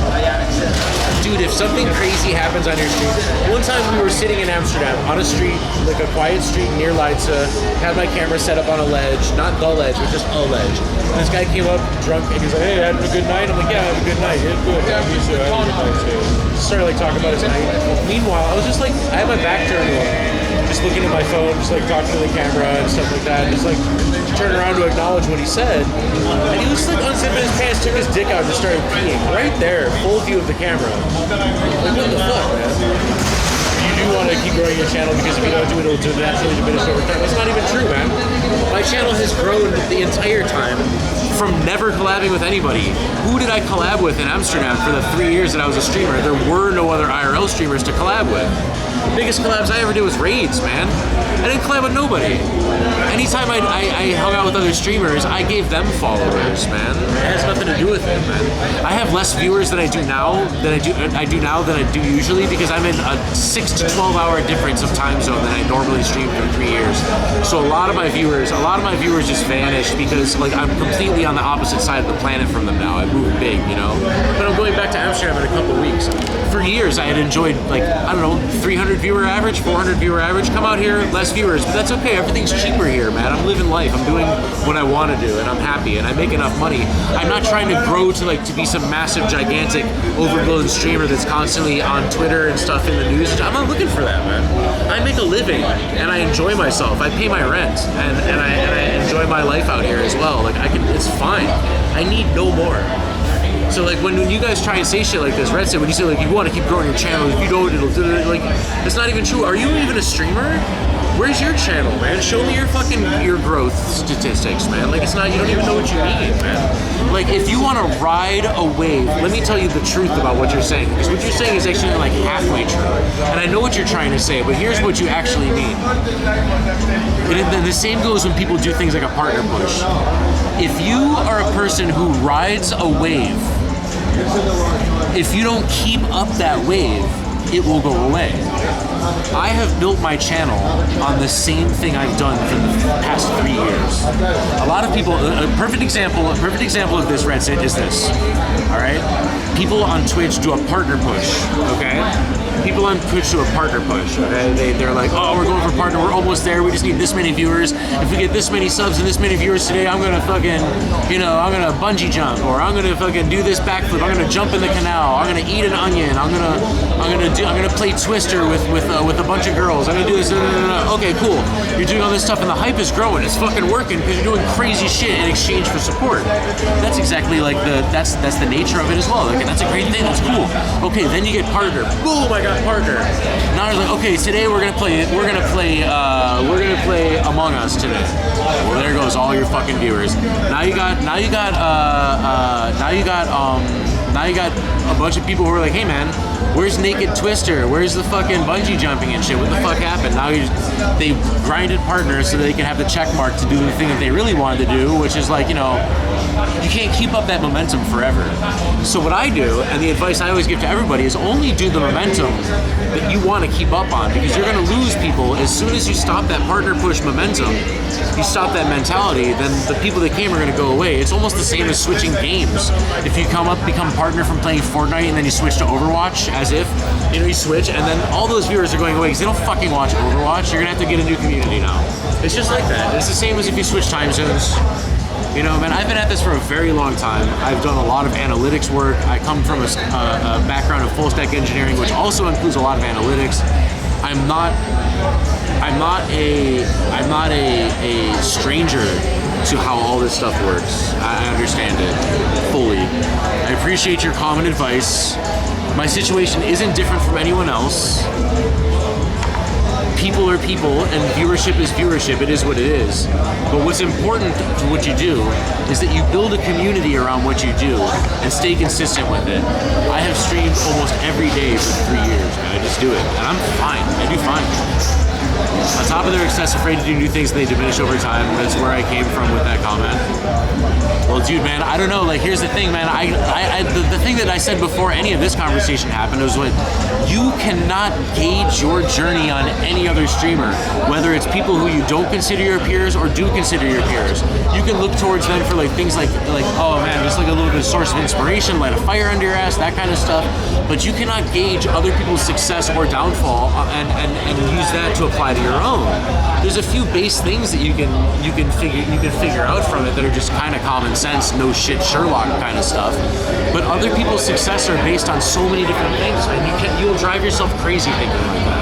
You'll drive yourself crazy letting random viewers come in and tell you what to think about viewership and stuff like that, man. Like I do fine. I do totally fine. My payouts are satisfactory for me, and they always have been. That's it, man. Like, I'm well taken care of on Twitch, and I'm very grateful for the position I have. I'm not having like this struggle where like we need to do this or that, you know. I had a dip in viewership when I moved over here because of a huge change in time zone. And then I started playing with time zone research and figuring out what are the ideal times to do the things that I used to do, and ideal times to try and do new things and stuff, and it's been working really well. So just a little bit of planning, a little bit of extra work and stuff. You can work around any kind of hump, but the mainstay of it is always the same for any streamer. You have to establish a community who has interest on who you are or what you do. They'll follow you to whatever platform you go to, and if they have the fucking schedule availability, they will watch you in whatever time zone they can.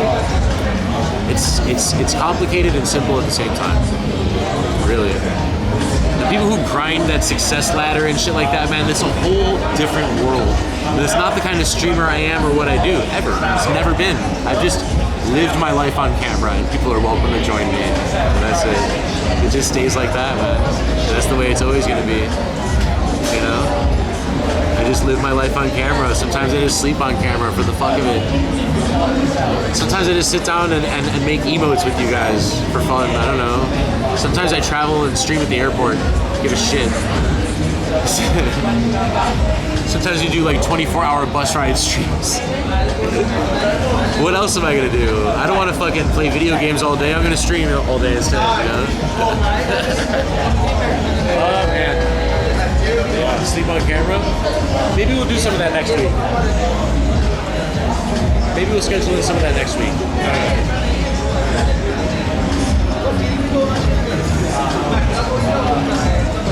If we get a sub goal today, if we hit the sub goal for today, we'll do a sleep stream after the weekend. Cooking stream for homeless, that was good times, man. that was good times, and I can't wait to do that more. I can't wait to do that more, honestly. I want to do that here in Thailand. I want to learn Thai cooking and cook local food for locals, man. Hell yeah. Stream how to spend hours in a chair talking to yourself. I'm not talking to myself, I'm talking to you. You're just typing back.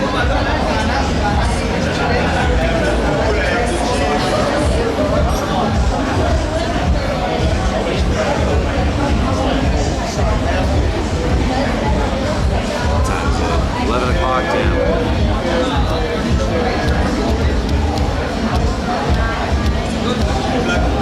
Okay, let me think. I really want to get some food. I gotta get some food to eat. And then after that, I don't fucking know, man. I don't know. It's Friday night. I don't really give a shit.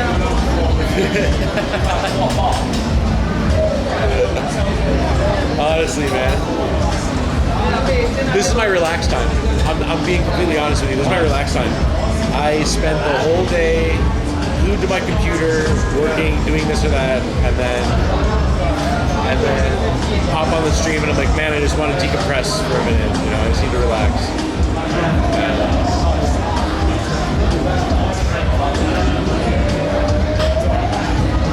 The beer here is so expensive, it's crazy. 90 baht small sing, 120 baht Red Bull. Let's go. Let's get heights.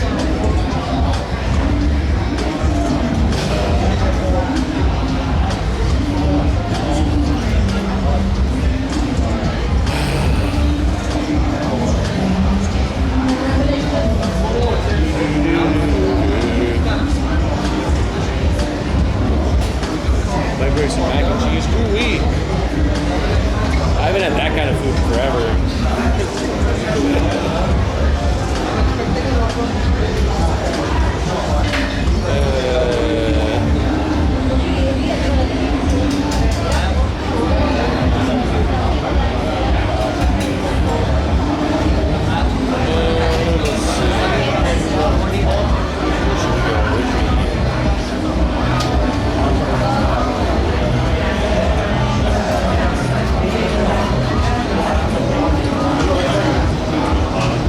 I don't know.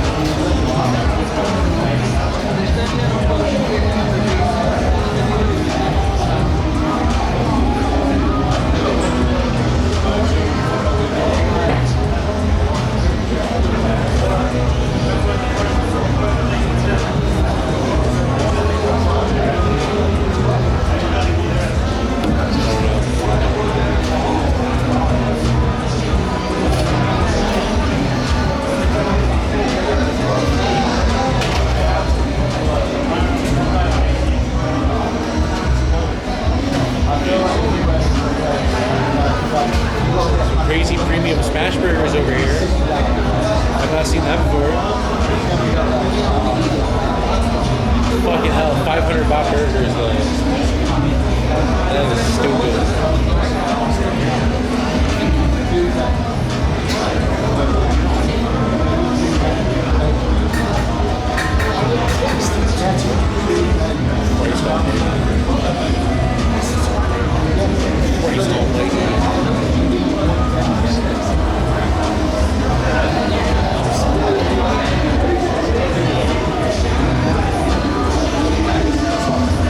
All the burger areas, burger bars around here are closed. Holy shit. Look at this bitch.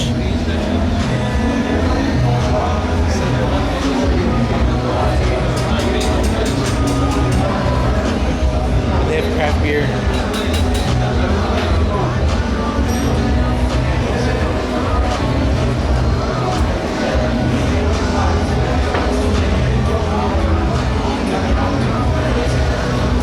Home smoked bacon, onion jam, pickles, aioli.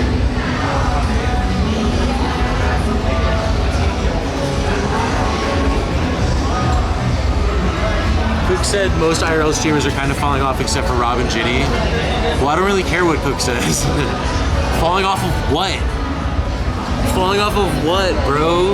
Like, that's what I'm saying. Like, falling off of what?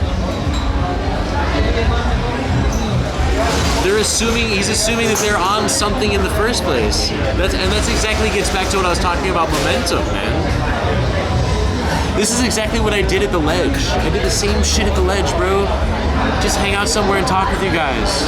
That's it. You know?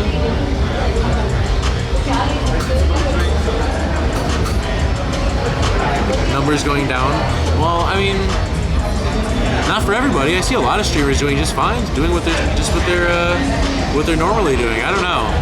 But here's the thing. Cook is a streamer who, when he says IRL streamers, he's talking about a handful of people. You know? He's talking about a handful of people. You know? He's one of the streamers who has his own world, so to speak. His own circle of streamers that he streams with, just like a lot of other people, you know? And this is exactly why I avoid the circles in general. It's nice to meet them individually and say hi and talk to them and stuff like that, but dude, I don't know. Who's he? I don't know who he is. I don't know what you mean. Doesn't matter. I'm not talking about anybody. Someone said this, and I was like, well, that's their opinion. I don't know what to say. I'm not talking about anybody. You know?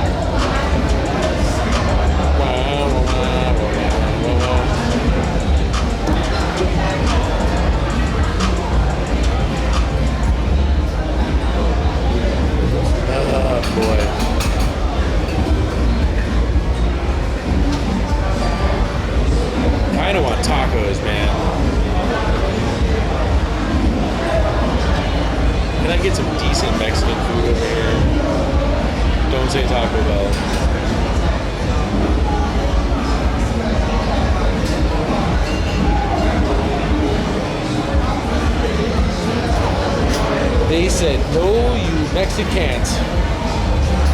Unless you want Taco Bell, it was a trio.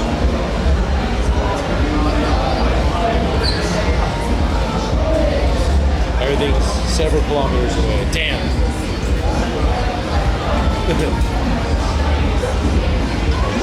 Yeah, not over here. Yeah, no. Dude, Sunrise was surprisingly good. They were surprisingly good. I made a big order from them once, and it was just so satisfying, man. Really. It was surprising. It's better than anything you can get in Amsterdam, 100%. So to me, it was like, oh, this is great. But then I knew that there's definitely things better than that. But like, this is, yeah, they were good. Like, you can tell one thing that really made a big difference to me is you can definitely tell they make their own tortillas, their own chips. They use the right cheeses. They use the right meats. They don't overstuff shit with rice all the fucking time. Like, and the rice they do use is the actual like seasoned red rice and stuff. Like, they're good. They're good. You can choose a foil wrapped burrito or the burrito that has crap all over it. That's a huge problem. When you go to Europe and you get a burrito from somewhere, it's on a plate covered in shit. Hold on. I'm just taking a picture of that. Wait, okay, let me just add it to my maps. Hold on. La Monita.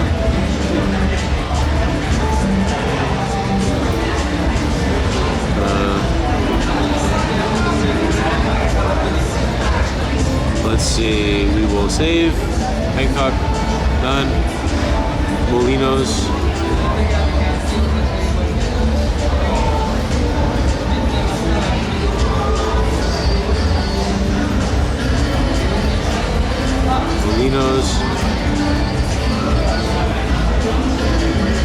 Molino Bangkok, found it. Save, Bangkok, done. And then missing burro. A little further out there, Tomlo. Save, Bangkok, done. Thank you. I've added all 3 of your suggestions. Charlie Brown is pretty good too. Oh, dude, thank you. Okay, oh, you guys are the best. Charlie Brown's Restaurant, Thai cuisine. Charlie Brown Cafe, Rama 3. Charlie Brown's Mexicana, I found it. Found it. Ooh. Ew. Oh my god. No, I don't like this. But other than that, the stuff here looked kind of nice. Alright. pH is disgusting. You can just go to Semolina or Pattaya to meet Farang. You just realized that.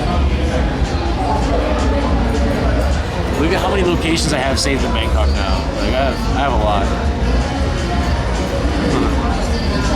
I need to branch it out more, but I have a lot.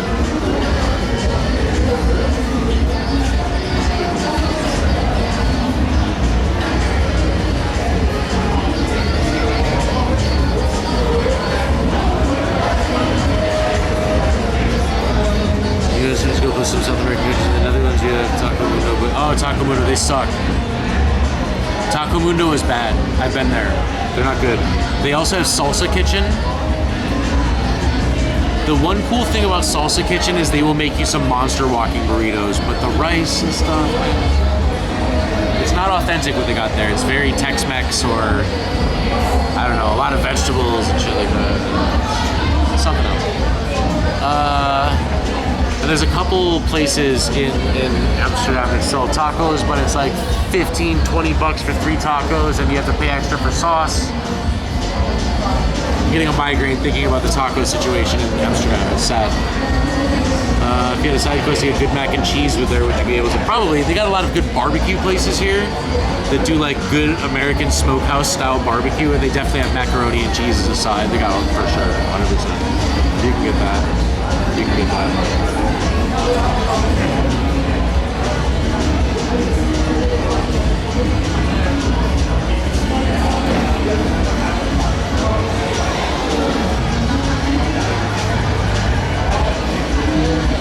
One an amazing pizza. Add Pizza Mania to my list.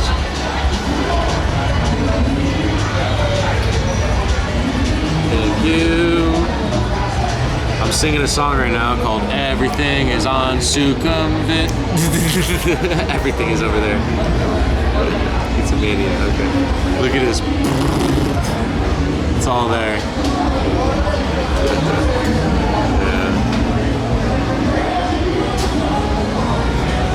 Oh, their pizzas do look fire. Holy shit, they're big too.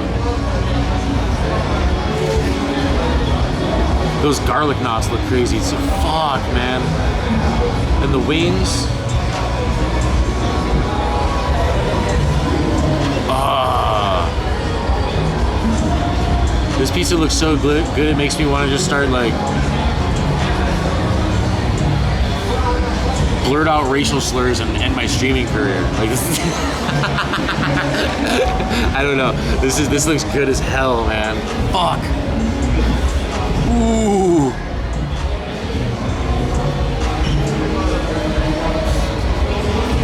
Fuck.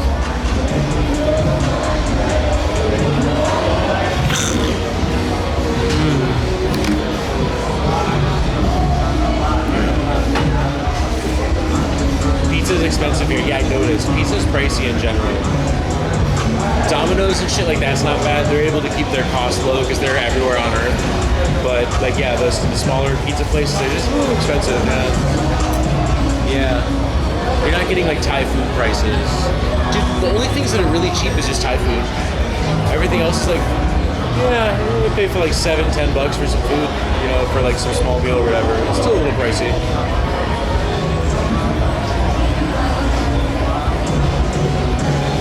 Grocery store's expensive. Doing homemade doesn't help. Cheese is pricey out here. Cheese in Asia is a pricey thing. I noticed that. And anything that features cheese. Like there's like a special cheese version of it. It's like, oh, add 120 baht to this 30 baht thing. Like, whoa, dude. Okay.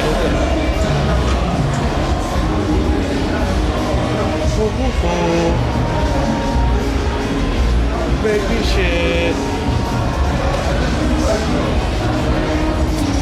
Man, now I just want Mexican food.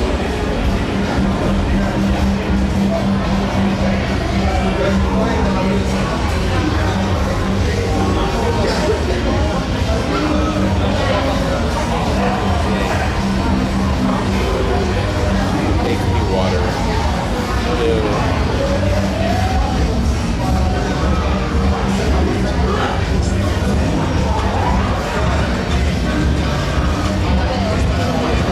I miss when song is less horny. Yeah. And it's not that I'm like anti that or anything like that. I definitely, you know, that song is the jam, is it?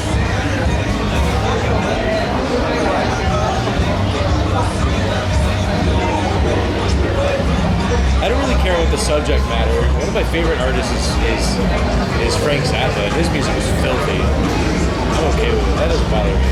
It's the repetition.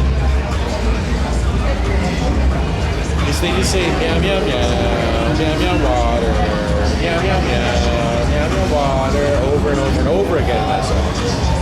And then like that's the only song you hear from them. So you hear that song daily. So eventually it's just like I don't know, man. It's like water torture or something after a while. I'm bad with repetition. I don't like repetitive shit too much. Like music that's too repetitive. I like routine, though. It's weird. Autism. What can I say? I tried looking for that group to talk about on Apple Music. For some reason I can't pull it up. What group? Which group?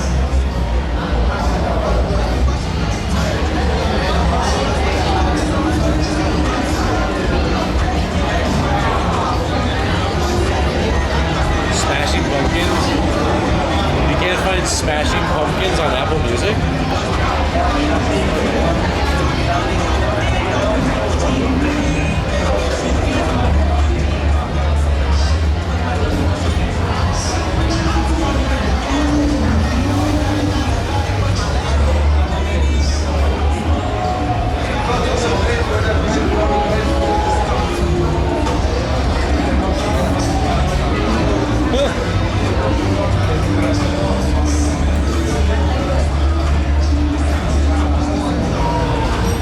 But I just typed in Smash, S-M-A-S.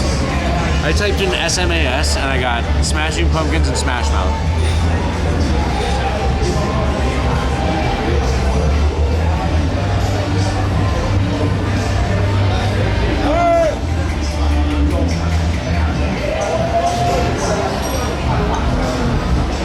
Make me shit.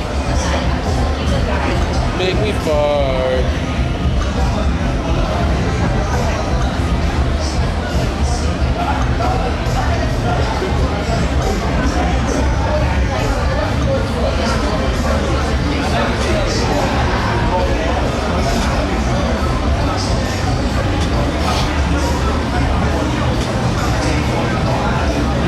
Holy shit.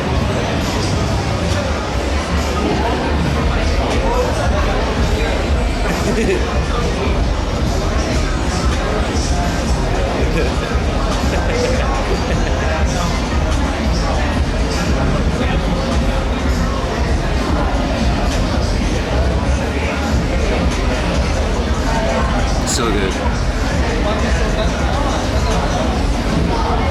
That's amazing. That's fucking amazing.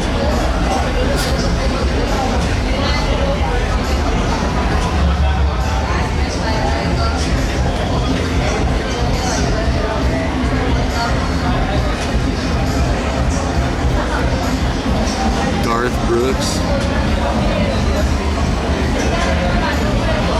Garth Brooks? Well, that's probably because he's trying to hide where the bodies are. Garth Brooks is here.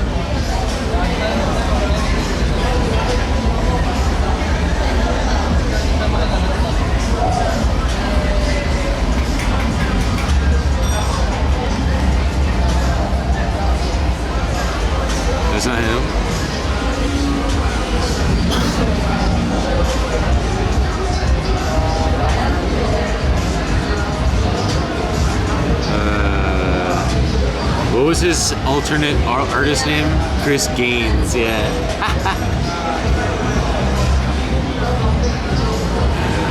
Chris Gaines. Ew. He's such a strange artist.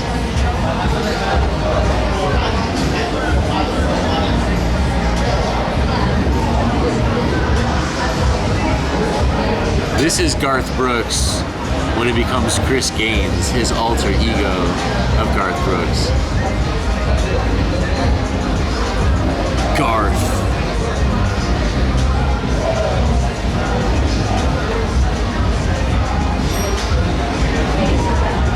A one-off fictional rock persona created as a movie character for Garth Brooks to explore musical styles far removed from his success as a country singer.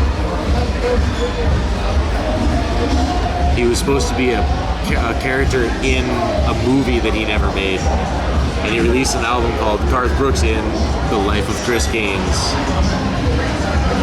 Apparently Chris Gaines was born in Brisbane, Australia. Oh my god.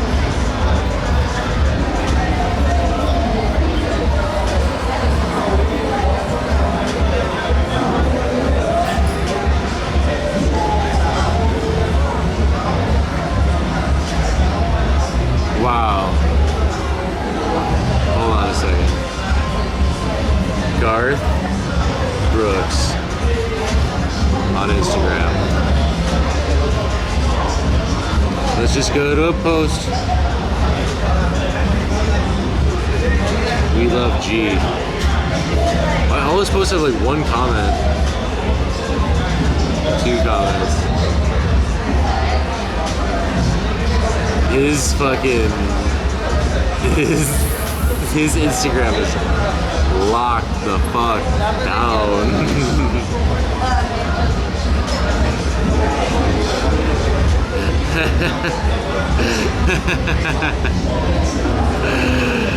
Oh god, that's funny.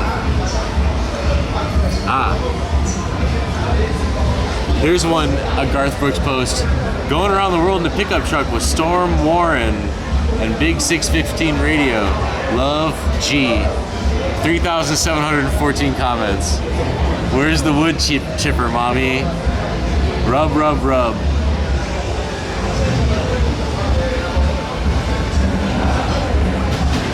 Maybe other countries will start to wake up when their concert goers start going missing.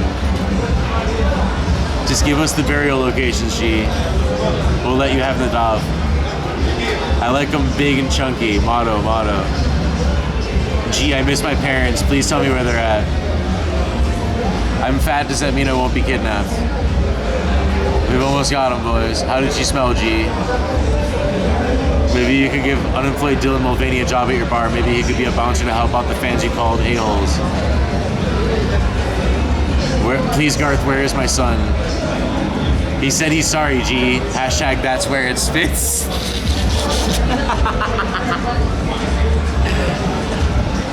We've been calling Ben and we can't find him. It's a strange situation, stopping every 100 miles and he's not answering. Where is he, G?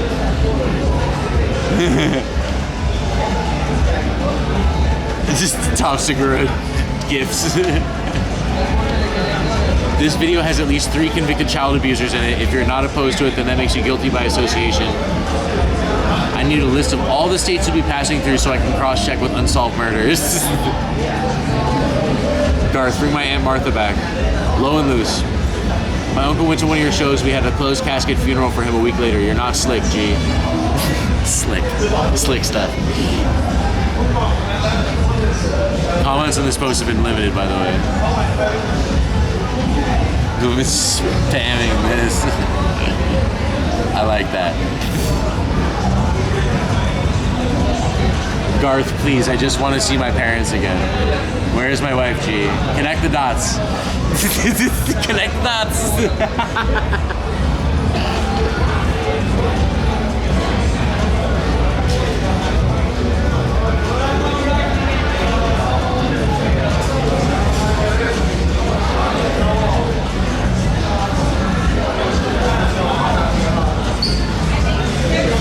Where's the bodies, bro? Where's my grandma? G. Hey Garth, can we celebrate Bestiality Month at your bar?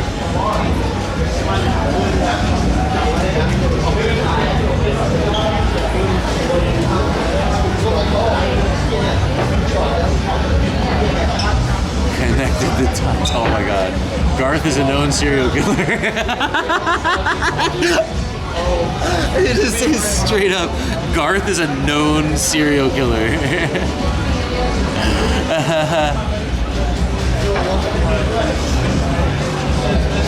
Oh my god. Imagine coming on this page about anything other than the fact that he's a killer. How does it feel, G? Is it euphoric when you kill? Just let the families have some closure. Sad face emoji. Where is my family, Garth? And every time someone posts shit like that, it's got like 800 likes. It's endless. It's endless. It's fucking endless. It's just. When do they stop? Oh, that's another post. Another post. More 5,000, 3,000. Okay, here. This is the last one. How many will go missing tonight? Hashtag Thomas Ray. The more you don't talk about it, the more it drives similarly the mental ill people deeper into the shadows instead of inspiring them to get help and be honest too. What? Even people on his side were trying to get him to talk about it.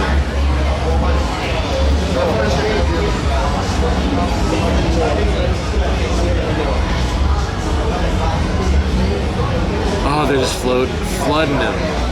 They're being a ham sandwich. Oh man, it's so funny. Do you know what this is all about? This? Yeah. Garth Brooks is a serial killer.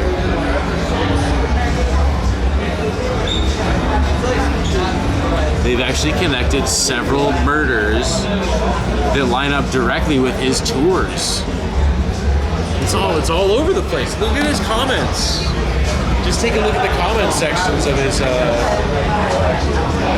Instagram. It's flooded. He had to turn off.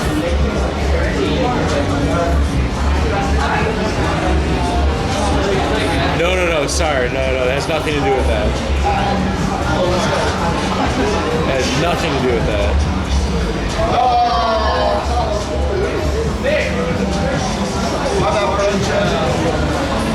No, man.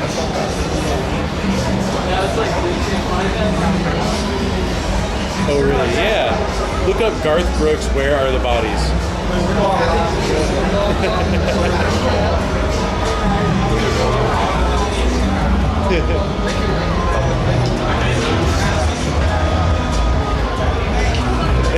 Yeah, the comments straight up say, this man is a known murderer. Oh my god, thousands. There's not a single genuine comment in any of his posts, and then they're just turned off, and he's got like a handful of people that he approves to comment, and that's it. So funny. So fucking funny. They even went back in like his old posts.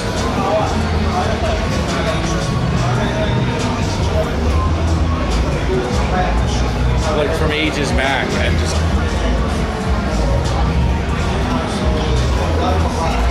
it's so good.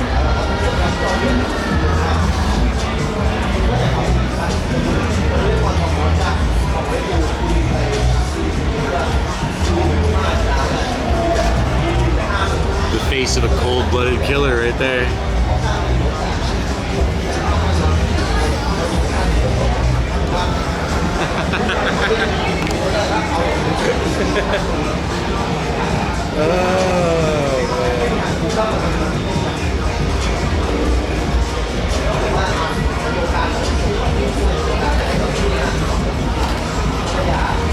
No, look, a comedian on a podcast was saying something conversationally about Garth Brooks as a joke. Like, imagine if it came out that this guy, like, they just noticed that he does a lot of Instagram videos and reels, and they're all weird. And so they just started showing his reels for a long time. Like, it's so weird. It's just getting serial killer vibes, you know? Just look at this guy and say, like, where are the bodies, man? Like, and then that just kind of like, it became such a funny joke that, like, I don't know, it was like an inside joke a little bit, and then people started going and commenting in his profile, like, where are the bodies, man? Like, a little bit, and then it just kind of started, like, escalating. Like, people were doing interviews outside Garth Brooks concerts and stuff. What do you think of the allegations of Garth Brooks? It just kind of blew up for no reason, just for fun, and yeah. Yeah, troll army basically. Yeah, Your Mom's House podcast basically has a troll army, and they have their own. They find lol cows basically. They just find lol cows and create lol cows. That's all they do. I don't know. And apparently they're so good at it, they're able to turn like fucking well-established celebrities and like country music icons into lol cows. It's wild, man. It's wild. I love that podcast. They're so good. They're so good.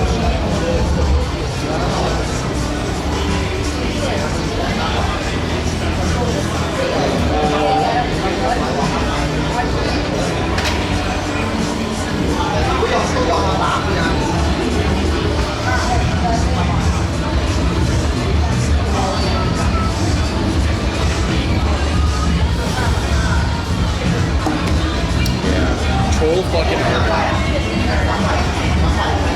It's wild.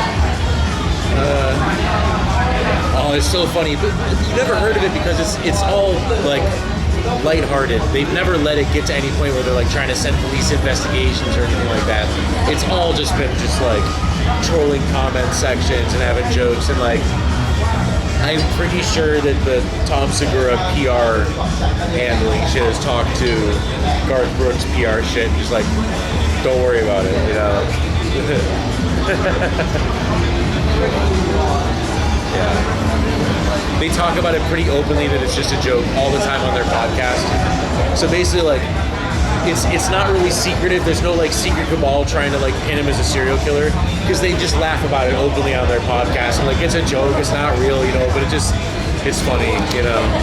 And then like out on Instagram, people who don't watch the podcast, like for you, for example, like, what the fuck? Like, they're like, maybe they're people who have followed Garth Brooks on Instagram, and they see a post of him and Trisha Yearwood, they open up the comments and like, what the fuck?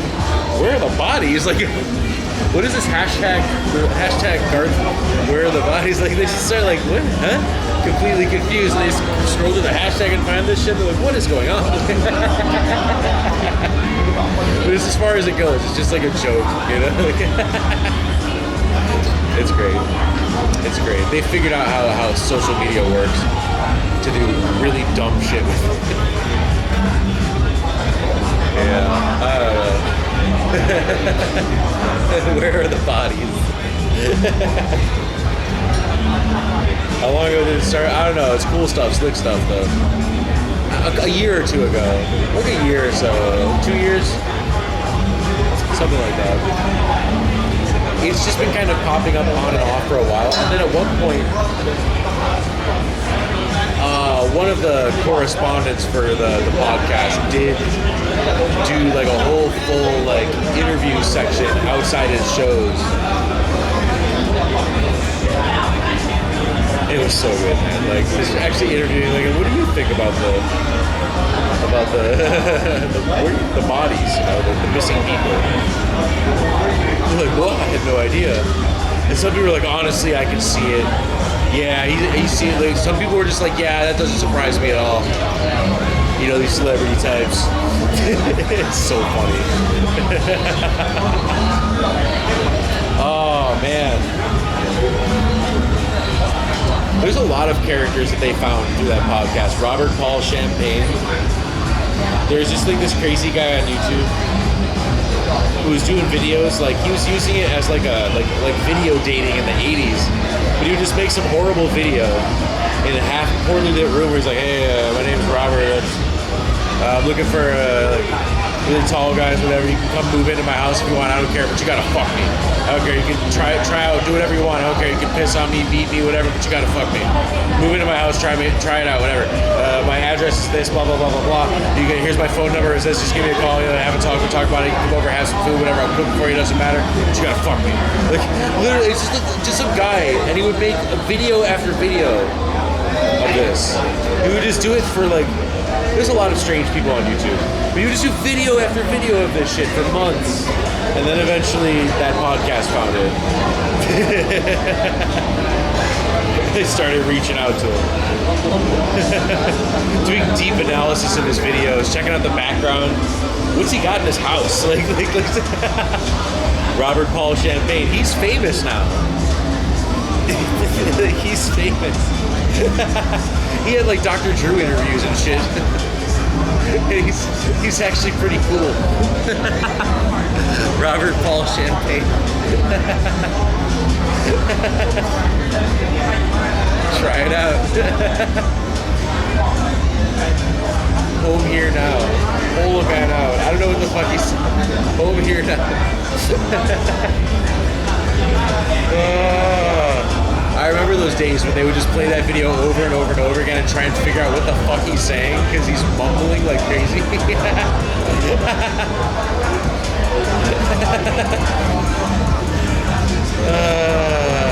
Fuck. He was like basically like doing an open invite for people who got out of prison to come stay with him, particularly certain ethnicities of people who got out of prison. That's what he wanted in particular. The jewelry and glamour photos? Yo! The glamour photos, bro.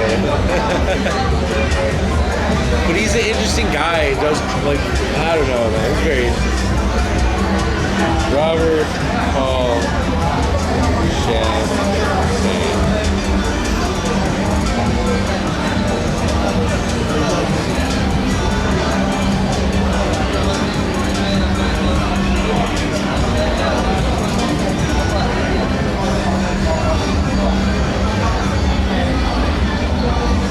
This is the guy we're talking about. Robert Paul Champagne. Piss on me, beat me.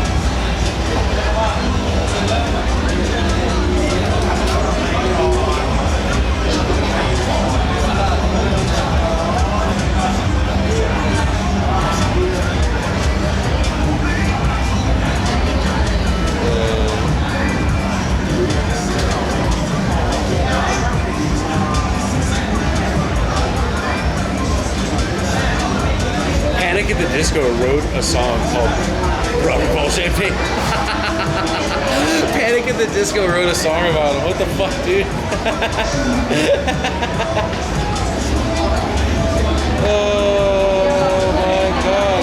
Robert Paul Champagne has a Kiwi Farms page. Whoa. Nice.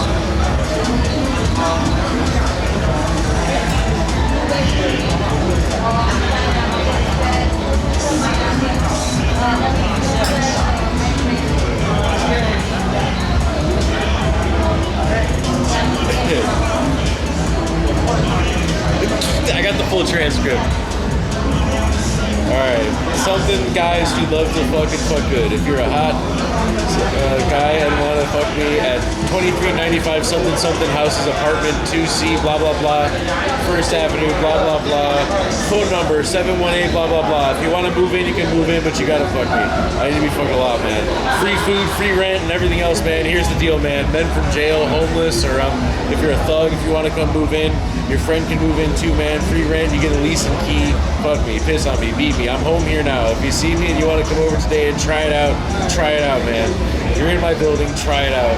You want to piss on me, try it out. Serious replies only. I'm looking for hardcore guys and mean it and want to do it and I want it delivered. The rest of it I literally cannot read on Twitter.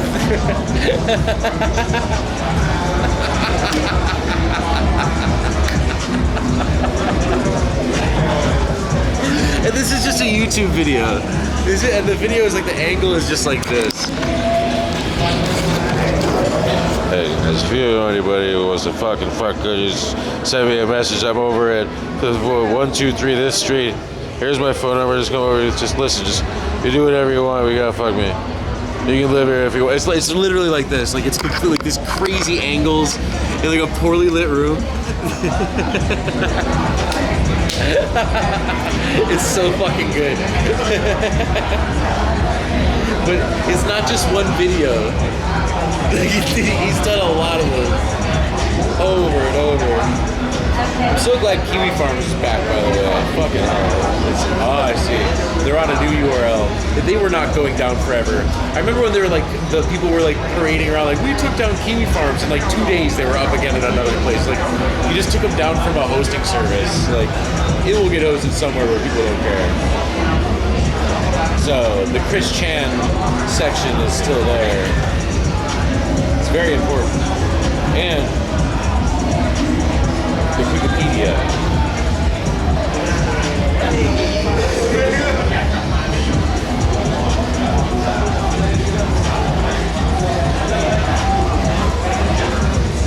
Is that gone? Sonichu.net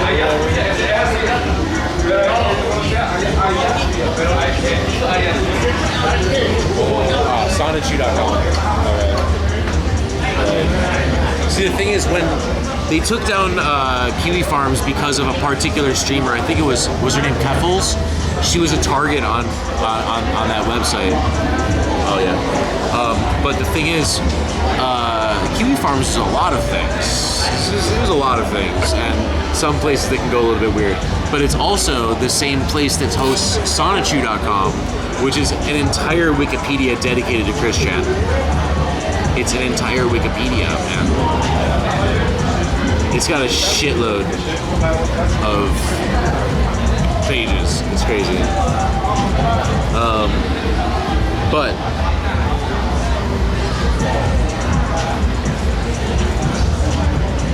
when Kiwi Farms went down because of the Keffels shit, so did the Wikipedia. Everyone was like, oh, Jesus Christ.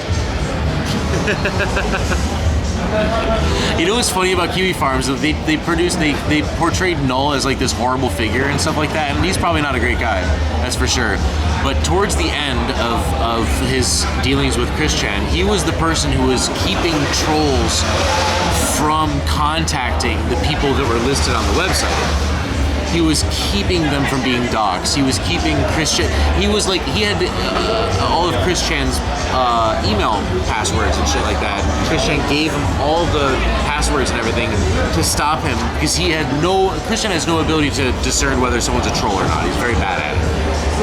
And would constantly fall into weird shit. And then eventually, Null, the fucking admin, was the one like maintaining that for him and shit.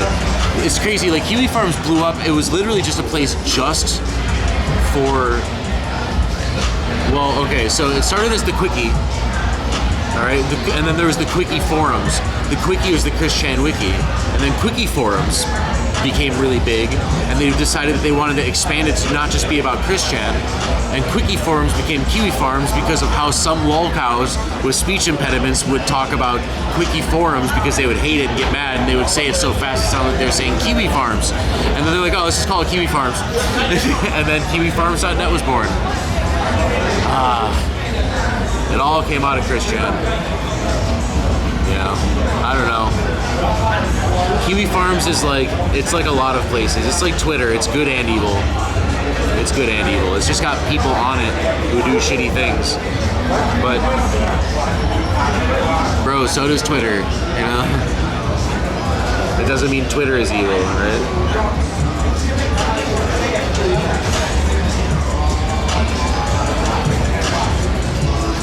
You've watched so much on Chris Chan? Oh, man. Locals are your Roman Empire? Yeah. What about the really old school ones? What is that girl who was,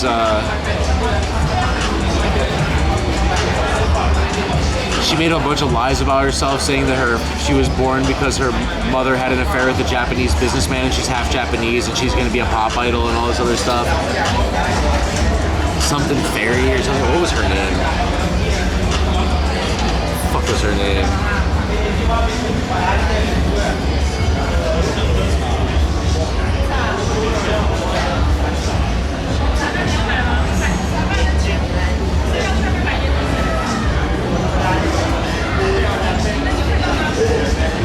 What's her fucking name? Pixie. Yeah.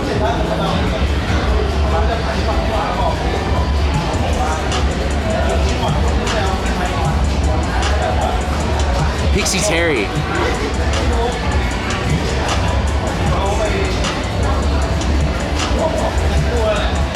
Pixie Terry. Dude, her live journal is still up. What the fuck, dude?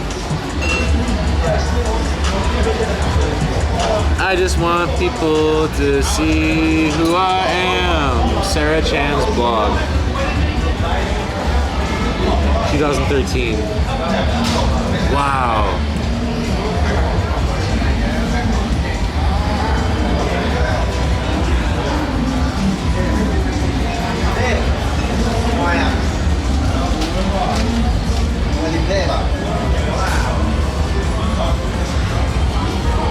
The original female locale. She's crazy. That's a crazy story. That's a crazy story. She made up some really weird stories about herself. Really weird. I just remember one time she said, like, I have this wooden wind chime in my backyard because it was a gift from my father, who is a Japanese businessman. My mom won't admit it to me, but I know it. I met him before, and he gave me this gift, and I hung it up here, and blah, blah, blah, blah. My mom knows it's from him, and blah, blah, like all this other shit. But it was literally something like they just like hacked her emails and found she bought it on eBay or Amazon or some shit. But she just made up some songs, the weirdest shit. She just really wished she was Japanese and was convinced that she was gonna go become a pop idol in Japan, and so she was a lolcow, which means that a lot of malicious people trolled her into saying and doing things, and they got her like, it's fucked up, man. It's not nearly as bad as like the Chris Chan story, but yeah, she's weird, man. I remember there was like videos of her, and her mom would come in screaming at her to like clean herself because she smelled and her room smelled really bad and all this other shit. And she refused to clean. She had like a screaming fit when she was told to clean and all this other. It was like, it's wild shit. It was all on the internet. She just fucking YouTubed it all, man. Like it was just all there. And then would pretend like that didn't happen. Like it was just fascinating to look at. Like what the fuck is going on? Like it was this kind of shit that like any other person doing something like this, you just look away immediately. But then there was just like these little extra things here. Like wait a minute, what? How do they not? Huh? And then it was so weird. Lolcows are strange. Lolcows are strange. What do you know? Cyrax, I think he's called Cyrax or Cyrex. That's one. That's one.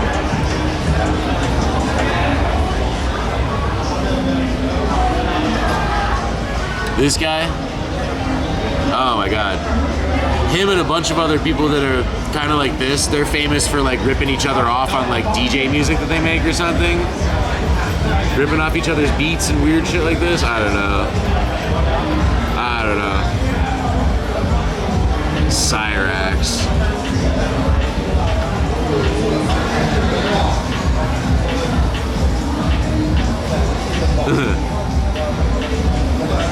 Music Biz Marty. It's just a bunch of people with, I don't know, with some, and they're all just like, yeah, I don't know, man. R.I.P. Oh my god. Music Biz Marty.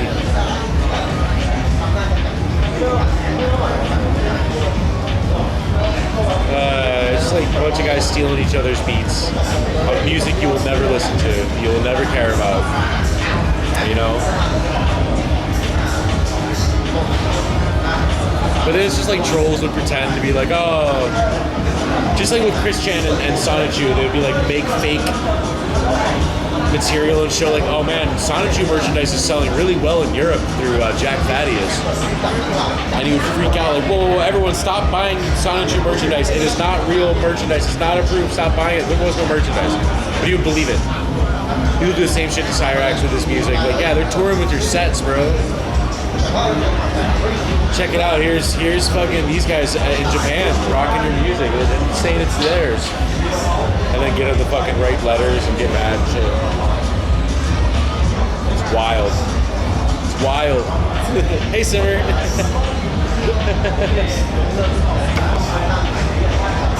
Bobby stole my music.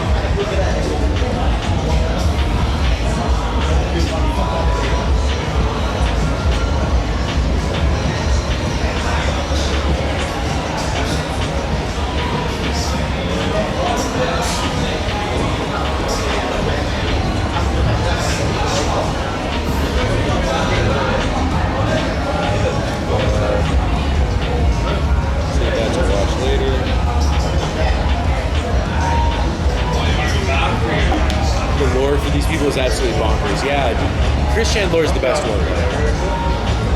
Chris Chandler is the best one. He has a fucking Wikipedia dedicated to himself.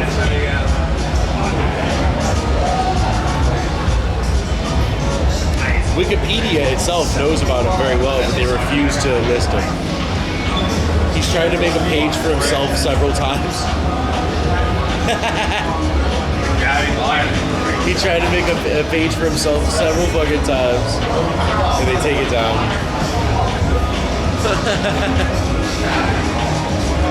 I have Chris Chan on Twitter, on X, and he's tweeting again.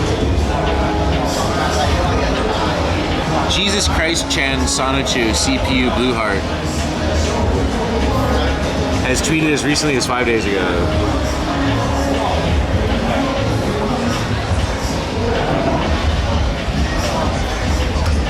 Jeez, man. Yeah. I can't believe he's back. He's making comics again. It's insane that he has like 170,000 impressions on his posts and shit. That's fucking crazy.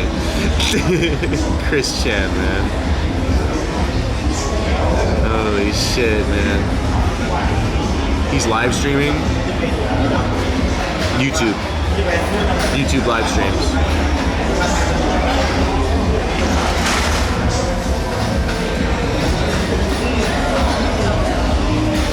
He's been live streaming like all year.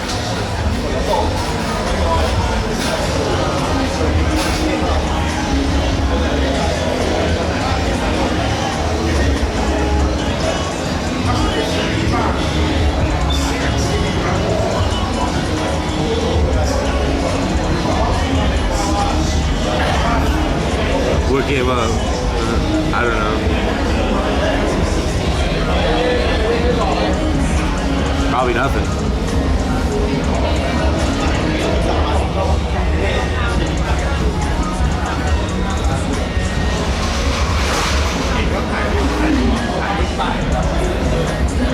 Okay.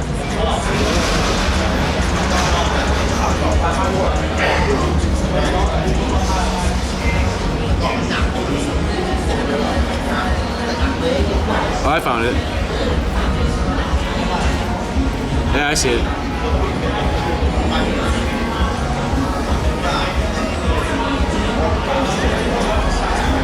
I've been Redempto forever on the internet.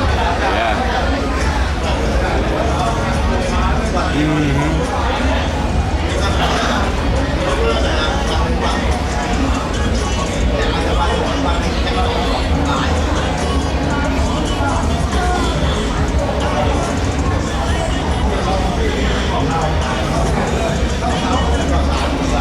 Oh yeah.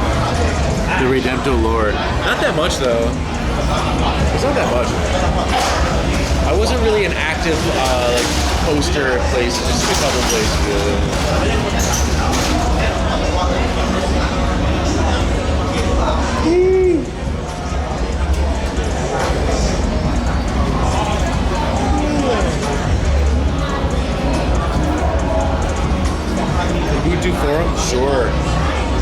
plenty of stuff on Ubuntu forum back in the day when I was first learning Linux and stuff, a long time ago. Yeah.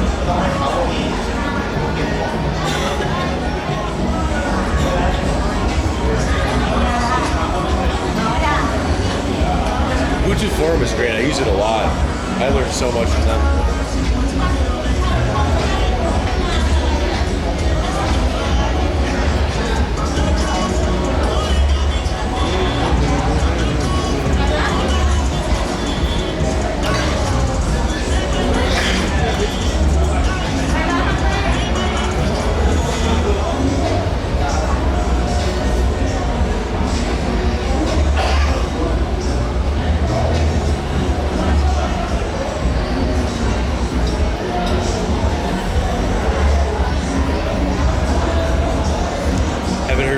For a long time.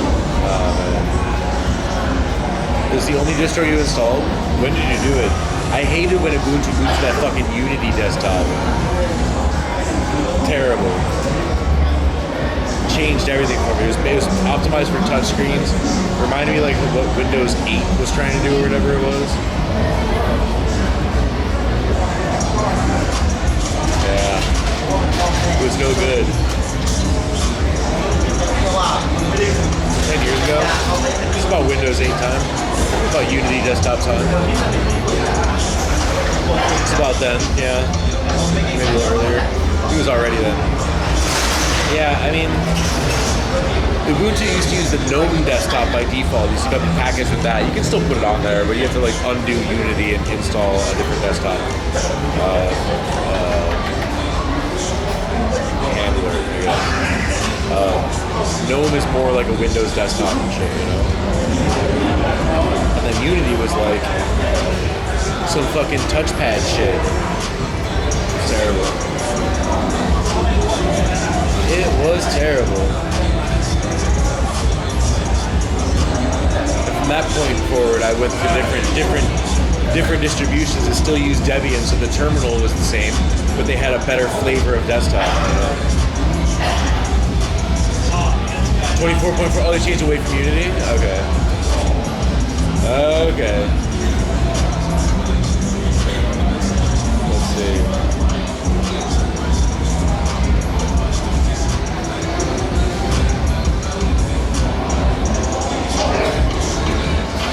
$17.10. They stopped at 17.10 earlier.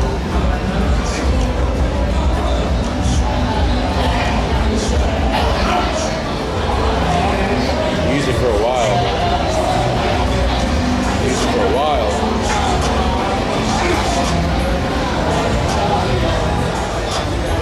Yeah? Wait a minute. Oh, never mind. I'm looking at something for Unity.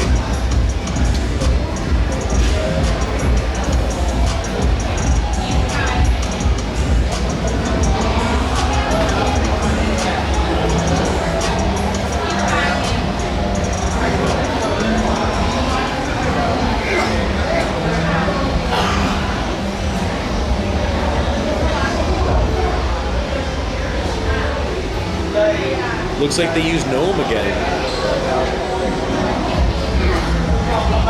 Yeah?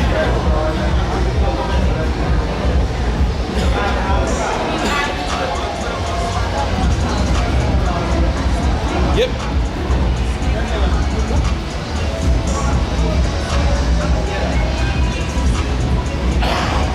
Yep.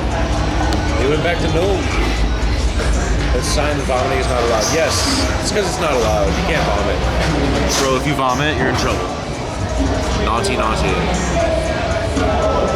Alright. I want food. I'm hungry.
Yeah. Imagine being here. Yeah, it's loud.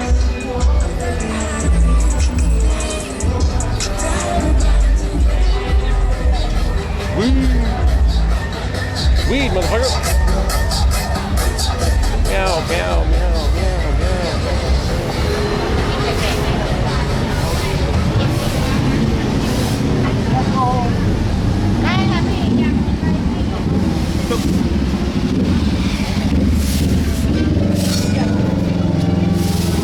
Hey, Top Dog. Night's been good. Got a lot of talking done. Chilling out, hanging out. Living life.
Lame. Okay.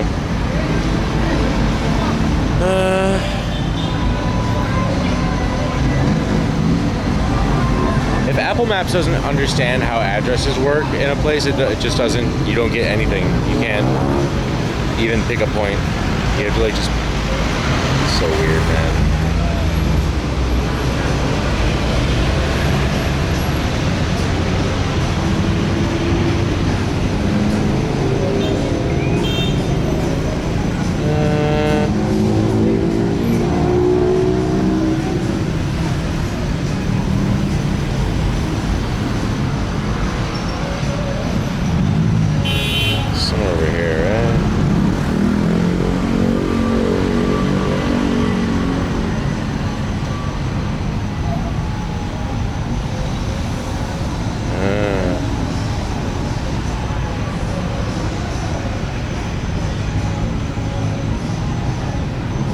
Somewhere over here, I think.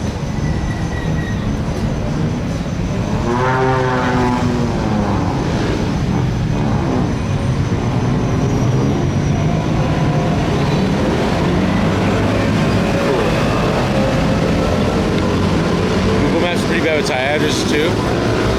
Not for me. Google Maps is fine. The thing is, Apple Maps doesn't even have the names to a lot of hotels and stuff there. That's a problem.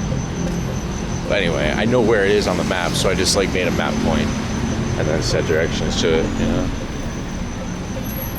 How have I been? I've been good. How about you, man? Just, you know, living life. It wants me to walk down this little alleyway, but I'm kind of like, hey there, what's up? I don't want to walk down that alley though.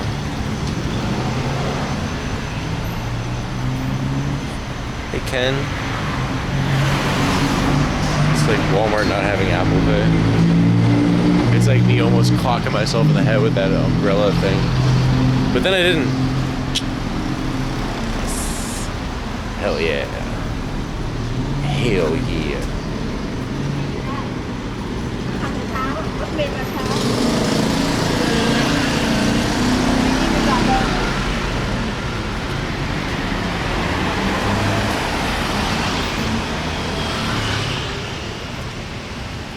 Plodding along, yeah.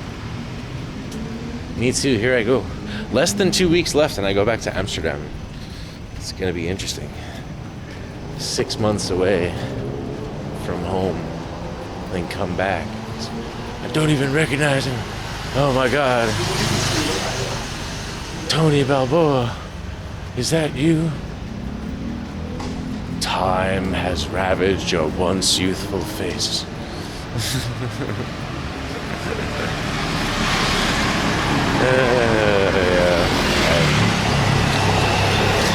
So weird. This is like shady hookers walking down this street over here. They're just like on the street corners, like, hey, like, just peering around the corner, just a face, you know. What the fuck? Tony's been closed for so long. Yeah. Well, you know what? For me, it's kind of cool. I'm like, wow, I didn't miss anything. I didn't miss a moment, you know? And I also didn't have to like be like, oh man, and walk past the closed shop. I'm actually gonna like be all right. Should be around for the fucking grand reopening. That's super awesome. It never happens. Never syncs up like that. Very cool.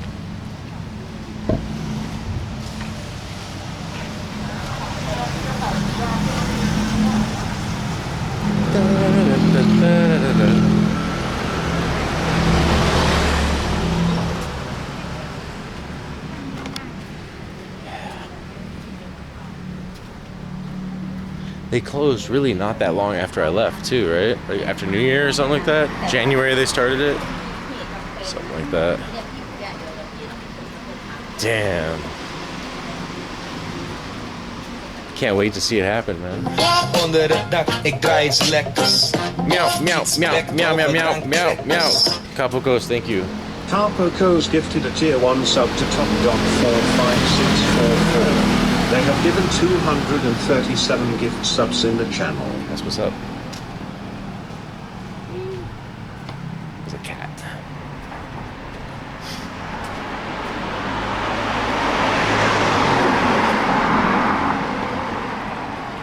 Damn, there's like straight up streetwalkers over here. That is wild.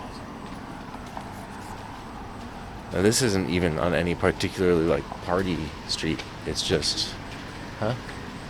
No thank you. She's offering blowjobs. God. What the fuck, dude?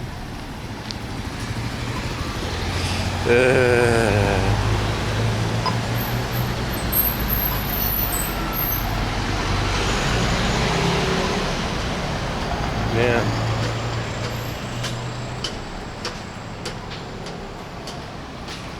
Just casually in the street, yeah. But where do you want to do it? The fucking moon?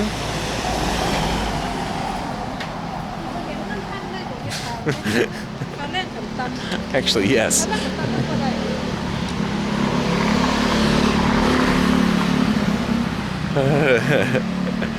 Yeah. The longest phone call about nothing. Yeah, I hate calling my mom too.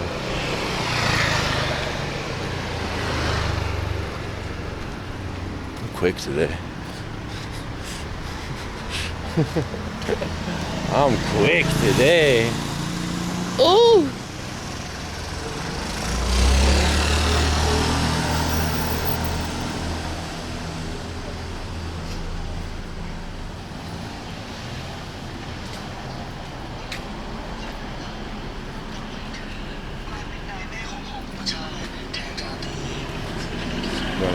car's extended warranty. Your mom is cool. Oh my god. Hey man, your mom is cool. It's not funny. That's not funny. That's sick. Hey. That's not funny. That's sick.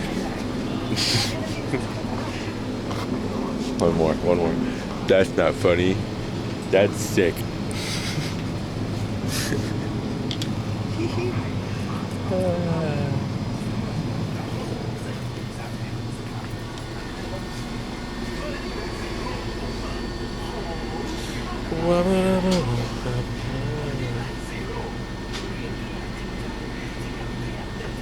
Ice cream here is annoying. I don't know. It's like all these tiny little things. Tiny little things. It is tea time.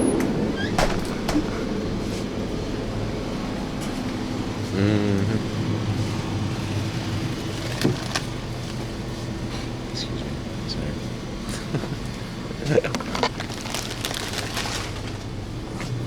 It's so tight in here. That's what she said.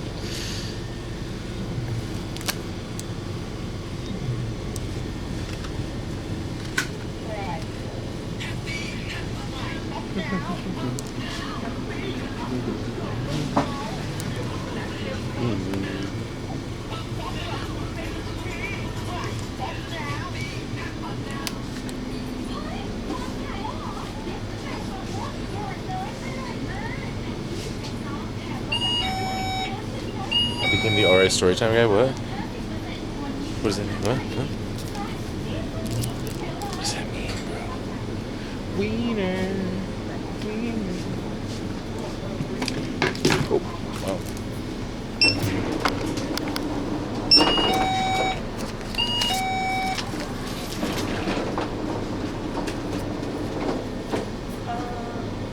There's not two.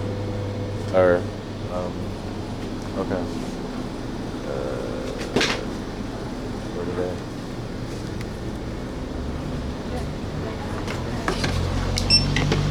Buy one, get one free, apparently. Cool.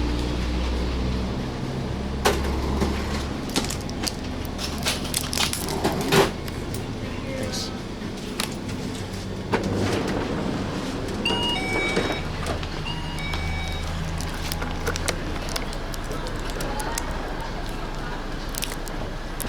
Fuck yeah.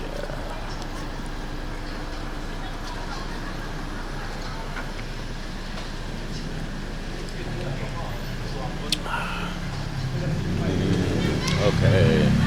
Walking and walking. Fuck yeah.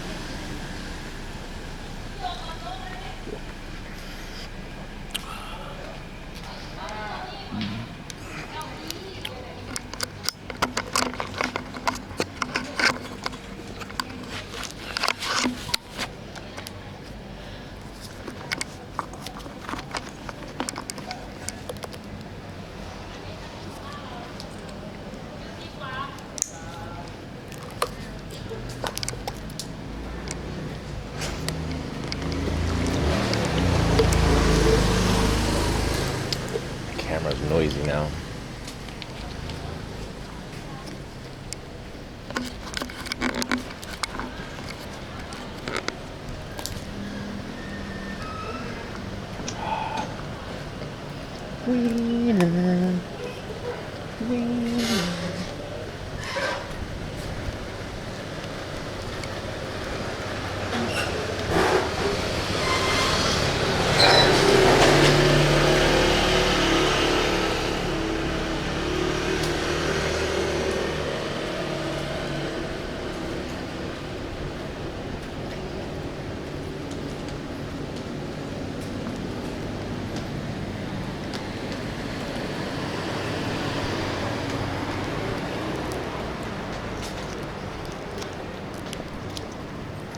$36-minute window for you to get beer. Oh. Hello, tiny cat.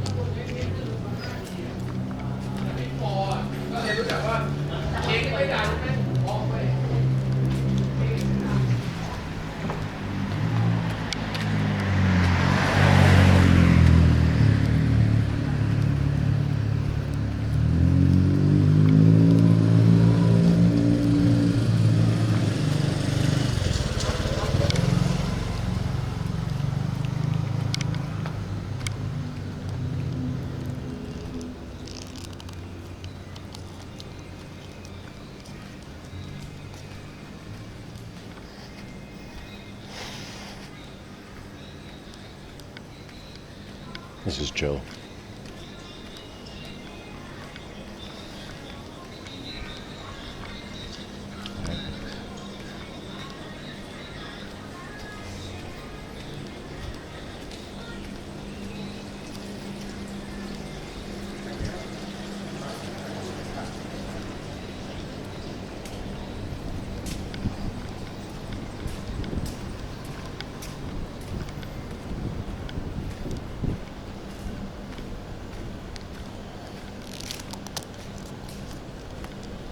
I like when you walk down a quiet road and the locals look at you like, where is he going?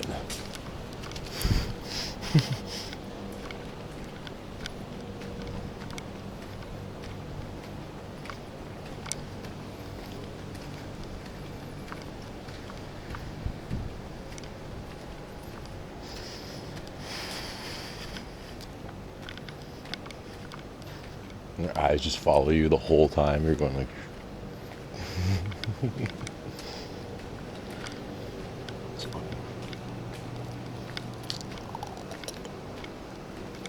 bow, bow, bow. Make me shit. Make me fart.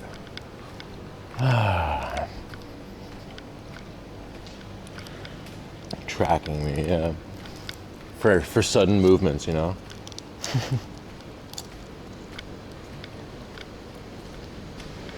We have to be sure of these things. We're locals.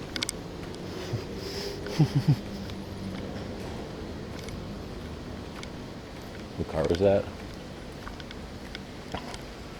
A Hyundai Elantra. I have no idea.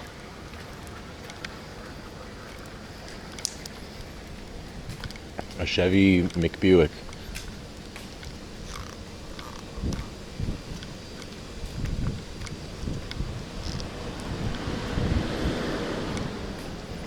I think it was a V9.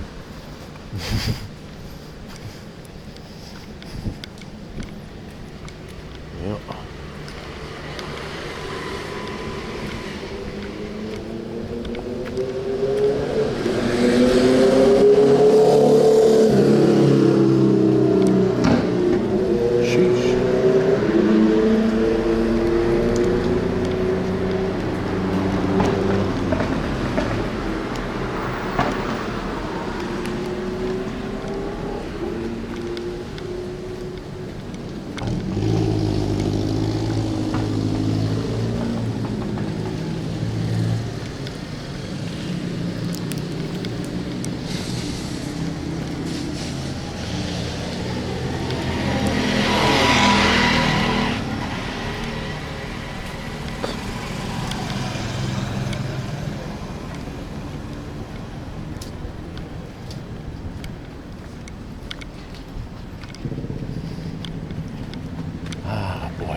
No matter what I do, all I think about is you. Even when I'm with my boo boy, you know I'm crazy over you.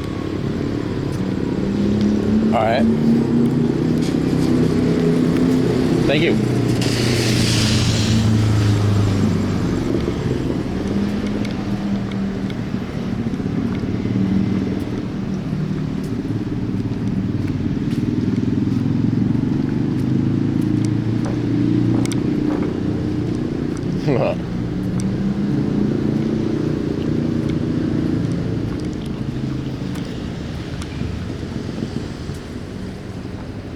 Hey, the giant swing. Yeah, man. It's got a lot of people sleeping under it. I'm not sure if that's part of the monument, though.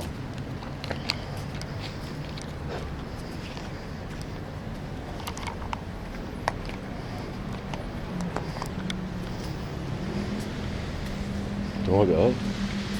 Why? What? You're not allowed to look up at the swing? I'm confused. Is this Chinatown? Not really.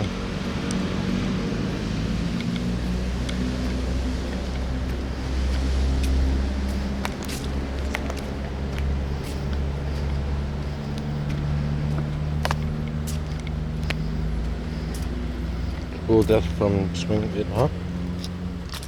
What?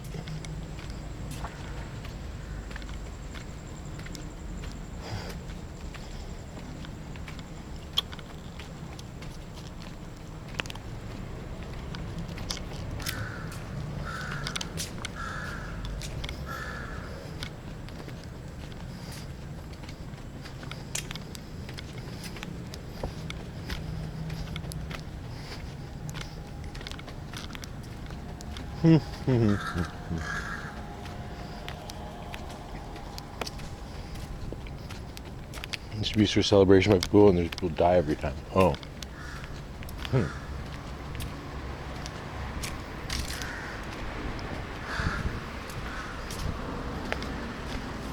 But they would just swing motherfuckers on it? Like a big fucking... Oh.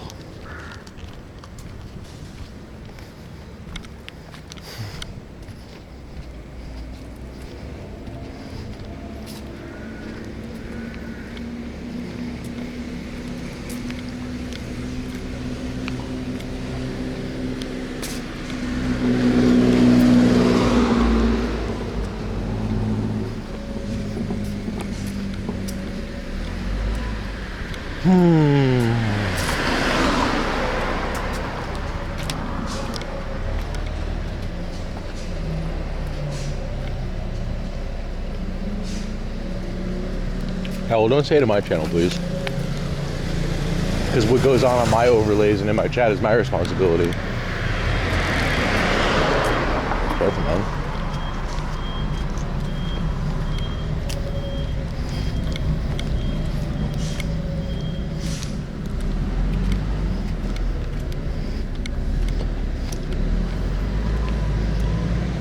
Is this what Prakeo?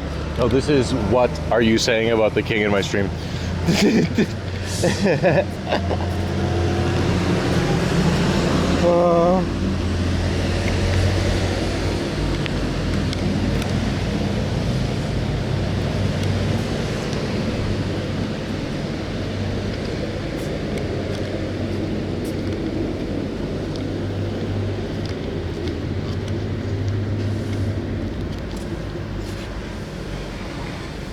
Look at them. There they go.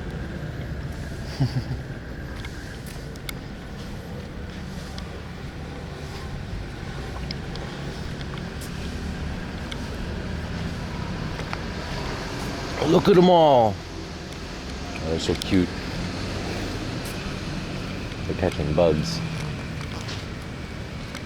They're helping eat mosquitoes. I almost never get mosquito bites here.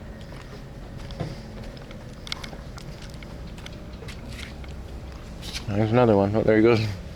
No! Get away from me!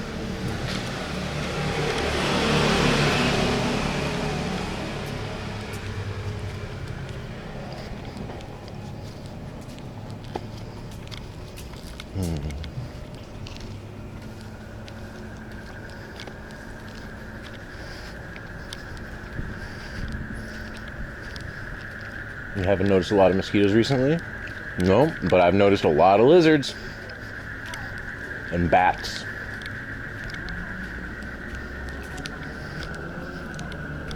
Hit up Chiang Mai, just another story. I didn't get fucked with mosquitoes in Chiang Mai either. I was there for months.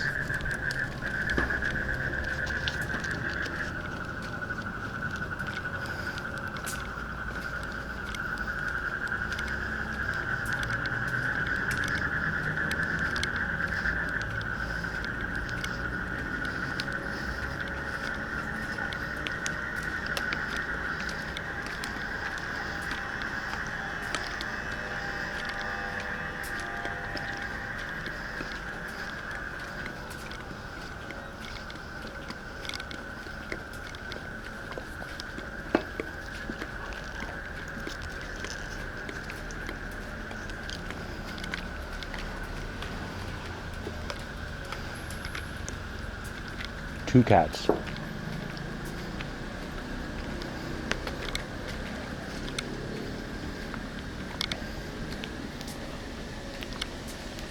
Hey, do you guys watch Big Bang Theory? No? Okay. Well, see you later.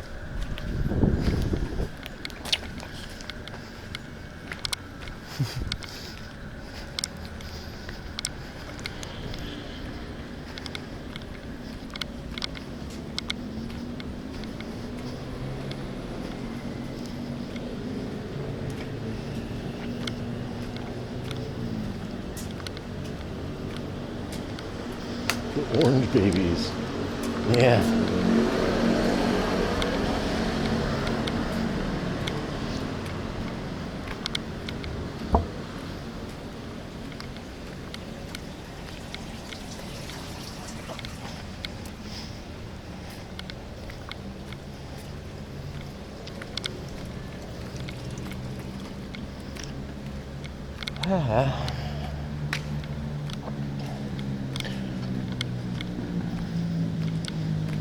Yeah, shit rock. Totally sweet chair hanging out here. Nice.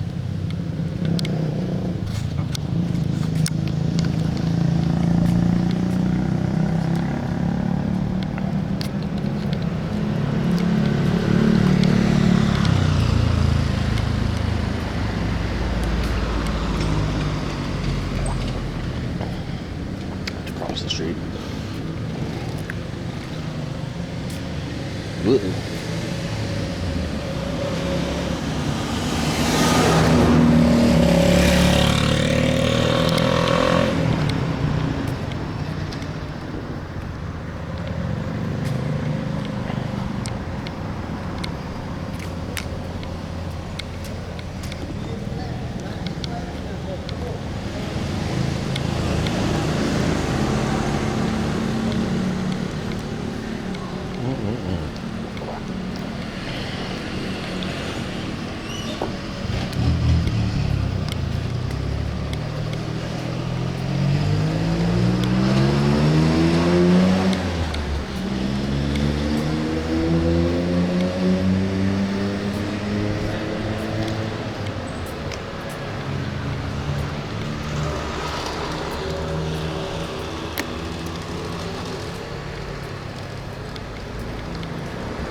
You don't know how to own a gun here?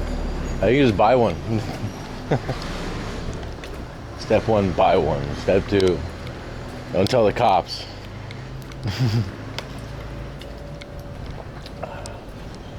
Step 3, profit.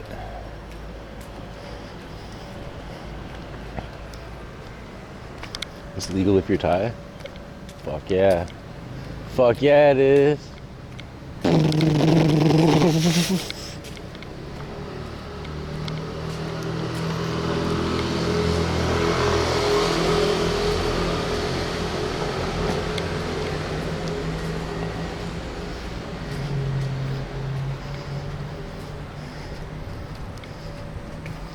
Remember asking that girl if she could get RPG?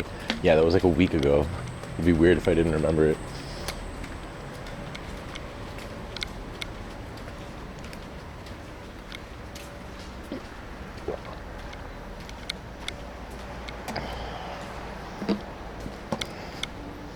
Wait, for real? It was pretty good on this? No, the next one. I was gonna say, what the fuck?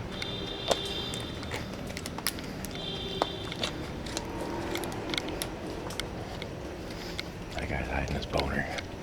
Do you see that?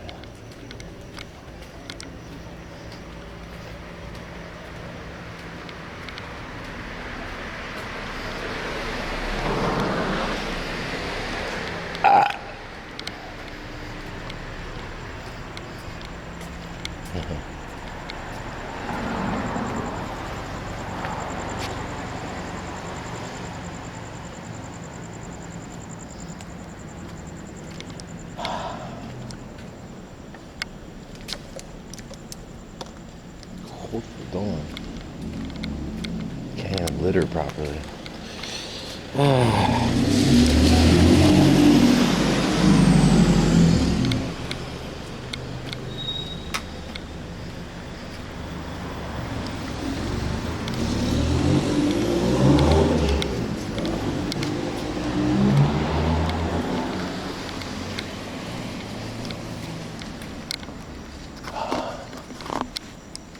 Hello, cat. What's up, man? How about them sports? Alright. What? I'm just saying hi to you. Damn. Don't worry about it. Everyone's out to get you, man. Open up to me, won't you? Won't you just let me in? Let me in, man. I'm the only one out here except for Boner Guy. Oh. Yeah. God for that, huh?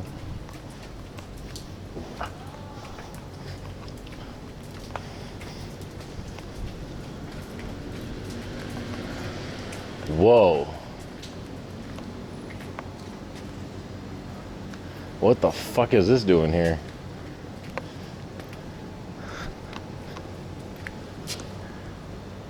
Mitsuoka.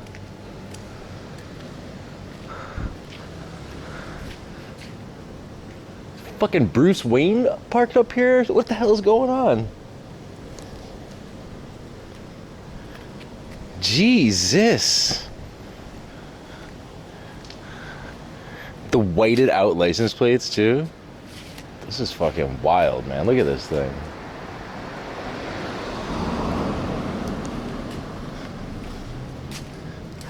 Damn.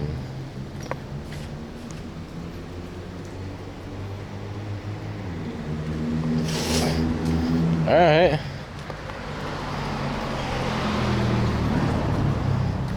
Someone ordered a car while taking a dump. It's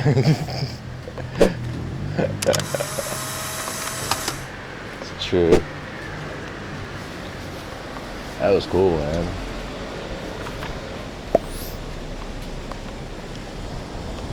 But honestly though, unexpected to find in an area such as this, and then just some fucking, that's some mafia boss shit right there. He's at some drug house trying to figure out why he hasn't been paid for the supplies.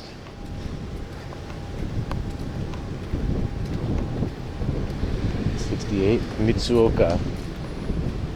Yeah, it's one of those brands where I guess it's just like you don't need to know about it. Don't worry about it. It's not for you. You know what I mean? You know how they got like brands of clothes and you get them from designers? They're like, who the hell is that? You're like, yeah, exactly. And now I know I don't need to talk to you anymore. You're not in the club. Mitsuko mostly make that kind of car. I've never seen something like that before. Crazy looking.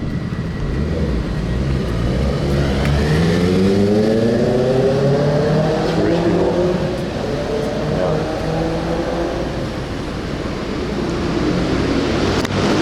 I'd imagine they still are for rich people.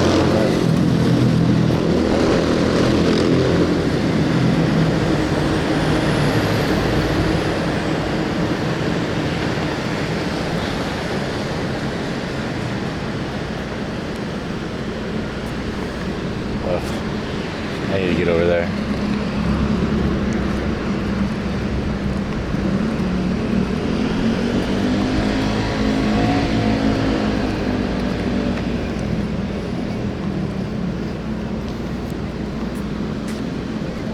New typical cool car. 200,000 euros.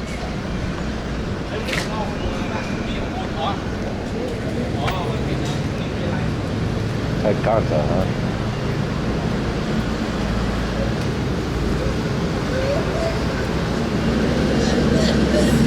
Oh boy. Oh boy.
Sexy electric cars. Isn't there a whole series of porn videos filmed in Teslas? Self-driving blowjobs? Let's go. Honestly, if you make the car do that shit, then you don't even need the The girl is just fucking go to work. Slorp, glorp, slorp, glorp, slorp, glorp. Easy.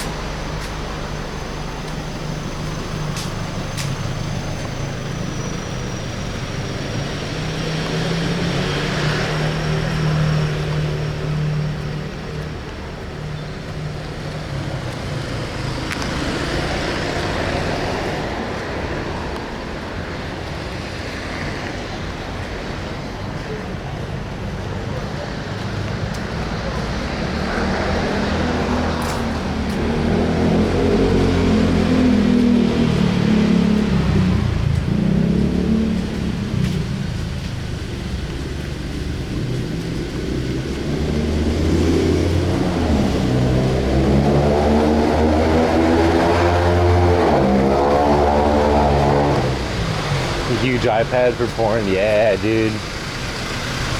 Porn and Roblox.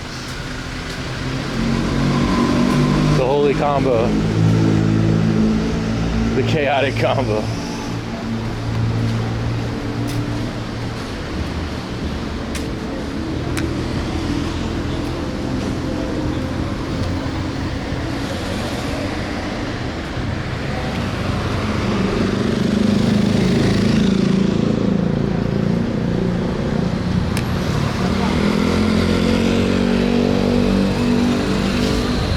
Hello.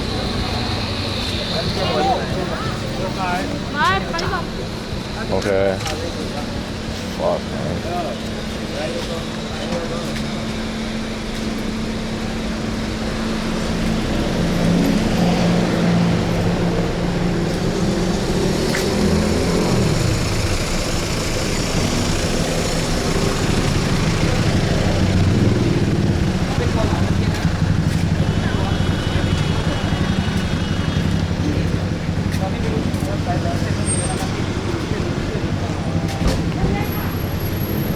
If you buy a Tesla, you'll have nowhere to charge it here.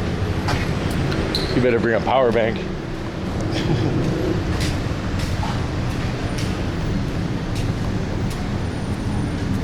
Rude sex.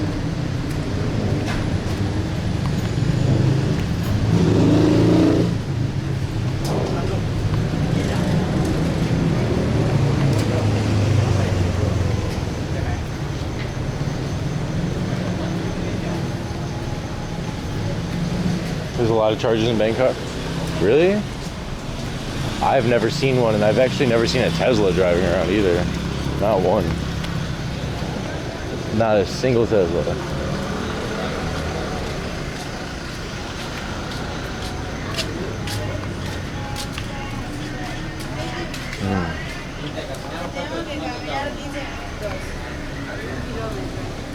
¿Y cuánto sale? Gas stations have them? Oh. Let's see.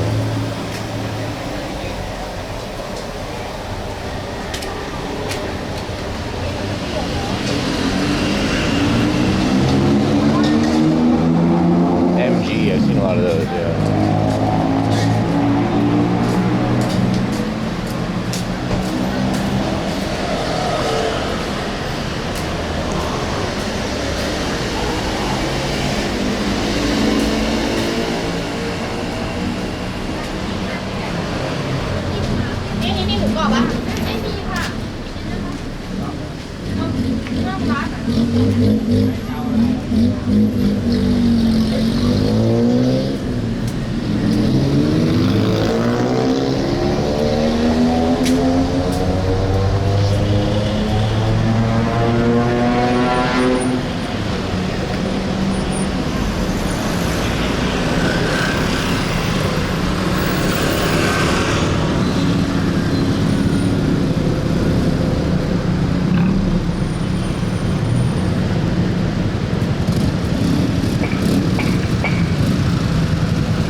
I'll meet you right back here.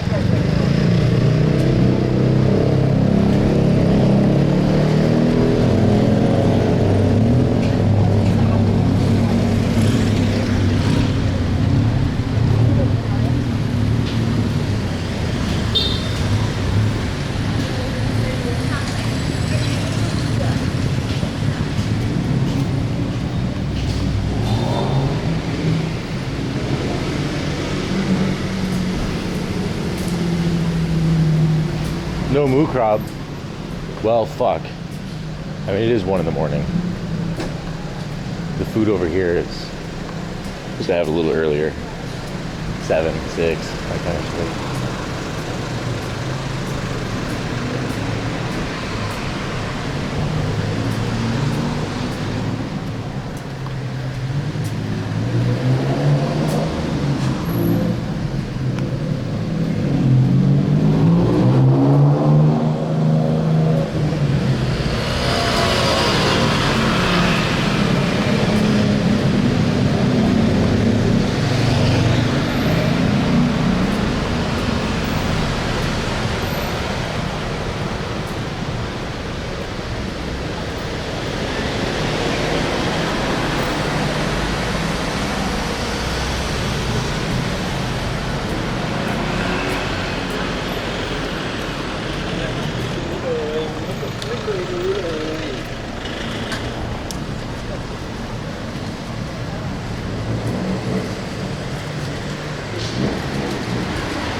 Dara.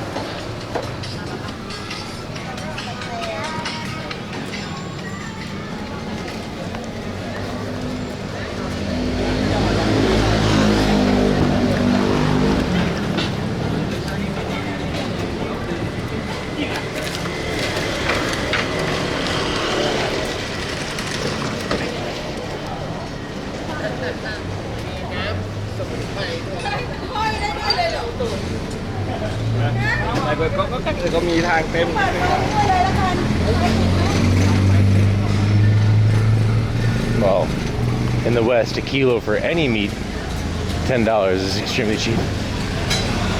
For a kilo, it's like, oh, fuck, all right, give me that shit. No, I'm exaggerating a bit.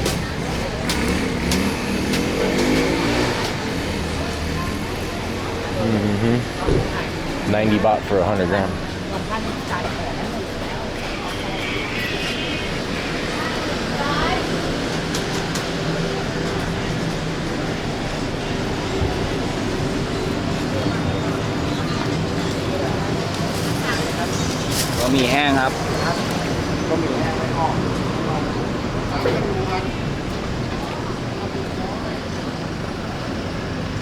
Just walked past it. Yeah, I did. I know.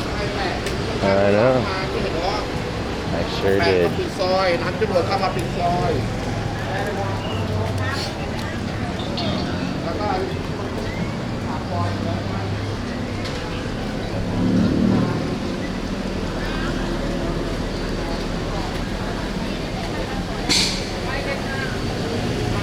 Kilo of good spare ribs and everything. For any price. Good ones. I don't like ribs in Europe. They don't know how to fucking barbecue. They just boil it and cover it in sauce and shit. It's depressing. Terrible, man. They don't know how the barbecue game is played. I think smoke's bad for the environment. Stupid shit like this. They don't know how to actually make barbecue. I'm out.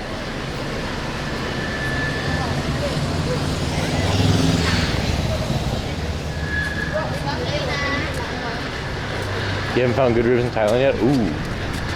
I know where there's good ribs for sure already. For sure.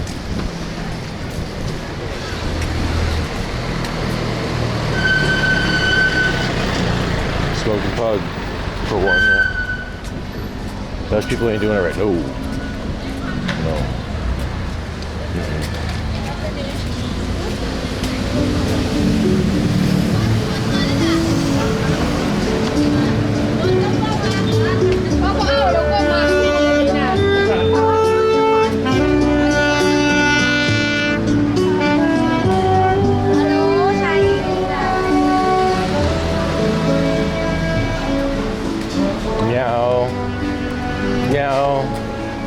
Meow. Meow. Meow. No. No.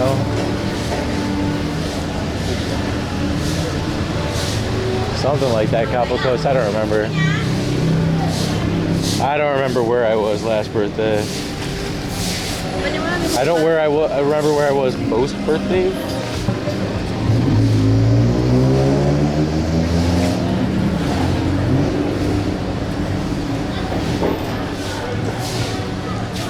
I think soy milk tastes like shit. I don't like it. I don't like it.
You're going to Tekin. Take your ass to England, I think it is. For man doing DJ night. Oh boy. I'm hot and sweaty. Big long walk. Tired. Sleepy. Ready to go lay down. Thanks, Kapagos. Take care. I'll see you guys tomorrow. See what we're doing. I don't know. We'll see. Good nights. Take care and all that shit. Later days.